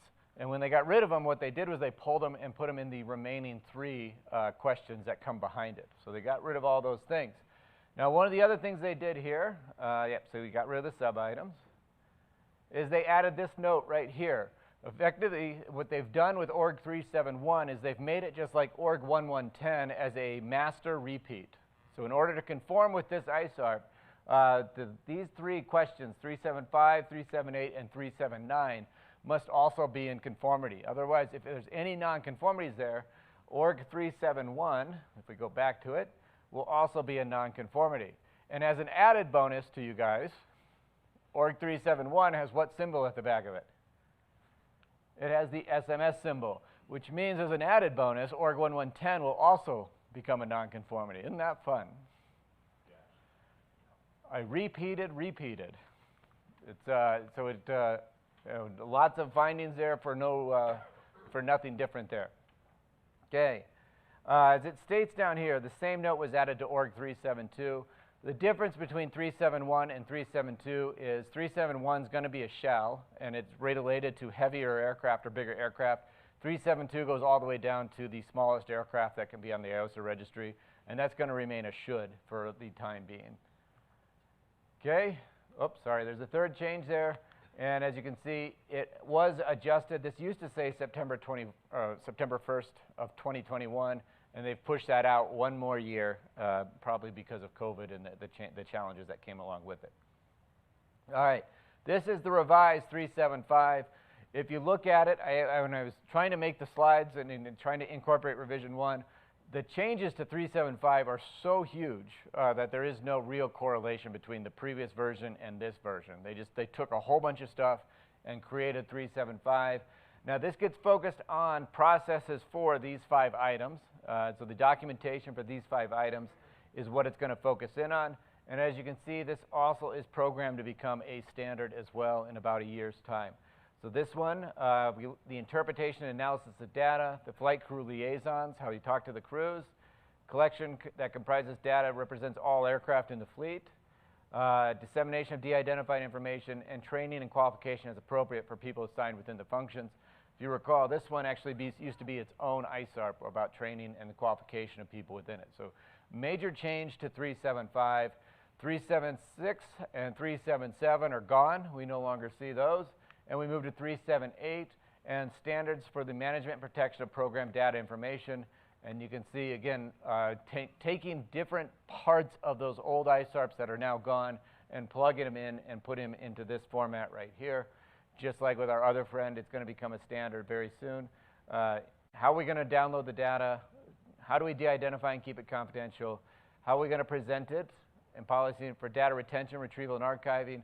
And then how are we going to assess and improve data management policy? So all of those things, they just, from what I've gathered, the task group, the task force within org took all of the feedback they'd been getting from auditors, which was, this is exceptionally redundant. We're asking the same question multiple times. And so they tried to get rid of the redundancies. It looks to me like they've done a much better job with this. It's still going to be difficult for an airline to kind of work their way through it, but it should go a lot better than it used to. And Todd, we've gone through this exercise where we feel like we're asking the same questions over and over. And while it may be implied that certain things are there, we just need to see that it's fully documented where it's there. Okay? Any questions on the rewrite to org 3.7? James? Oh, we got a new microphone.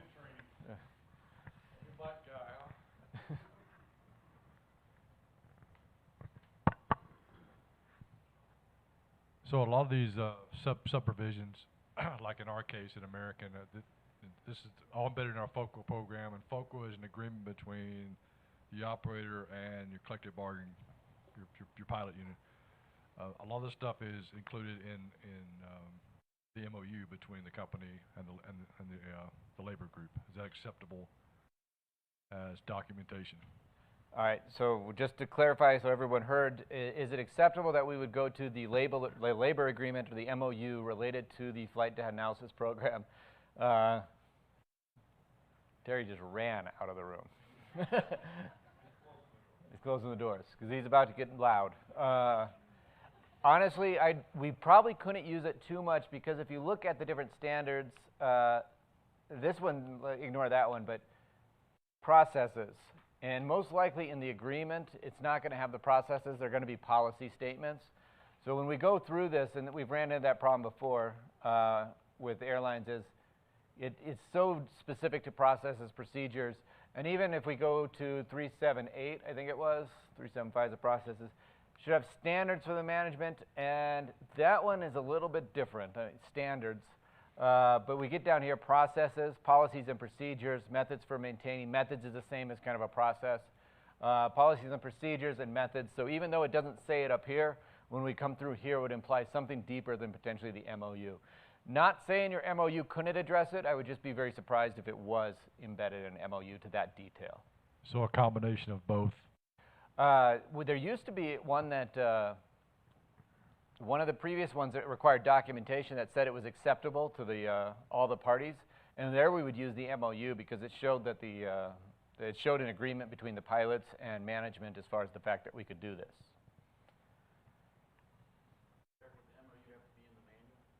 No. The MOU would not have to be in the manual. The MOU could be referenced as an existence, and usually that's what we would end up seeing is that ABX and the pilots have entered into agreement that allows for the following to take place. But I'm going to look at Jim and Terry on this one as well. Personally, I have not accepted MOUs to address processes and procedures for the simple reason that they just don't get into that level. But Terry, Jim? Jim agrees? Terry agrees?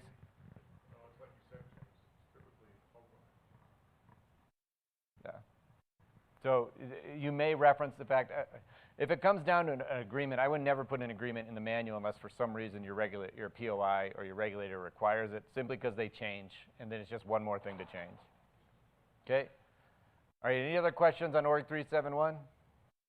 Nothing, just a request that if you're speaking, that you either speak in the microphone or speak louder, or you repeat the question, because some people are having trouble. I think it's because we're not necessarily waiting on people to get the microphone.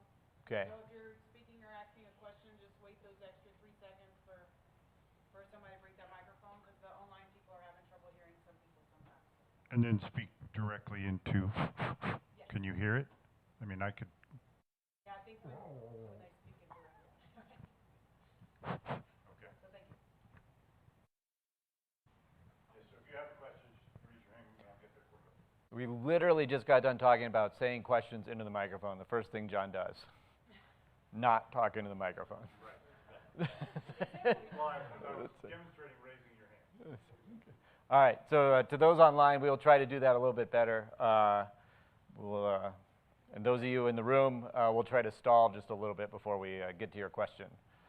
All right, just other notable changes within org, and this is, it seems small, but it is, it's part of it. This 221, management and control of operational records. They added this little word right here, protection, integrity, and security, so that you guys can figure out what integrity means to you, and therefore we'll work within that. But that is added to org 221, and you can see it is in all of the other disciplines as well. So that little word right there has been added. Make sure you don't miss that one. Implementation-wise, it's probably not going to change much of what we've seen implementation-wise, but documentation-wise, you got to make sure that that is addressed in there. Okay, that's org. Any questions on org? All right, very good. So let's switch to my favorite topic, flight, and let's see what I know about flight. So we eliminated several standards there, about 4 of them. They did not add any standards, which was nice. The recommended practice and all cargo ISARP has gone away. And then they've added a couple other recommended practices. So what are we waving goodbye to this year? We're waving goodbye to the OFP as an outline, guidance, and requirement. But don't worry, guys, it's not leaving us all together. It's just been relocated to Flight 376. So, and then 376 got a little bit more interesting as well. So it's going to require more processes to be recorded as well.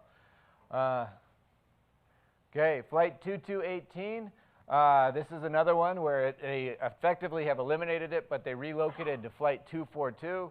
And Flight 242 is much more comprehensive than it used to be. We will, as it says there, we'll take a look at Flight 242 very soon. 311.6, another one that's been relocated to 376, and that's the monitoring of fuel burn. So we'll see these things. As you can see, IATA's really not they're eliminating through reallocation, which makes the numbers look good, but the reality is we still got the same number of things we're looking at. Except for this one, they did just all right, just got rid of that particular one, 313.10. As you can see, they did not relocate it, and no other comments. And same with Flight 421, has not been relocated, it's just gone for whatever reason. It will maybe not return.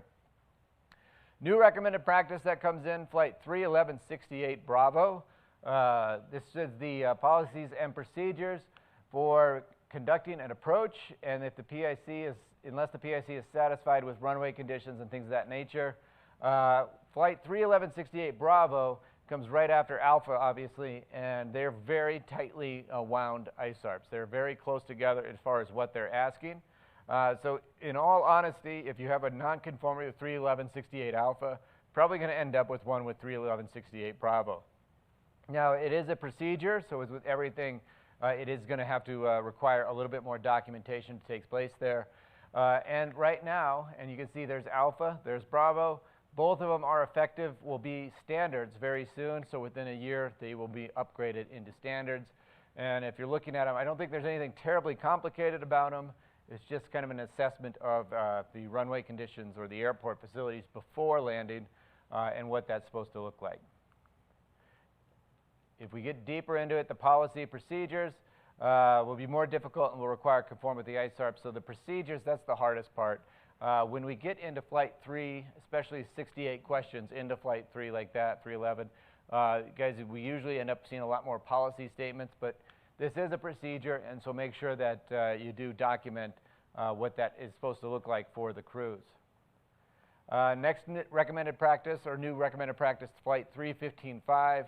As you can see, once again, becomes a standard very soon. And it's fairly straightforward, policy without any sub-items or hidden requirements, which is just that the PIC needs to report braking action to the airport. If it's different, I believe, is not as good as reported. There you go. Flight 242, we've got a significant revision here, so I said they added everything in. Flight 242 used to be about MNPS and AMU training, and then all of a sudden it becomes about PBN and PBCS, and then RVSM, and then you got minimum navigation and areas of magnetic unreliability. So it went from fairly straightforward, couple things to look at, to multiple things to look at. And as you look at it, we've got some crossover happening here. Flight 242, previous requirements are now in IV and V, so right through here, minimum navigation and AMU. And then Flight 2228 has been incorporated in sub-item III and IV as well. So RVSM and MNPS come in here. It's just gotten that they condensed the training for these specialized navigation procedures into a single ISARP. That's pretty straightforward as far as that goes. Now, they did add these two, performance-based navigation and then performance-based communication and navigation surveillance systems. If you have questions about what that means, you should go talk to your flight department, because I don't know 100% what those things are. Anybody in the room know exactly what those are? Talk to your flight department. They will help you work your way through that. But that's what's new. All right, Flight 242, again, revised. If the operator uses that, the crew member, and I'm sorry, that's going back to it. As it says here, there is some relief there prior to being used in such operations, which means only the crews who are doing these individual things need to be trained on these special purposes. We don't have to train every single crew to those particular navigation systems or trainings, only the ones who need it. Okay, moving forward to 376. Remember, this one is, they said it's gone, and this is what it looks like now. So they've certainly expanded this one out. We'll take a look at what some of the things are. Now it requires the procedures, where previously it was very much policy-centric, but now we have to get into procedures for how this one works related to the operational flight plan. And as it says here, this is where monitor flight time and fuel burn. So that's where 311.6 ended up, was in II Charlie for 376. Got it? And then it keeps going further. So there's part of it. The other ISARP that was eliminated, an outline of the OFP contents. And then they also have to do is here, II, where those two, where Flight 177 was incorporated in here. And you can see this is, they've just condensed several ISARPs into this one ISARP. And it's become a little bit bigger of an ISARP when you look at it. It's not quite as benign as the previous versions. And the other part that is very much more difficult is because they threw that word procedures in there. That could be a tripping point for a lot of airlines on that one. Previously been able to get away with just an outline of how the OFP looks. Questions on 376 before we keep moving forward? Lots of changes in there. This one right here, the information is consistent with data programmed in the navigation system. We actually got a question from an airline as far as what that would look like. And again, you guys are going to have to start talking to your flight departments and make sure they're aware that there's some big changes with this particular ISARP. Where it used to be fairly straightforward, it's not quite as straightforward anymore. We get into the other notable changes. Now this one is good. I think a lot of you guys will recognize this one. When you develop your checklists and procedures, you used to say any differences from procedures and checklists provided by the manufacturer based on operational considerations. IOTA put this if applicable because a lot of your airlines do not change what the OEM says. This is how it's supposed to handle, and this is how it's supposed to work. So if applicable is now available to you. If you want to exercise that, then make sure in your manual somewhere it states that the operator, or the original equipment manufacturer's checklist will not be deviated from and will not change. That way the auditor can give you credit for that. If you don't have some statement along those lines, then they're going to assume that you can change these checklists for any reason that you see fit. Okay? All right. See, 311 relocated to 426, no other changes, so we're just relocating ISARPs, and we can get through that stuff at that point in time. This one, they've given a little bit more latitude with Flight 334. They added this note, meaning the medical? Yep, the medical assessment. So if it goes beyond 12 months, it's now 12 months plus 45 days, which is more in alignment with reality for airlines. I think everyone was getting their medical done at the exact same time, so some people were going over. So they're allowing that to take place. Okay, additional requirements here within flight. Instrument approaches. So we got this additional part. So if you commence IFR flight plan in accordance with IFR clearance, that used to be where it stopped. If an instrument approach is required, and it gives you for how that is supposed to go through. Approach is approved and accepted by the state in which they're landed. And as you see here, it again goes into the procedures. So that's kind of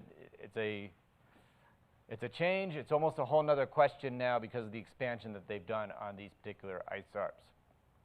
Okay, other notable changes. The AIR and the DLR are now part of the not switching them off and only switched off if needed. So they've added a couple more areas in there. This one was a problem for a lot of airlines because of the not intentionally switched off. So just kind of double check. And now you got a couple other components or a couple of the systems that will need to be ensured to stay active at all times as well. There you go, guidance and procedures. So they've gotten, again, more precise with the language, looking at guidance and procedures with Flight 435. When we looked at 435 previously, it did not require anything. It was just they need to ensure this stuff's happening. So now we actually, as auditors, we have something more that we're supposed to look for as airlines. Then you'll know that that stuff needs to be documented as guidance and procedures. So what seems like when they do stuff like this, it seems like a very small change for sure. It doesn't change the way that you guys are probably operating your aircraft, but what it does do is it changes the requirements of documentation to make sure that you get to the level that would qualify as a procedure. And I think the last thing we have in flight, as far as other notable changes, is they changed the onboard library specifications to add these 4 items to get more information as far as what they were looking for. And then they actually had the IRM Article of 83 for agreement and all that other stuff. So any questions on flight? We're working our way through flight hopefully fairly quickly. Okay. Now let's talk about dispatch then. Standards eliminated and standards added. So 1 eliminated, 1 added, and then pretty consistent down through here.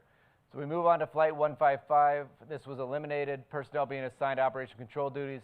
As it says there, eliminated through reallocation to 157. So our favorite thing that IOTA has done this year, a lot of reallocation into and combining of ISARPs. Now we get 328 Bravo, which is a new standard. If you haven't seen this one yet, this one can get your attention a little bit more quickly. There are 2 requirements in this ISARP. So you have the red and then the yellow right here.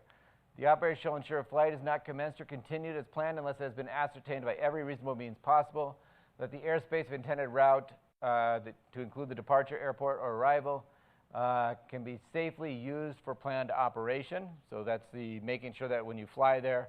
And then you get down to the green note. If the operator conducts operations over or near areas of armed conflict, a risk assessment shall be conducted and appropriate risk mitigation measures to be taken to a safe flight. The red part is not that difficult. That's what your operational control folks are probably doing on a day-to-day basis, making sure that everything's in place and there's no risks associated with flying to the airport. This green part is really, probably should be its own question, but they've added it as a note. With notes, this is a note. There's several different types of notes. This is an actual standard note, meaning that you can get a nonconformity against it. The program expects the airlines to conform with a note written in this way. Okay, first part about this one, the applicability. This part is going to apply. So the ISARP is going to apply to every airline, regardless of where you fly or what you fly.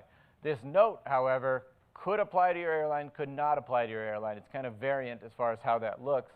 But it will only be to those areas flying over or near areas of armed conflict. If you're flying domestically in the United States, I don't know where we're fighting right now. Washington, right? Probably. So if you're or whoever won the NBA title, so stay away. So Milwaukee. But internationally, this is going to definitely impact you guys quite a bit more, especially given the nature of it. Now, one of the challenges, so as we look at this, if we look at 328B, this itself doesn't talk about what it's supposed to look for, but if we look at the actual auditor actions for 328, it is flight planning processes and procedures. So while the ISARP doesn't say processes, procedures, the auditor actions do, and therefore that's what you should be looking for. Amanda, is that a question or a scratch? Okay. So be mindful, the ISARP is looking for processes and procedures. Now we come to the second part. This is the probably the more challenging part, the one that's drawn the most attention from auditors and airlines. So when you're assessing this, you have to think about the route structure of your airline. Where do we fly and what are we flying? And then you have to know the current zones of armed conflict within that route structure. And unfortunately, there's more conflict in the world than we think about, and we have to start looking for those things.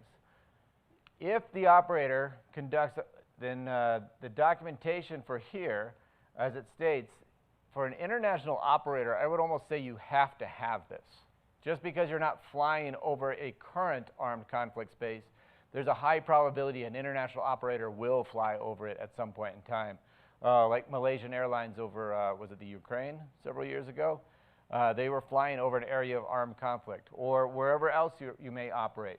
So one of the things about it is that the route structure being what it is, there really would almost suggest you have this in place anyway, just to prevent, trying to prevent anything very negative, such as what happened to Malaysian Airlines, happen to your airline as well.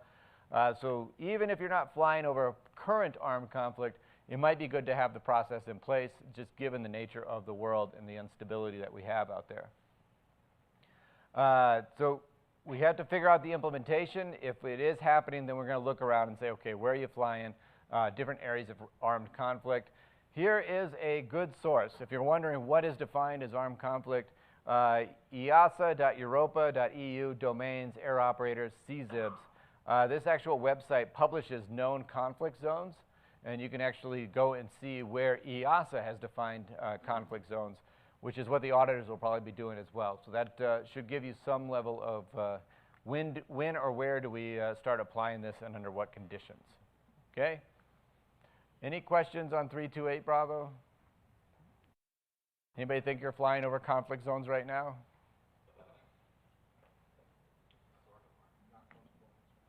Sorta. What'd you say? You're not comfortable answering that question? Okay. We could go there and figure out if you are or are not. But I think when I went and looked at that website, there are a lot more areas of armed conflict than maybe I was expecting to see in the world. So there's several different areas that exist out there. And it's something that, as airlines, you guys should look at to make sure that you've taken the appropriate measures in place. Some of you just know right away, we fly in those areas. That's where we get paid to fly into. Others, it's not really what you want to do. Okay, 157. Any questions coming in, Amy? We do have a question.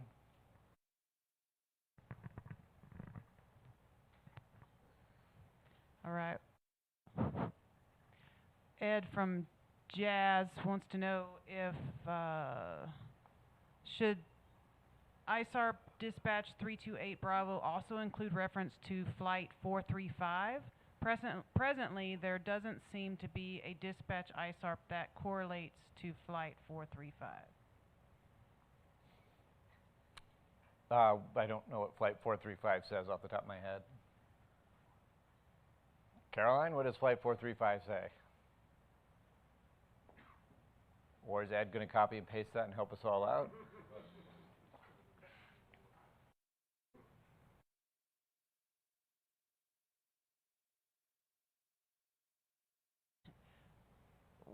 while that's getting researched, he actually said it was a few slides back.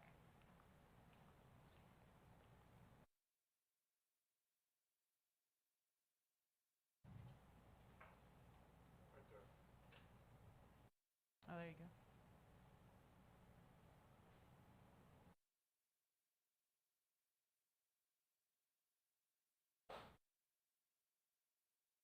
All right.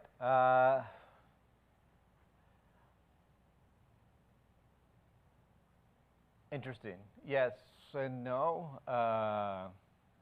Flight otter in the back of the room. You're gonna come around and get the microphone.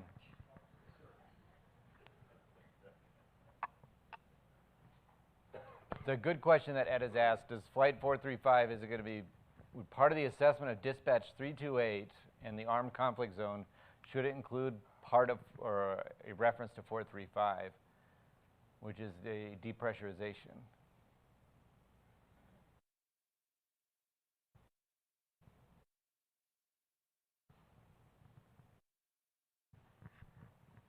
Okay, I don't see the connection right away, because Are you picking up? you should be planning around the area of conflict, right? I believe so, or you should be maybe at your, what are you, 328 Bravo, right? You could be flying at 40,000 feet, and you feel like it's safe due to the nature of the conflict. Well, that's part of your planning, and yeah, when you, it's part of that risk assessment, and you have to know that if you do have a depressurization, you suddenly put that whole flight at risk. Do you descend within reach of armed conflict? You will if you have a depressurization, yes. Okay. All right, so you answering Ed's question? Well, I'm not, what do you mean? I'm not going to tell them what to do. I'm just saying that is part, that has to be a part of the risk assessment. Okay, I think that answers it, Amy. He said he's not referring to the armed conflict, but the oxygen planning.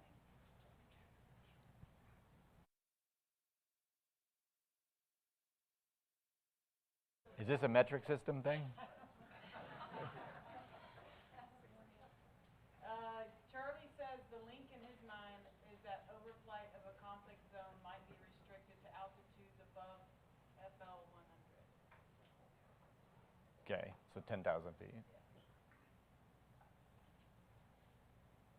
I would say, going off of what Terry said, that should be part of the planning process, and as it relates to 435, that should be something that's taken into consideration if they're flying anywhere near an area of conflict. And can you define near? That's another question. How does IOTA Who asked that? I'm going to mispronounce her name. Joaquin from TAP? Joaquim, yes. All right, so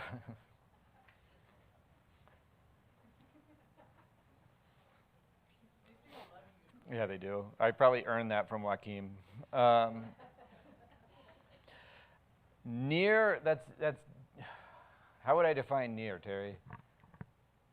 Because that's the wording IOTA uses, Yeah. it's going to be up to the judgment of the auditor, really, ultimately, Yeah. what near means. Yeah, you hear that? Yeah. Ooh. That's what we have to deal with when we, you know, we assess things like this.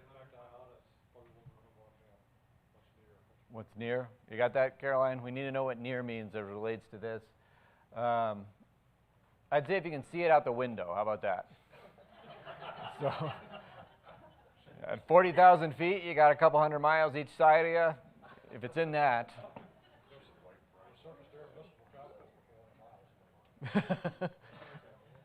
I don't, as far as near goes, I think that might be part of the risk assessment, depending with the, I don't want to bring up a bad situation, but with the Malaysian Airlines where you have two actual militaries going against each other, then the equipment that, you know, that's a bigger, you got to give that a wider gap than you would if you had, you know, the NBA franchise won the challenge and everyone's just shooting their guns in the air type situation. You got to kind of use a little bit of maybe part of the risk assessment as far as who's fighting with who and what are their capabilities as it compares to maybe someone else. So it's pretty ill-defined as far as that goes. And my guess is we're going to ask IATA what near means, and they're going to ignore it because there's no good solid definition. Eric, there is some guidance, I think through ICAO.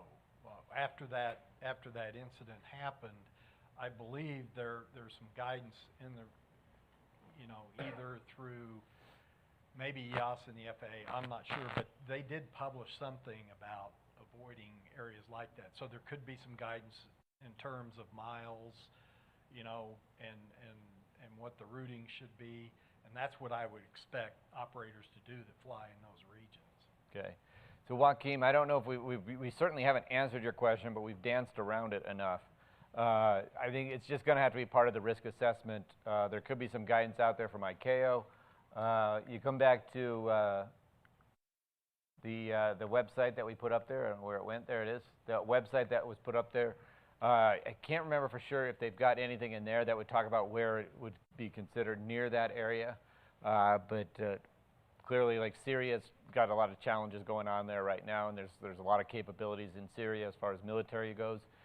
So it'd probably give them a wider berth than you would, maybe some rebel insurgents somewhere else in the country or the world. So definitely, I would include it in the risk assessment, just as far as part of how far away you need to be or how high based on what they have given you. And I think if the ICAO, as Charlie mentioned, flight level 10,000, that seems pretty low, but if you're up at 40,000, then most likely you're going to be free and clear of almost any of the most of the areas of conflict that exist in the world, unless it's two professional military organizations. How's that sound, Terry? The only thing I would say is even at 40,000, I think Malaysia was up in that altitude when they were hit. So I think it's just a matter, you just avoid it as much as you can. I don't see any reason to take a risk in flying over a country, a conflict, at an altitude, because you never know what the capabilities are. But That's right. Otherwise, yes, I agree. Okay. All right. Anything else coming in, Amy? All right. Any other? Caroline?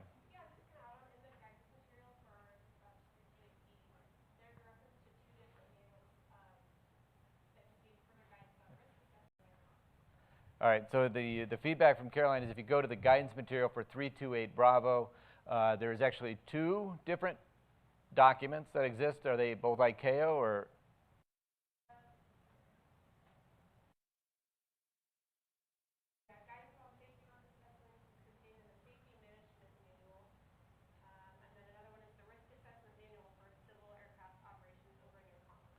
Okay, so if only we could get the microphone handed to her.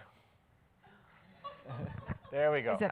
So I think the second one is the more important one of those. Yeah, the risk assessment manual for civil aircraft operations over or near conflict zones, and it's document 10084. Okay, so that seems like the good jumping in point. That one should help out. And actually, yeah, it's right there, right? Yep. Okay. So that one would be a good place to reference and see what they say as far as what that means and when you should consider it. Any other thoughts on dispatch 328 Bravo? All right, domestically, you guys are going to be in, I hope domestically you guys stay in good shape for a good long period of time. Internationally, it's something you should probably be more familiar with, how that's going to impact just based on the different situations that are developing around the world. Okay, moving on to 157, dispatch 157. If we have these, this is what ISM Edition 13 looked like, and then ISM 14, you can see there's quite a few changes down here where they start splitting out the flight operations officers and flight operations assistants. So that's what we're going to focus on. So really what's changed, we go from III, let's see what it says about that one. They've been modified out of III, and now it used to be applicable only to FOOs, and now we've got IV and V, which break it out by FOOs and FOAs. So they've created a greater separation between what the requirements for the flight operations assistants are and the flight operations officers are. Again, where this ISARP maybe did not apply to FOAs in quite the same capacity as it used to. The last big change that we saw within dispatch is this estimated time of use. They simply added this definition, or they added this acronym, ETU, in quite a few of the ISARPs. And so we're just drawing attention that that's what they mean by estimated time of use. And by the way, the IRM, IATA does a pretty decent job of updating that. I forget who exactly brought it up. Was it you, Randy? Right after we broke for lunch. IATA does have a definition of what a cargo compartment is in the IRM. So you could fall back on what the definition of a cargo compartment is, as we were talking about for Org 318. So don't forget that that manual exists. It was designed to help us out, so it does exist in that way to help break down what they really mean by several of these things. Other notable changes that have occurred, and so it now includes en route, so 331. So it used to just be takeoff and landing weight limits. Now en route is inclusive, which includes this little tag on right here. And then II also includes the structural ramp, takeoff, and landing weight limits as well for the aircraft. Most likely already being done by your operational control personnel, but that's an additional change that took place there. This one, Dispatch 441, has a new conditional phrase. So it used to just be the operational guidance proceedings for flight is not commenced unless submission of breathing oxygen. Now they've assigned that to the FOO, or at least during a shared system, a full shared system with the FOO, that they accomplish this particular check for Dispatch 441. Okay? Questions on dispatch? All right. What time is it, Amy? 2 on the nose? All right, we'll go through maintenance, then we'll take a break. So maintenance, you can see here, maintenance has done a lot of fun things with the table, but they haven't done a whole lot with the actual standards as far as adding or removing them. And so we're going to get into these tables, which everyone really enjoys. First one is a new standard, or as it's more appropriately put, it is an existing standard that has been modified with a new requirement. So cockpit voice recorder is an XIV, and what previously used to be there is no longer there, but they are requiring all aircraft have a CVR that is capable of recording for 2 hours. And then as we go into the future, on or after January 1st of 2022, then the aircraft manufactured after that date do have to have a CVR that will record for at least 25 hours. So that's quite the change there. But it does not apply right now. Every airline on the IOSA registry, you do not have airplanes that have their airworthiness certificate issued at that point, just yet. It is going to be eligible for active implementation. I'm not 100% sure why, because either the plane has it or it doesn't, and we've got about 6 months of lead time before those things started showing up. And of course, the note that magnetic tape is not allowable as well. So that's the changes, and we talked about those 2 changes right there, and that it's eligible for active implementation. As you can see, what was there previously is that airplanes before 1987, or I'm sorry, on or after 1987 had to have a 30-minute recording time, and then aircraft issued on or after 2003 had to have it for at least 2 hours. They've changed that, so now it's all aircraft for 2 hours, and then new airplanes starting after the new year for 25 hours. That's a pretty healthy amount of time for a CVR. We all good on this one, maintenance? Andy, you good? So far. All right. Okay, new standard has been modified with a new requirement. This data link recorder situation here. It's been a very popular moment for the IOSA program, the whole data link situation. So what we have here is ISM Edition 13. Data link using communications which involve a certificate, and then it came down here and they added a little bit more to the condition or the applicability. It's for data link communications, for the authorization and or control of the aircraft flight path, and then the date remains the same.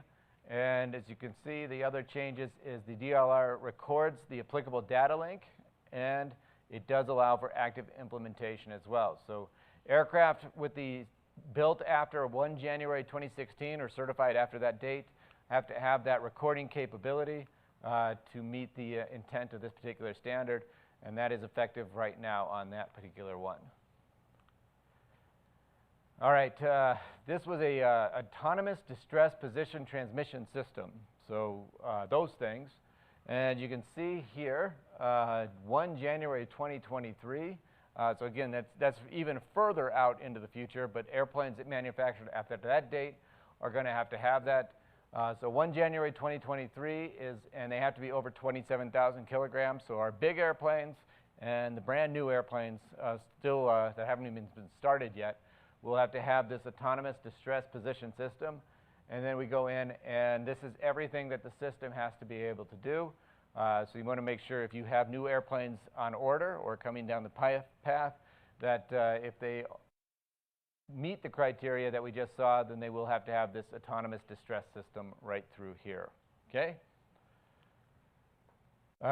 Once again, they're going to give you active implementation on that one. I missed that because that 2023 date was part of the latest revision 1. So ignore that right there, but this part still remains, I think. Let's see. Nope, sorry, that is my fault. So it's all up to January 2025. So they've pushed those years out by 2 years, I think, on both of them. All right, this is now in the recommended practices.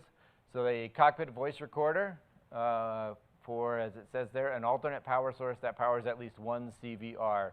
And that's going to be on all aircraft over 27,000 kilograms after January 2018 as the certification date. They are recommending that they have an alternate power source that powers at least one CVR. And you can see what the qualifiers are and what the assessment needs to be. Now, they did provide some guidance material, and we went ahead and put that in here. And it says here, an alternate power source automatically engages and provides 10 minutes plus or minus 1 minute if the power to the CVR is lost, so for various reasons. So that's what they're looking for with that particular ISARP, and that's a recommended practice, and nothing in the notes saying it's going to be upgraded to a standard anytime soon, which is nice to see. So you guys will have some time to get ready for it. Another new recommended practice, 414V, as it says here. This recommended practice is going to become a standard, and it has to do with the data link recorders. And the difference being, if we go back and look at it, it's in the details through here. They've got some very elaborate reasons when it's going to be upgraded to a standard as far as the aircraft it will apply to. Honestly, the best thing I can tell you is have your maintenance work through these different requirements to determine if it is going to apply to your aircraft. Because the first part will become a standard. The second part will not become a standard, is what IATA is saying. You just have to look at the two differences between the two on that one. And it's pretty detailed, and you're going to have maintenance engage in that particular one because it gets down into STCs and things like that. All right, the last one, I think this is the last one for the tables, autonomous distress position system. Now it goes down, if you remember, it was going to be a standard for 2,700 or more, and at 57 or 27,000 or more at 5,700. They're going to make it a recommended practice to have the autonomous distress system. Airlines can choose or choose not to put that on board the aircraft as they see fit. And that's what's there.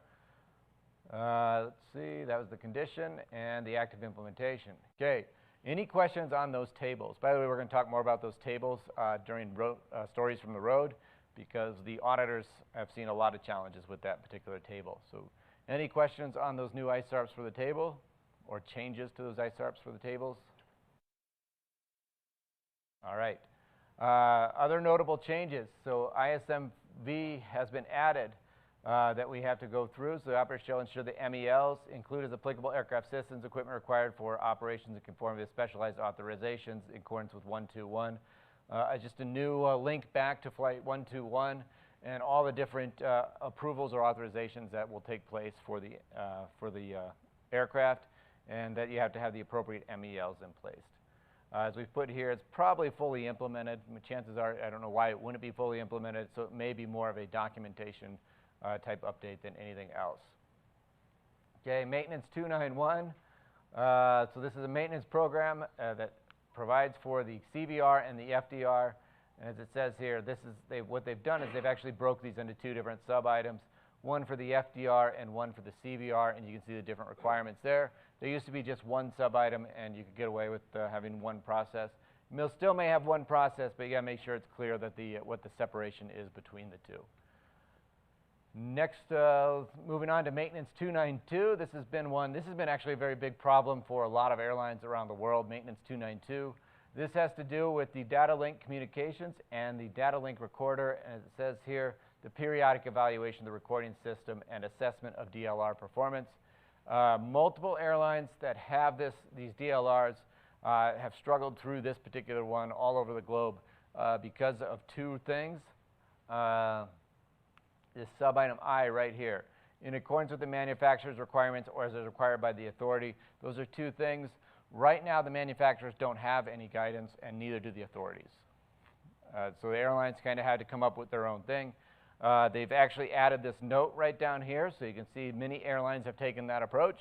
But in the absence of requirements from both the manufacturer and the authority, the operator is going to have to develop its own DLR evaluation performance program. So, yes.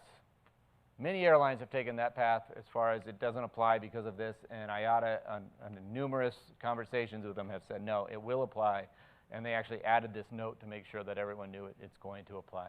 Or sorry, not this note, but they added that into the guidance material. Most airlines, when they're doing 292, though, are actually doing this as part of their CVR and DLR. No, not DLR. FDR, thank you. CVR and FDR checks, it's integrated as part of it, but their documentation doesn't specify it. So they've had to update their documentation to meet that requirement there. Change to maintenance 473, the ever popular table 4.8 as it relates to ESDs, electrostatic discharge or devices. They've added that it only applies to maintenance organization that handles. So each maintenance organization that handles or performs maintenance on, so it's kind of expanded that out. Previously, it seems like it was only applicable to perform maintenance on. So they've definitely added that component in there, so they've expanded the scope of that particular ISARP to include those that also handle it, which is much greater than those that actually perform maintenance on them. All right. That's a quick dive through maintenance. Any questions on maintenance's updates to to ISM 14. All right, so let's take a 10-minute break. When we come back, we'll start talking about the cabin updates and such.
Not get enough to eat, Randy? We didn't feed you enough? All right, so we get everyone to kind of come back in. We're gathering up folks here in the room and giving everyone online a chance to get their speakers turned back on. So we've moved on to cabin now. We're still in ISM edition 14.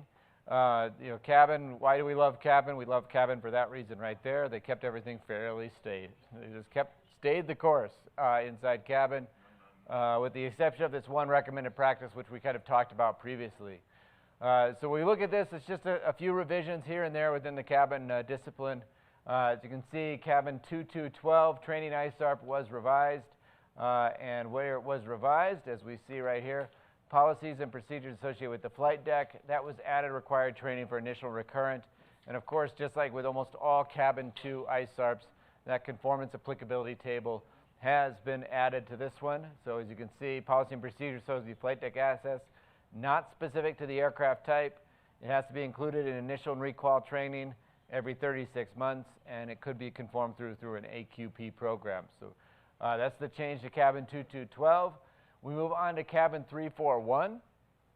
Cabin 341, you can see what this looked like with ISM 13. And then you get to 14. I don't know if you saw it real quick there, but sub-item I makes a change. And there's also the change right in here. The acceptance or non-acceptance has been added, so you may have to make sure that you have policies and procedures for those passengers who fall under the 7 sub-items or however many it was that exist there. As it says here, if the operator already have document acceptance criteria, then the language needs to clearly reflect those not meeting acceptance may not be accepted. So just kind of a point of clarification within the maybe your manuals for your flight attendants to make sure that they know here's what's acceptable. Anybody not meeting these are considered non-acceptable. The next thing that they changed right here was the intoxicated passengers. And what they actually removed was and/or abusive passengers, which the timing of this could not have been any worse. They have removed it. Now, I think we all know being abusive does not necessarily mean intoxicated. There are people who are abusive without being intoxicated. There's some people who get much better the more intoxicated they get. But that being removed there, we would encourage airlines to keep the abusive passengers protocols and procedures in your manuals. That's a reality of the general public right now traveling around there, as we end up with a lot of abuse. Be sure that our flight attendants have the resources at hand and have the guidance that exists out there. And I know a lot of your airlines have those items as far as how that's supposed to work inside your manuals already. So please don't take that, please leave that stuff in there and keep it up in front and center, especially given the situation that many of our cabin crew are fighting through and working through on a day-to-day basis right now. Okay? Other notable changes within cabin. This is cabin 337. When to be seated and secured. So that is actually when to be seated and secured. So that is 2 new requirements that would be are new to cabin 337. And procedures that ensure the cabin crew is notified. So it actually probably is coming from the front end or the flight deck, and therefore they need to make sure that those 2 things are occurring there. That's what we like about cabin. Any questions on cabin? Kept it fairly straightforward, other than just make sure that we don't lose track of our abusive passengers and have something appropriate for them as well. Usually, yes, Ashley. Well, hold on one second. Somebody's got the microphone. We have Ashley Cooper from Bahamas Air who's got a very important question to ask about cabin.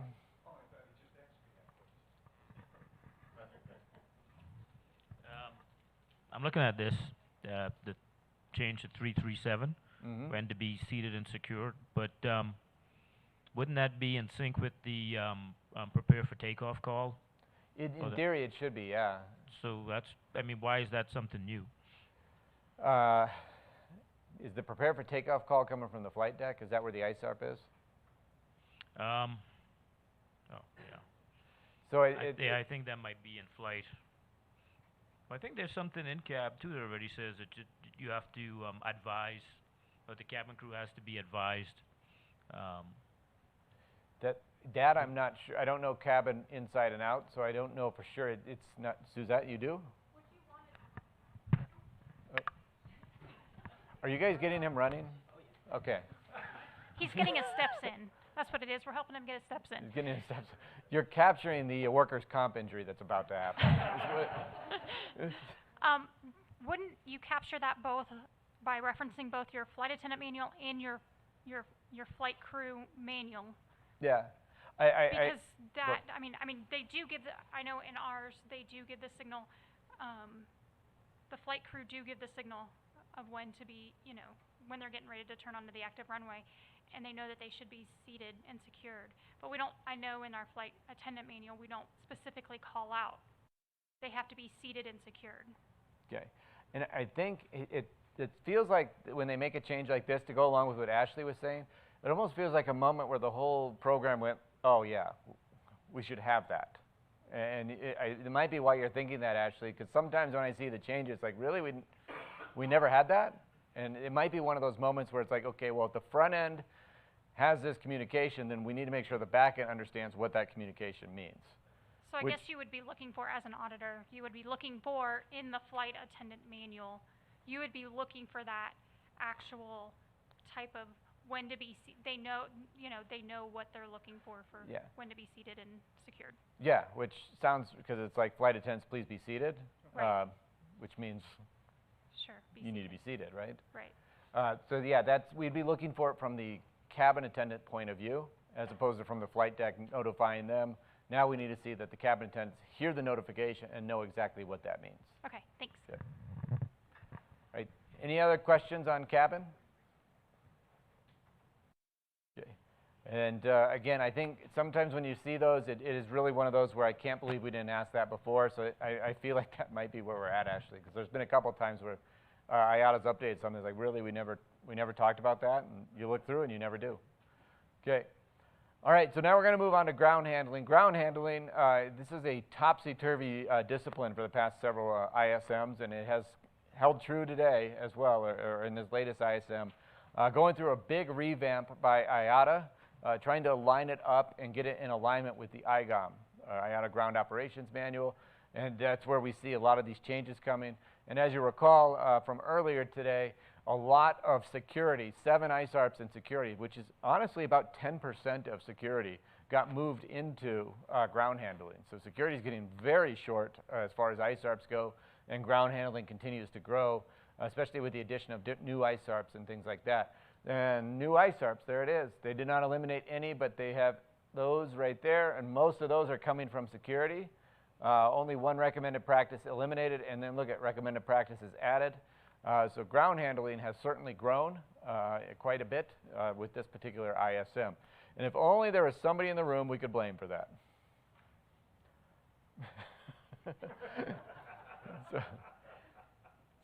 Sorry, James. So everyone knows James Jeffers is on the ground handling task force, or he was. I don't know if I think you're on org now. Still him? Yeah. So anytime I see a problem with ground handling, there's a phone call to him to talk about Tennessee football, and then what are you doing? What are we doing? What are you doing? Yeah. Okay. All right. Ground handling 111.6. This was eliminated. We talked about it earlier. It's now gone. It's been moved into org with the other IDX ISARP, so it's now part of that particular group. Okay. New standard. If the operator conducts passenger flights. So we go into, and this, if you look at it, it's funny because we just got rid of abusive passengers out of cabin, but we added this whole new standard in ground handling, which really addresses kind of those passengers who have become less than favorable to our operation. So it goes on to say policy and associated procedures for addressing passengers that exhibit unruly behavior or interfere with the flight departure. And then it goes into laws, regulations. Such procedures will address the identification of those folks, conditions for which they may be denied boarding, and reporting of instances of passenger unruly behavior or interference. So it brings in the full circle. Now if you look at it, within the ISM, we have a ISARP in flight that addresses passengers who are behaving this way. We have it in cabin, and now we have it in ground handling. So all 3 phases of a passenger handling experience are now fully addressed by this one. So it's one of those where it's nice that it's been added. It's a good time for it to be added as well. And it is policy and associated procedures, which means that the airlines, you're going to have to make sure that you've got the procedures better defined. And then as it says here, specify that will ensure the safety of folks on board, which are through, These will need to address the requirements of the ISARP and a requirement for the body of the ISARP. Procedures that ensure the safety of on board, and then you get through these 3 individual sub-items right here. One of the things that we should think about here is the identified section will contain the procedures required to conform with this ISARP.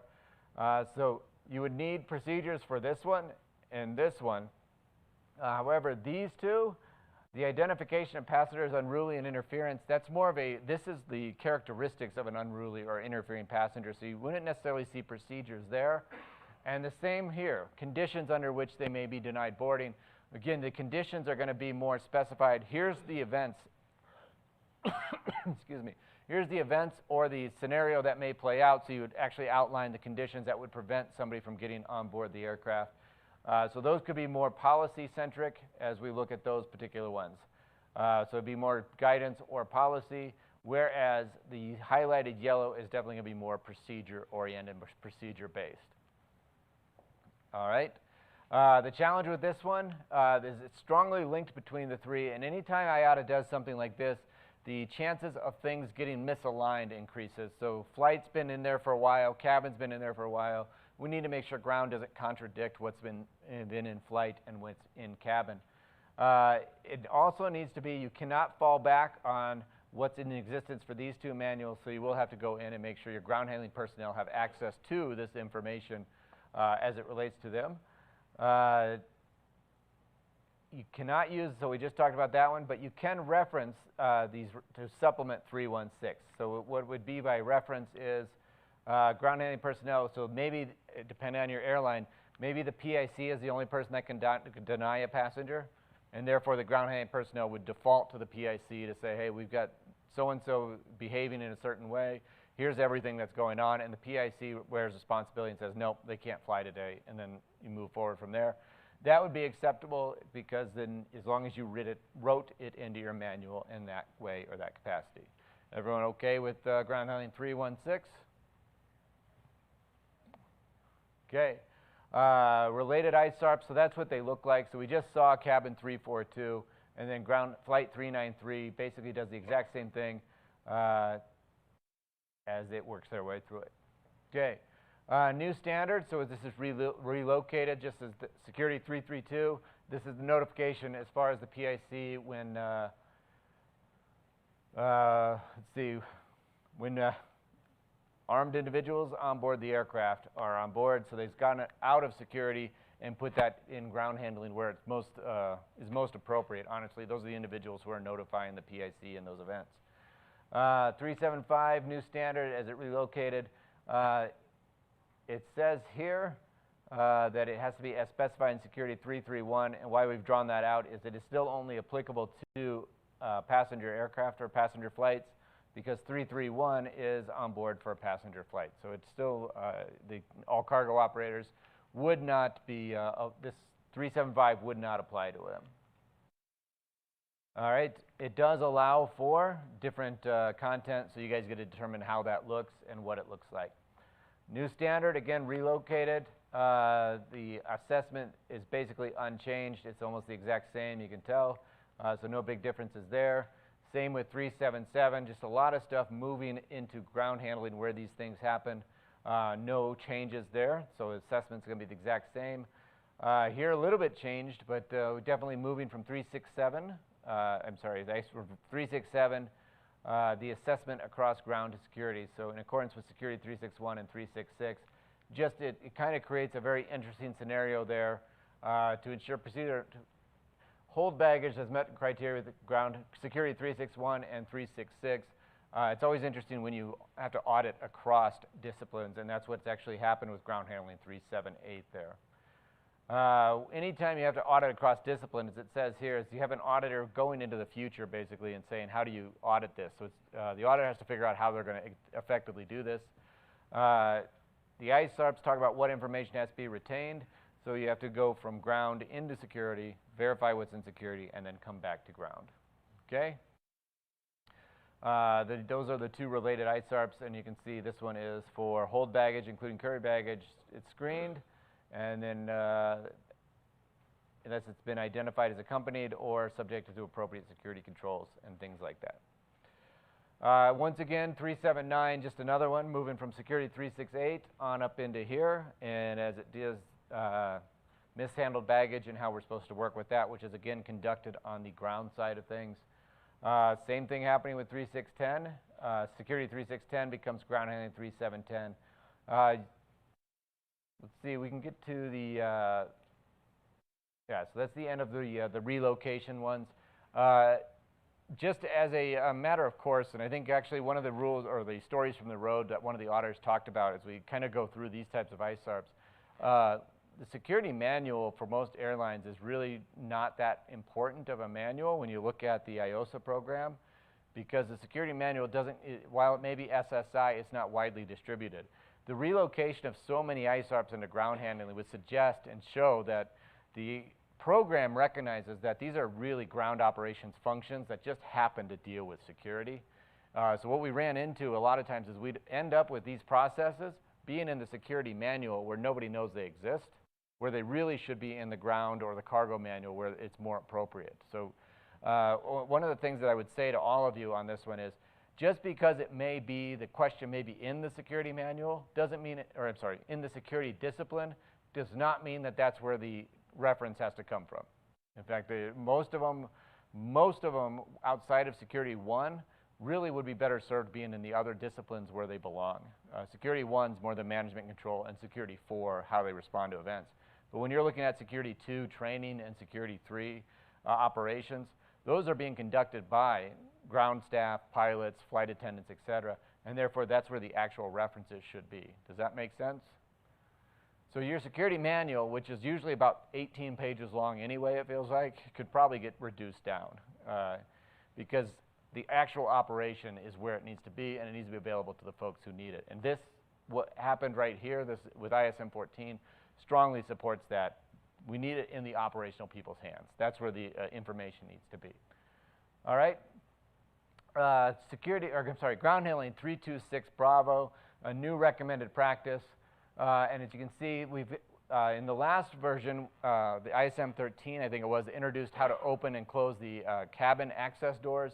326 Bravo gets into opening the cargo hold doors and the various requirements that come into play there. As you can see, this is going to get upgraded in just about a year or so. So how the aircraft cargo compartments are accessed and opened is something that you guys are going to have to be focusing in on. Again, procedures, so it's not just how, it's the actual process for doing it. If we look at this, the first part will apply to all operators within the scope of IOSA, as long as they have cargo hold doors. It's when you get down into if GSC is required, so that's the break point. You have to have the procedures for opening it if GSC is required, so some of your fleets do not require GSC to open or access the cargo doors. Then the rest of this would be NA for you, but if you have a wide-body aircraft or a narrow-body which requires equipment to be used, then you're going to have to address I and double I. But I think if you go to some of the smaller aircraft that existed, like maybe an ATR, which does not require like a belt loader to load it, then you could get away with having that marked as NA. Does that make sense? And marked as NA from that comma down, you still have to show how you're supposed to access the cargo compartments. All right, there it says for sub-item I is to play the safety rails. So technical belt loaders or other GSCs have safety rails to prevent falls, so that there's no real relief from that one. And then for double I, when rails must be extended as applicable. So they've actually written in that you have to have safety rails on the ground support equipment that's used to access the cargo compartment doors. Just coming back to this one, and we kind of put this slide in here because it's becoming so prevalent within the IOSA program. Aligned with the IGOMs, you're going to have to do, the operator will need to document the requirement, but more importantly, as far as that goes, the outsourcing ground handling means that you've got to make sure you've got the oversight in place for all of these different ISARPs that deal with how you ground handle the aircraft. We're seeing it a lot on audit checklists, and auditors are looking for that stuff on your audit checklist to make sure that it's part of it and inclusive in it. So make sure that you're keeping up to date with those on your checklist. 3210, a new recommended practice. And you can see they've, you have to have procedures during adverse weather conditions, which is about time this is one of those where I can't believe they didn't have it moments. They've always just talked about other types of adverse weather, but never really specified. As a minimum, you have to know what to do when it's winter, slippery, thunderstorm and lightning, high winds, or any other that is typical in the areas of operations for the operator. So winter and slippery, as we say here, winter or slippery. So slippery conditions could exist in a rain shower, in which surfaces include the ramp surface becoming wet and slippery. Rain shower being different than a thunderstorm, because I think the focus there is, now we're talking about lightning, we're talking about more severe type rain. But if it's just a mist, that's still going to create a slippery condition that you'd have to be accommodating of. High winds are fairly straightforward. But then this other one down here, so we're trying to think of some things: hurricanes, typhoons, tornadoes, or others, volcanic ash, extreme heat, extreme cold, fog, depending on where you're at. There's a lot of different conditions that could be presented from a ground operations side of things, and you want to make sure that you've got those things covered in that way. Okay? You guys will determine which ones are probably more applicable for 4. I'm not sure about these 3, but definitely extreme heat, extreme cold could come into play very quickly. Questions so far? We're doing okay? All right. So now we get into the 43415, another recommended practice, and it has to do with outsized and or heavy cargo, and it's the loading, securing, and unloading of outsized heavy cargo. Previously, when we saw these types of ISARPs, we only have been focused, as it comes down here, at Cargo 341, acceptance and handling. But now we're getting into the actual aircraft at this point in time. How are they loaded, secured, and I guess unloaded for this particular item? So we see this actually happening a couple more times with ISARPs, getting more specific as far as what we're looking for. And then 3416. Let's see, now we're talking about animals, handed, loaded, secured, and unloaded. So again, getting out of the cargo facility to the aircraft is what these ISARPs are doing, and making sure we have the procedures in place for them. A lot of your airlines already have those, but you may need to revisit them, make sure that they now meet the intent of these ISARPs. These are all shoulds at this point in time, and no specified date for upgrade either. And then perishable cargo, if you transport it, once again, so they've gotten a lot more specific with these things and how they are loaded, unloaded, and handled on board the aircraft. All right. We've kind of lumped 3, 4, 15, 16, and 17 together. They have to have those detailed procedures now. They're going to have to get more detailed with your procedures, which is interesting because I'm thinking of a lot of the airlines I've been to recently. The procedures for the actual handling of these things is much more elaborate than the actual acceptance of them. But now we're going to actually focus on how those things are going to work. So we need to make sure that the detailed procedures are in fact available to everyone that needs to be there. And we come back to that oversight program as well because of how outsourced ground handling is. I think this is the last one that was relocated. So we have our recommended practice that was relocated from Security 3611. The ISARP's relatively unchanged. You can see it's just about screening of hold baggage. All right, other notable changes. So we look at the other notable changes.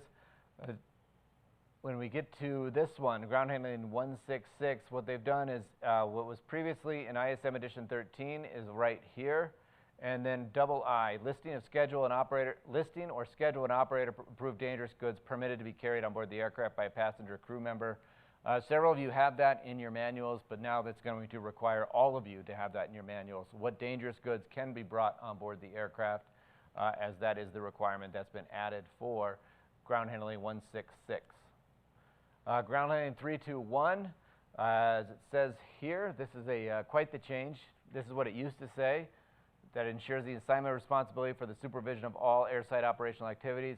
And now it's been broken out into such process for the supervision, aircraft ground movement, handling, unloading operations performed in accordance with the OM, and then having an aircraft turnaround plan that includes turnaround coordination is established and applicable supervisory functions. So they've become much more detailed.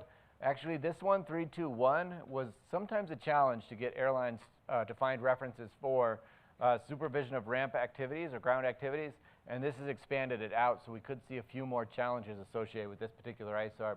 as these two items probably, I'm going to go out on a limb on this one, are not covered by probably 75% of the airlines on the registry to that detail.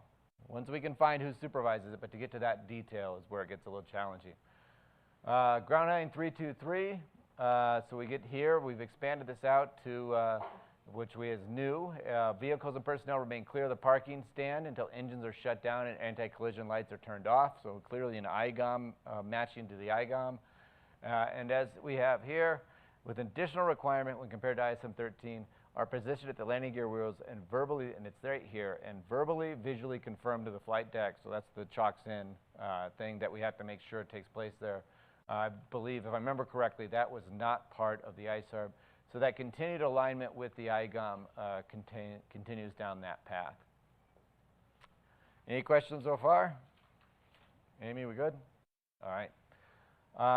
Other notable changes, ground handling 327, as it comes right down here, this is the new addition. Vehicles and personnel remain clear of aircraft engine intake or blast areas during engine start. What seems fairly common sense, that's the addition that was added during, prior to aircraft departing the parking gate. So the very end of the turn process there. All right, you can see a lot of things happened here with this particular one. Ground handling 341. The cargo hold is inspected, so the loading procedures of the OM that ensures the cargo hold is inspected and checked for damage before it begins and ensure it's empty of other than documented transit load items. So that, again, all other sub-items are new to this ISARB.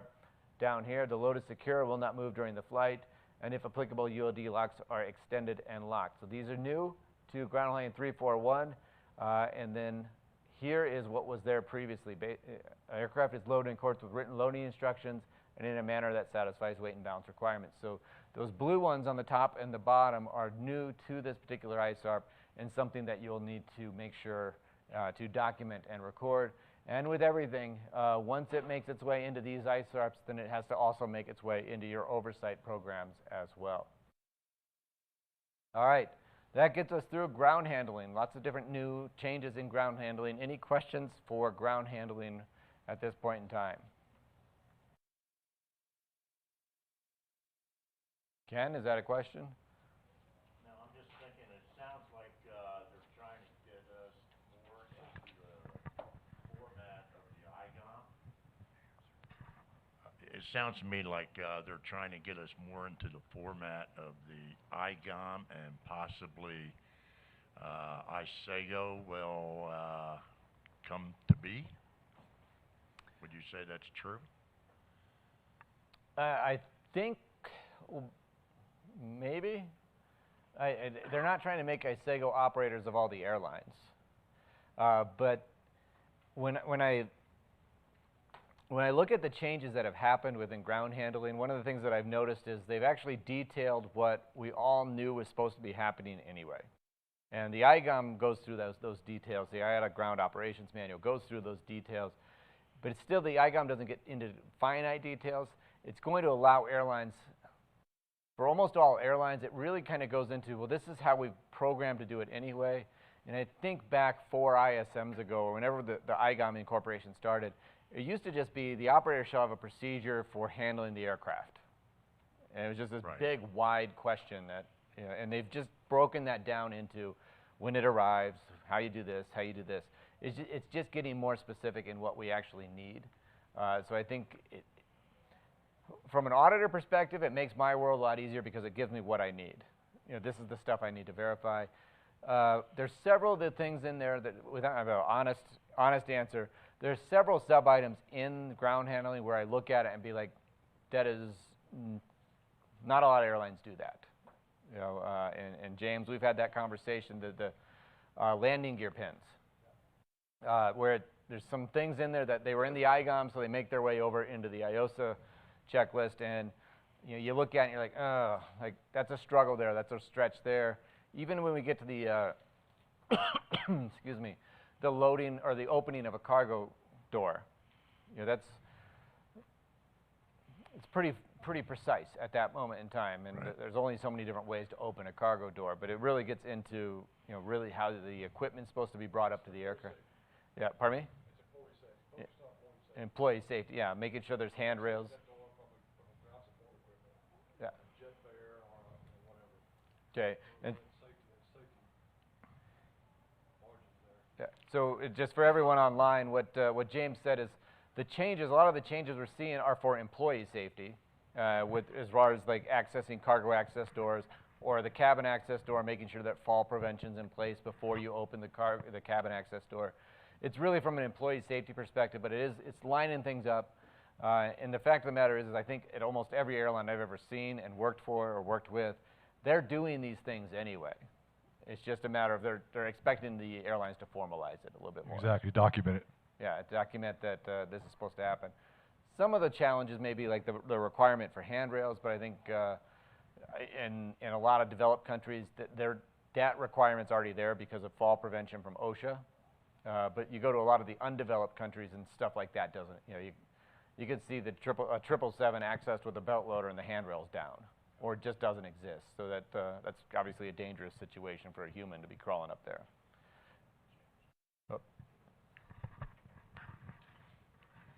The thing that really comes to mind in seeing a lot of this is a lot of the regionals have for us, it's the EGOM, the American Eagle Ground Operations Manual, and that is going to predicate, I believe, a lot of revisions to add in more precise type procedures and processes, and that goes by a task force. And the way the task force actually works, it's going to take a while for a lot of these revisions to be placed in there. And I just foresee maybe some issues with that.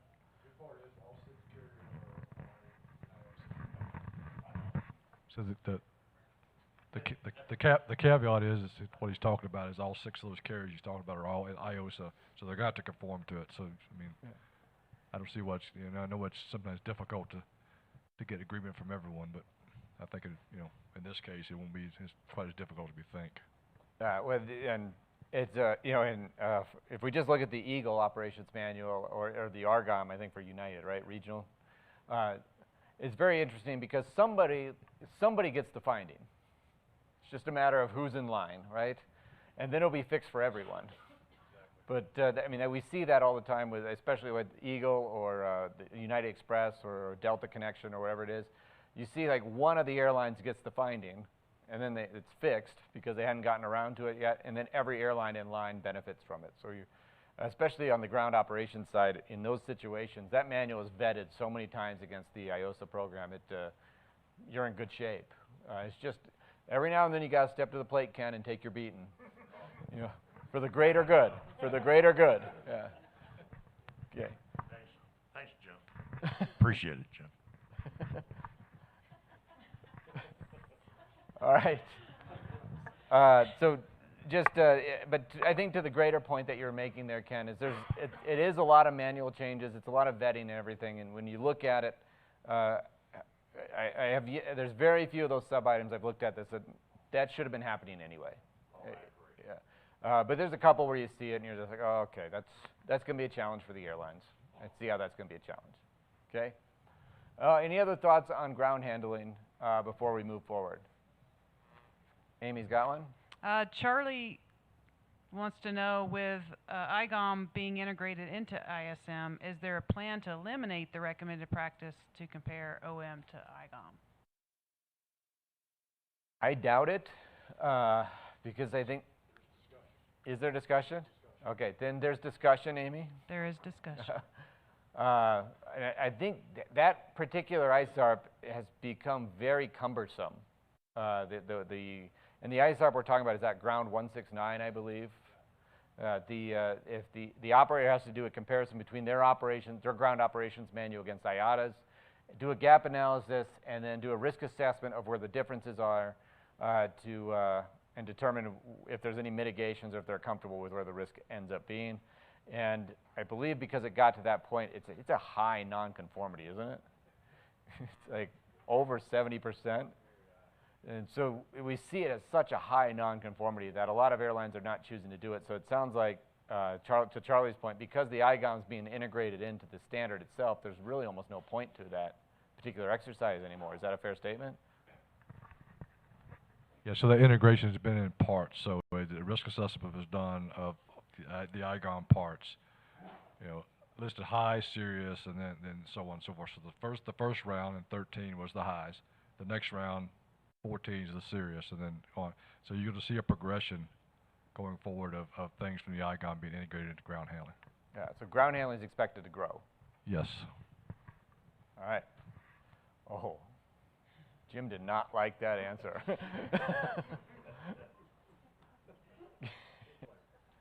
All right. Anything else coming in from the viewers? Got a couple of yays and amens, but Yays for what and amens for what? yays for the consideration and discussion, and then I think the amen came back when talking about being vetted as each carrier is, you know, once one person gets it, Oh. I think that came back during that. Okay. All right. So we'll, guys ready to move forward with the cargo?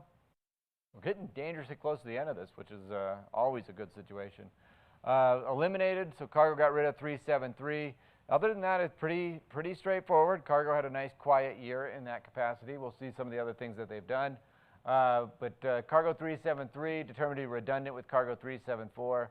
So they actually took the base requirements and put them in 374 as a sub-item, so you can expect that that's what we're going to look at. This is what cargo 374 now looks like. And cargo 373, to ensure all items have an application of security controls either by a regulated agent or another entity, and that was the acceptance of cargo when it's accepted for transport. 374 breaks it down and says if you accept from a known shipper, which is sub-item I, how do you process that cargo, and double I is an unknown shipper. So you've got the two vetting there, so it really is a very redundant, a strong redundancy, so it makes sense to get rid of 373.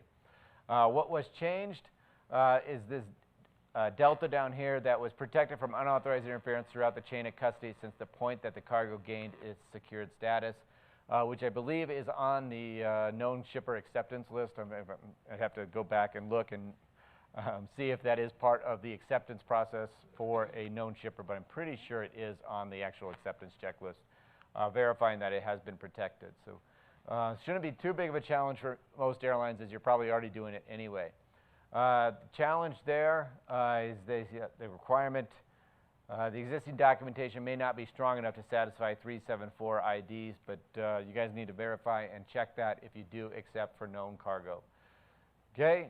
Other notable changes, so we're moving forward a little bit. The operator shall ensure procedures are in place for the screening of persons and vehicles.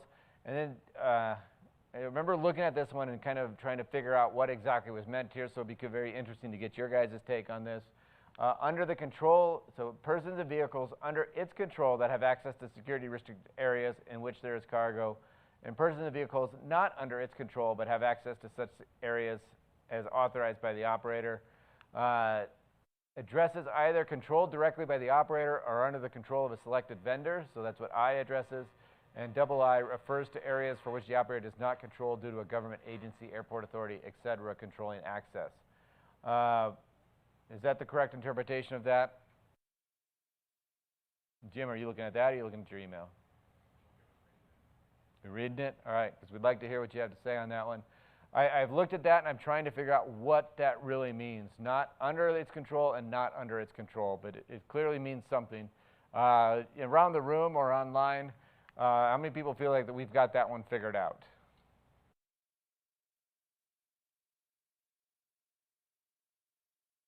Ken, you feel good with that?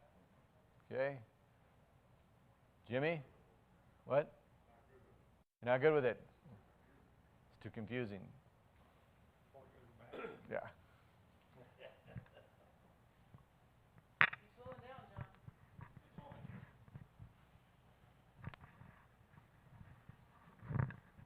So Charlie agrees with. He agrees with the assessment. Okay.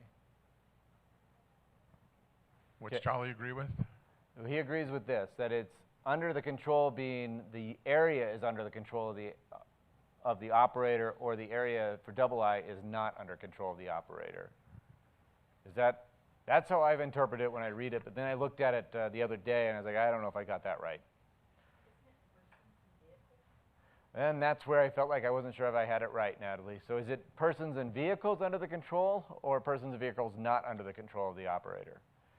And that's, I don't know, guidance material, Caroline? We should do this like the IET, break it down. We basically are. Says the operator shall ensure procedures are in place for the screening of persons and vehicles under its control that have access to the security restricted areas. So Natalie, you're kind of going the path that I did when I looked at this, like persons and vehicles under its control. Does that make sense? All right, we got the guidance material coming in from Caroline. Yeah, so it addresses both. Do you want me to read both parts? Just paraphrase them. Okay. Well, what it has is that at locations where cargo security measures are under the control of an entity for which the operator has no oversight capabilities, i.e. government agency, airport authority, law enforcement agency. That's for double I? Yeah. Okay. Well, that would imply that I means the ones they do have oversight capabilities for, right? Correct. All right. So apparently we did get it right. So I must have read the guidance material when I made this, which should be a lesson to all of you. Read the guidance material. So if you're ever confused, read the guidance material.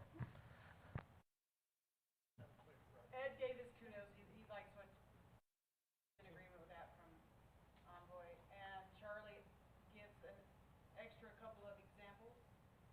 I'll hold the mic. Okay, we're getting the mic up to Amy so she can communicate what's coming in online.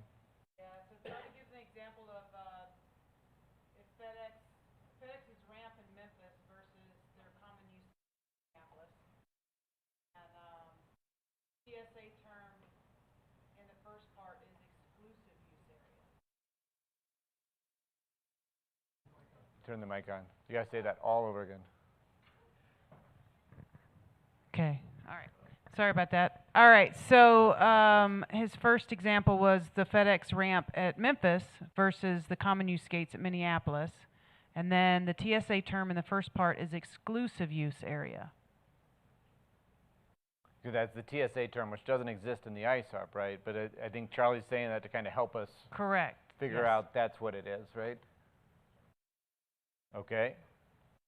So it sounds like we're going to agree with how I originally assessed this. All right, very good. I can live with that. Good luck with the rest of the auditors in the world. You guys tell us if they agree with us or not. And suddenly the recording of that question right there is going to be all over. All right. Any questions on cargo at this point in time? Are we all comfortable with how cargo looks, what it looks like? All right. So let's talk about security. Let's take a look at security and the different updates within security. As you can see, security almost exactly the same as ground handling, just inverted. We reduced a lot of ISARPs in security, leaving not much left.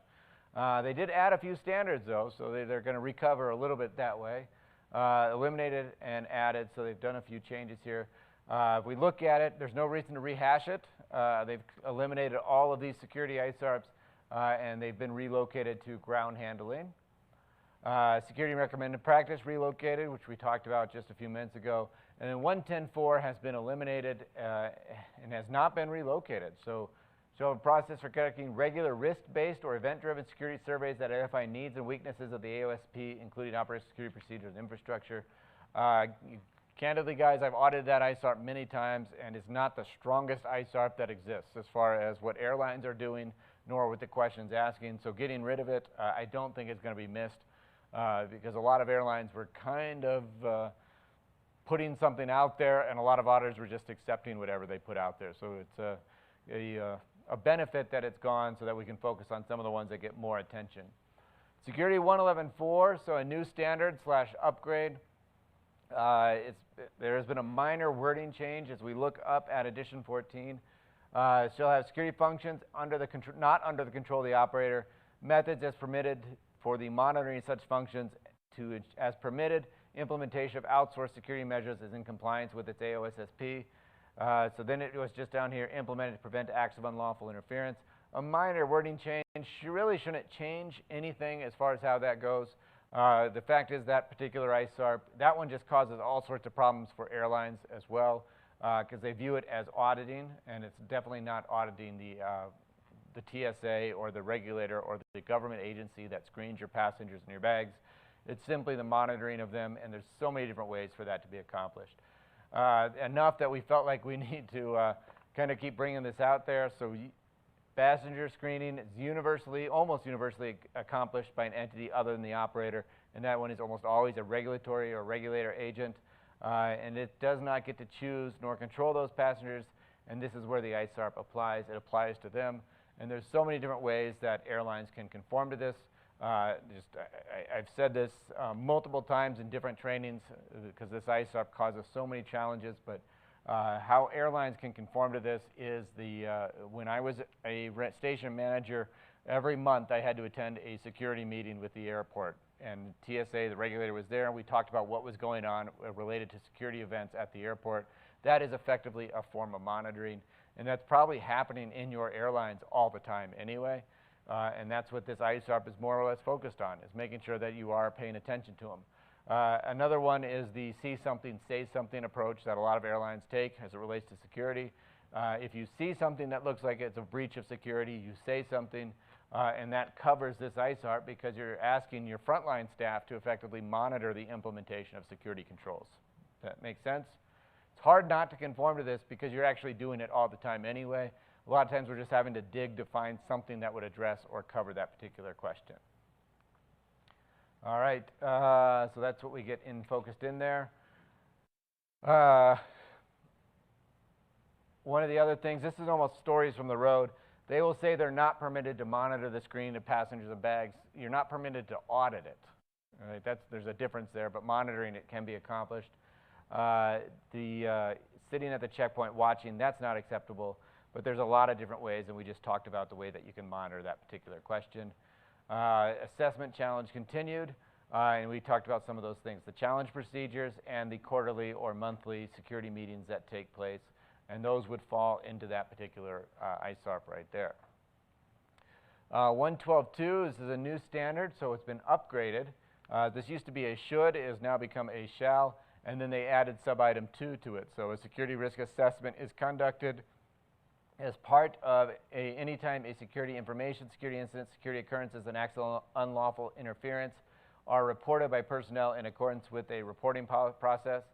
Then you have to do a root cause, do a risk assessment, corrective action is determined, and when applicable, monitor the effectiveness to ensure that it occurred. So 112.2 used to be a should, and now they've upgraded it to a shall, and then added the risk assessment component there. As we put on here, SMS has been doing these types of risk assessments, so really you've been doing this, and for a lot of you, because it comes through as a reported incident, it gets risk assessed anyway, by nature of it, and that's what this ISARP, if you're doing it, continue to do it, make sure your SMS process incorporates security in there as well, even though technically, oh, geez. Figure out which one you want to go to first, John.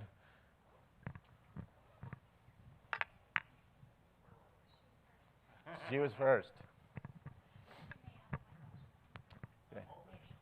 So I have a question on this. When we met with our auditor, what they stated to us is we cannot use an SMS a risk assessment for this particular ISARP. We have to have a separate security risk assessment designed out. So is that going to still be applicable with the new? With this, okay, so let me answer that, and I don't want to undercut what the auditor said, and I don't know exactly what's in your manuals. We're Spirit, correct? Yes. And your name is? Joelle. Joelle with Spirit. So it depends on what's written into your manual. If the manual for SMS says this covers all safety and security events, as an auditor, I'm going to accept that for this particular ISARP. If all it says is it doesn't specify security is inclusive of this, then we may see something separate. And where they may have been going with that is because there is a requirement to have an SEMS within the IOSA program. And the SEMS does have to function a little bit differently than SMS, and they may have been trying to imply that and not been very clear with where they were going with it. However, in that situation even, I would say an SEMS documentation could overlap with SMS as long as it pointed to, and that's what I would look at, Joelle, the risk assessment mitigations. Say SEMS procedures will be conducted in accordance with the SMS. Does that make sense, Joelle? Yes. Does that answer your question? It does. Did I undercut our auditor? Okay. Just one wheel of the bus. All right. Okay. That is how I would assess it, though, Joelle. So understanding, we don't need to duplicate a process. You've already got the process, and a lot of airlines can use it, so it's just a matter of, and that holds true for a lot of things. Quality assurance can do the same thing. They can function that a finding will be addressed the same way as we will a risk, a hazard, and just follow this process. So I would just reference to follow the process. Okay? Yep, thank you. Suzette? So we're just trying to understand, because this one was highly debated within my department, SMS, and with security and compliance. And if we understand this correctly, we would have to run an SRA for every security event. Is that correct? So for instance, mask non-compliance. We all know that that's an issue, right? Okay. For everyone that we had and every passenger we removed, would we have to run an SRA on every mask non-compliance? If we are looking at this question, just trying to understand it, because we went another line of thought with it was if we set a threshold that the manager of security and compliance will evaluate all security issues and determine what the threshold would be before it would go into SRA. All right, so it is Suzette, right? Correct. Okay.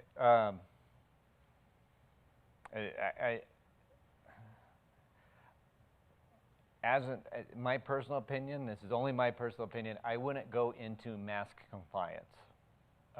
Mostly because although TSA says it making it security related, I think the fact of the matter is that's not a security threat, that's more of a health threat or a safety that it should end up more in safety than security, but TSA said it, so it has to go into the bucket of security, right? As an auditor, and you've got Jim's right behind you there, he's also a security auditor, I'm just not comfortable going into doing a SRA for every single mask non-compliance that may exist. I feel like the intent of this ISARP is more than that. Yeah, we were just trying to seek a little clarity because, again, I mean, if you're talking about SEMS and every event that would happen that followed up underneath that, wouldn't you have to do an SRA or an SRM for every security event that you would have? Or, I mean, I guess we're just trying to seek a little bit of clarity on this one to make sure that we're in compliance. Okay, and so Jim, can you come grab the mic and just add your two thoughts, because we're gonna just two guys talking here for a second. I don't see it as a security risk either. I mean, it falls under health and safety basically, so there would be no reason to do that. Now, did it hold up the screening process? Is that what happened? No, it was just, we're just using that as an example. And that's what our manager of security and compliance brought forward. She goes, that means I would have to enter in every security event. As she read this and understood this, she would have to enter in every security event into an SRM. If that was the case, my team would be so overloaded I couldn't see straight. Right. But we're just trying to make sure we have the proper, we're doing this properly. And if an auditor came in and looked at this, would they say, show me all the SEMSs and what you did to address those security events? We just don't want to get jammed up with something such as that we see 6-7 times a day come across our screen. All right, so I think Jim and I are in alignment on this one. As security auditors, I'm not going to get hung up on that one at all. That's not where I'm looking for more, you know, an act of unlawful interference, where not complying with the mask technically is that because they interfere with the flight attendant. But I'm looking more for belligerence. I'm looking more for your threat levels. Yeah, So different 1, 2, 3. something that could compromise the safety or the security of the aircraft and its operation. That's where I'm going to be more looking towards. Mask noncompliance. This is not a debate on the efficacy of masks, by the way, but I just don't view that as what this ISARP was designed to look for. If we take masks out of the equation, we would never look for something that benign. Okay. All right. Yes, Ryan, right? Yeah. So I think when you read the ISARP for 112.2, and it does point directly to, in accordance with 112.1, the guidance under 112.1 starts spelling out security threats. And so I think when you look back at the reference point to, that's where you see that health and safety probably would not fall under that, and I think that they're specifically looking for sabotage and that sort of thing. Okay. Prior to COVID, when I assessed these ISARPs, that's where I was more focused on. Yeah, and even like an intoxicated passenger or whatever, what's the root cause? They drank too much. They drank too much. Why? I don't know. Their son flunked out of school. So who knows? But more interested in sabotage, potential hijacking, potential bomb threats, things of that nature. That's where I really would want to look more closely with these particular ISARPs, or unauthorized access to the airframe, which is much lower in severity, but still, how did this happen? What's the risk of this happening? We need to kind of look at those items. So Ryan, I think, thank you for bringing the guidance material up. I would agree with that. Okay. Amy has got a question from our friends online. Yes. Haley from Republic. She says, we run reactive risk assessments for reported incidents that could potentially be considered security risks, but they're not long meetings and formal risk assessments. Rather, the person processing the report assigning a reactive level of risk. Would that be sufficient? I think if I'm understanding what Haley is saying, is Haley at Republic, correct? Yes. What she is saying is that everyone comes in and then they will reactively to go through a risk assessment, and then doesn't mean that they're going to mitigate it, but they're going to at least do something with it. Is she confirming that I'm right on what I'm saying? Not yet. Okay. If that's what is happening at Republic, then that would satisfy it, because once, it's just like SMS, SEMS and SMS, once a report comes in, not every single one is mitigated. A lot of them are trended and monitored or plugged into the system for further evaluation, and SEMS is going to work kind of the same way in that one. Yes, she confirmed. She confirmed? Okay. To what she described, then that's what I would honestly expect to see. And that, to Joelle's point, while our auditor kind of doesn't agree with what I said, because they're so paralleled, if it was run the exact same way, it would make perfect sense to me. In fact, it would be shocking to me if an airline actually created an independent, doing it completely different SEMS risk assessment as opposed to this SMS. It's already up and running, so let's not overcomplicate the mechanism. Okay. Any other thoughts on this one? I got another thought. All right. Charlie had a thought. He says, an event may not be a unique security hazard that benefits from a risk analysis and assessment. For example, an undeclared firearm in a checked bag at Chicago is not different to the same firearm undeclared in the baggage at Poughkeepsie. I agreed. So, and I think to Charlie's point, there's certain events that airport operations, undeclared firearms happen daily, right?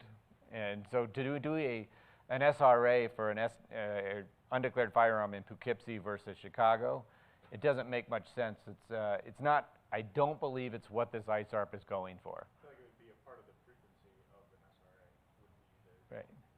Would be the It potentially could be something you guys monitor to see like what's going on here, but to continuously do an SRA of, like, unless it started, unless we saw a huge uptick in the amount of undeclared firearms at a particular carrier, then you might say, okay, what's going on? We need to look into this a little bit further. But by and large, a lot of those are just, they're events that take place that I think are below the scope of what this ISARP is looking for. And back to what Ryan was talking about in the guidance material, this ISARP is really more about elevated things. Undeclared firearms in a checked baggage is not one that I'm concerned about. I am concerned about it. I just don't think that that's what this ISARP is focused on. Randy.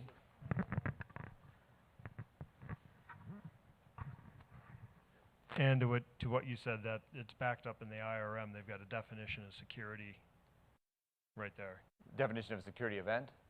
Aviation security, safeguarding of civil aviation against acts of unlawful interference. Okay. All right, and to that point, and to Charlie's point, I think further to Charlie's point, and even to the mask point, they're unlawful, but are they really interfering with anything as it relates to security? You know, the checked firearm in a bag, it's more of a safety risk than it is security risk at that point in time. Okay, didn't see this coming for this particular ISARP, but I'm glad we had this discussion. We'll have to contact our auditor who talked to Spirit and just say, good job, you initiate conversation. Talk to the lead auditor.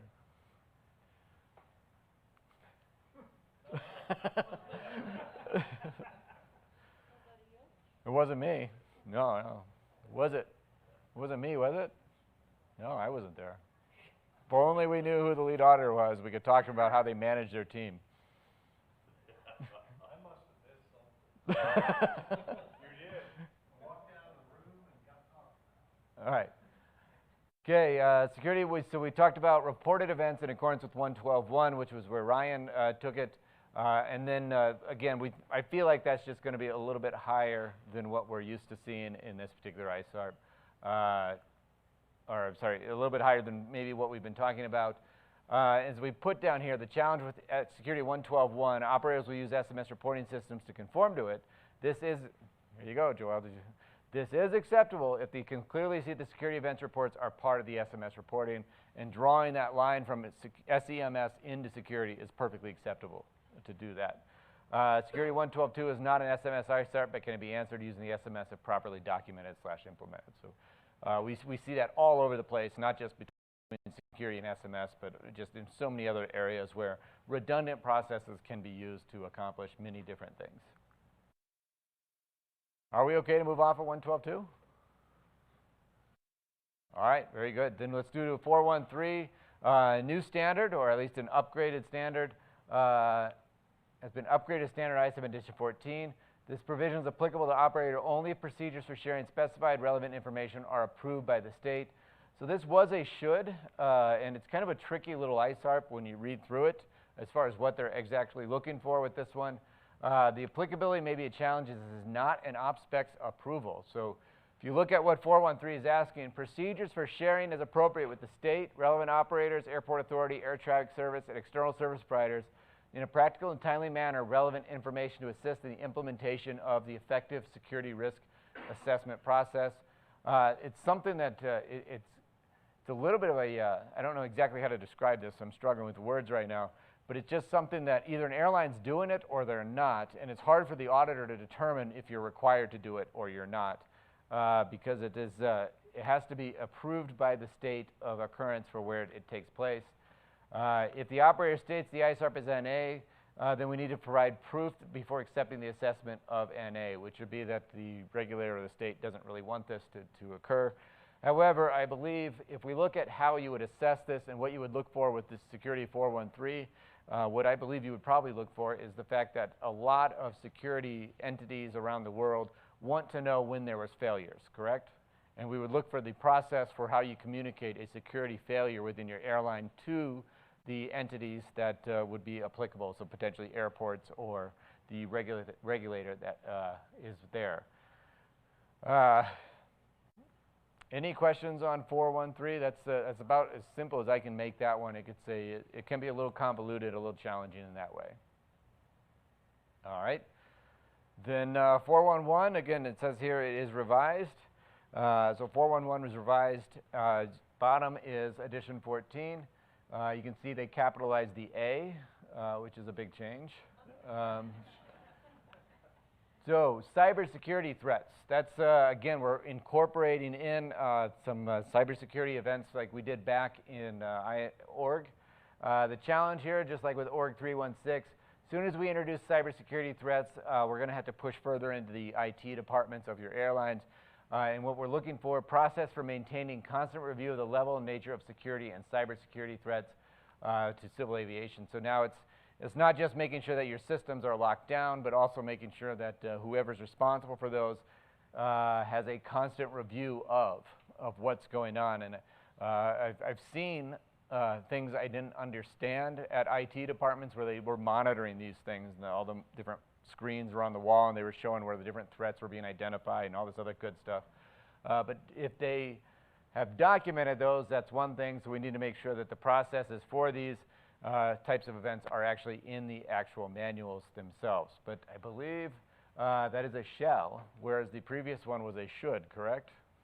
And so this means that you guys do have to make sure that your IT departments are monitoring and constantly reviewing the different threats that exist to your IT departments there. Other notable changes, 153. So 153 is the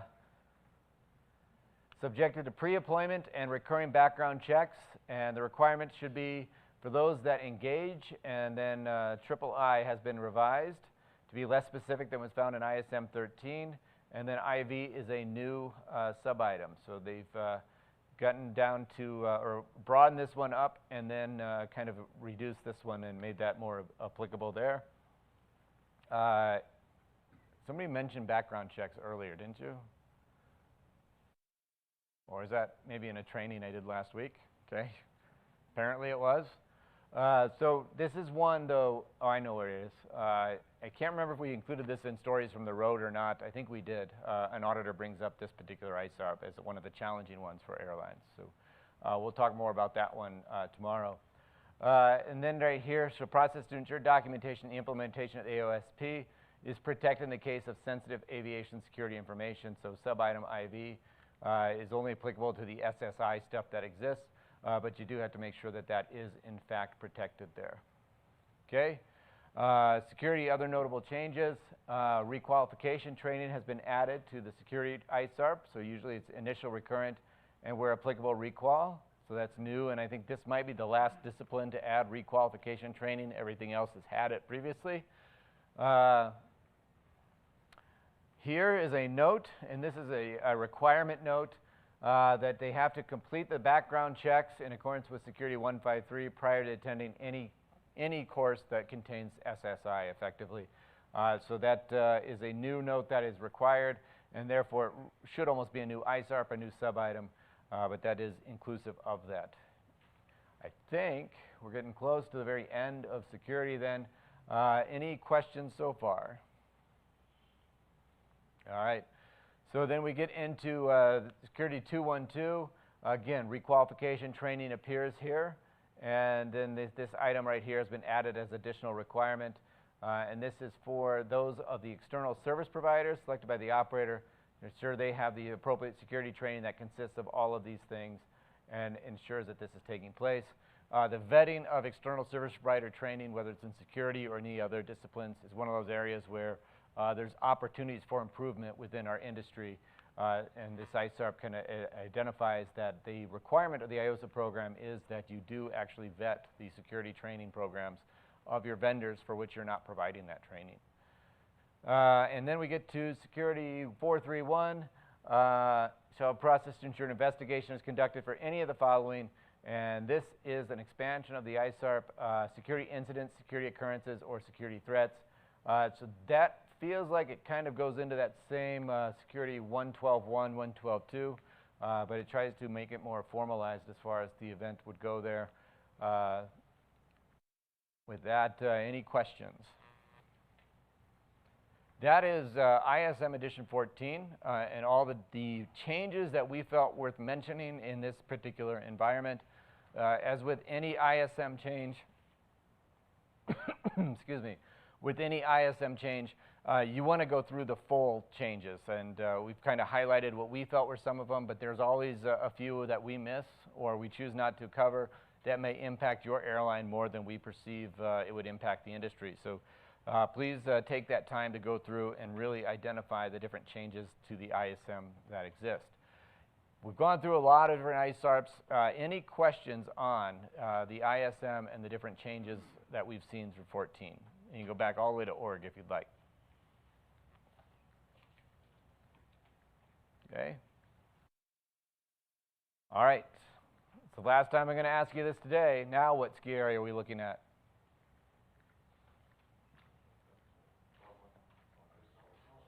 Loveland, right, John? Loveland. You can tell it's Loveland Yes. because there's a tunnel right here, the Eisenhower Tunnel, or Eisenhower-Johnson Tunnel, and you ski over the top of it up through here. Some really good stuff up along here, along this ridge right here, which is the Continental Divide. You can drop in and do some really, really fun stuff. For aviation history buffs, right about here, there is actually a crash site from an old Convair that was carrying the Wichita State football team, and they decided to take the scenic route up the I-70 corridor, but the aircraft could not climb enough to get over the Continental Divide, which is sitting about 12,000 feet or so, until the actual crash site remains, so you can take a hike. With the first summit we did, we actually took about 12 to 15 people up there, and the actual crash site still remains up there, where you can see parts of this old Convair. And there's a small, local, very informal memorial to the football players and the crew and the alumni who were on that particular aircraft. So that is right just about, you see this road right here? There's an exit ramp that comes back this way, and then you just hike up. It's a very steep hike, but it does exist up there. So if you're ever in the area and it's not ski season, and you want to go pay homage to why we do all the safety stuff we do, that's a very accessible place where you can go pay your respects to an event that never, ever should have happened when you read about the actual event itself. So. But if it's ski season, the ridge right through here all the way around is a fantastic place to drop in. Lots of good powder up in there. And what's that? Gets very windy at Loveland. It does get very windy at Loveland, yes. But there's a lot of good stuff there at Loveland. Okay. With that, that's pretty much everything we have for today. I think we're running a little ahead of schedule. Does that sound about right? Okay. Is it okay if we wrap up about 20 minutes early? No? Impart more wisdom. More ski mountains? All right, more ski mountains. I almost saw one of my colleagues die right here. Actually, right about here. He was with BA, and it was the end of the season. We're coming down here. It's really, it was slushy. And for whatever reason, he felt like he needed to show me how fast he could ski. And anybody ever skied on slush? Yeah. You can catch an edge in a heartbeat. And he was just hauling the mail, and I'm seeing him run right at this set of trees, and it's open to the right, open to the right, open to the left. And out of nowhere, one of his skis caught and just poof, off. And the second one came off, and then he became a physics problem. And he was just spinning towards these trees, and I said, I got to call Terry because this doesn't end well. And luckily he stopped, and when he stopped, he actually stopped with just one of the trees, just kissed it just hard enough to say, you know how lucky you are, moron? I got up there, got his skis, handed them to him, and said, are we done? He said, we're done.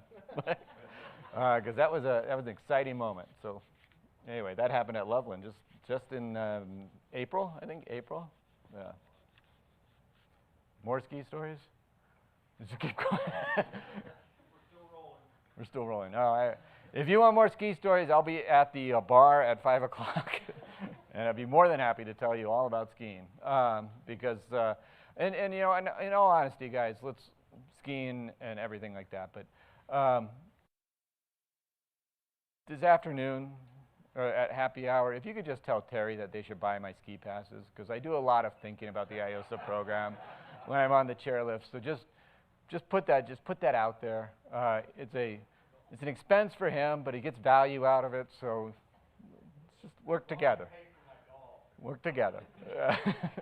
Okay. We'll resume at 9 o'clock tomorrow morning, local time in Denver, and we'll start with a review of corrective actions. We'll kind of review a little bit what we talked about today.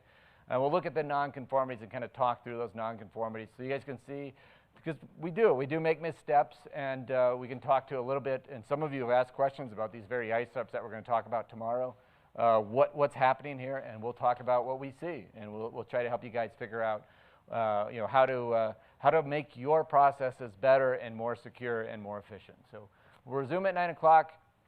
For those of you online, we thank you for your participation. I think the participation from our friends online has been fantastic, so we hope that tomorrow you guys can do more of the same. We wish you all a very good evening, morning, day, wherever you're at online. And for the rest of you here, the happy hour starts at 5 o'clock in the room right behind us. We would certainly ask you to join us because it is open bar. For 1 hour, we will make sure that you are taken care of. So please come be taken care of. We are more than happy to do that for you guys.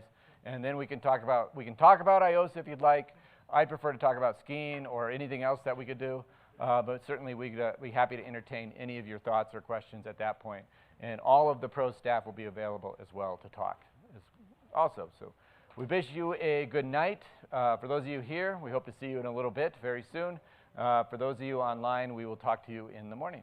All right? So thank you, everyone.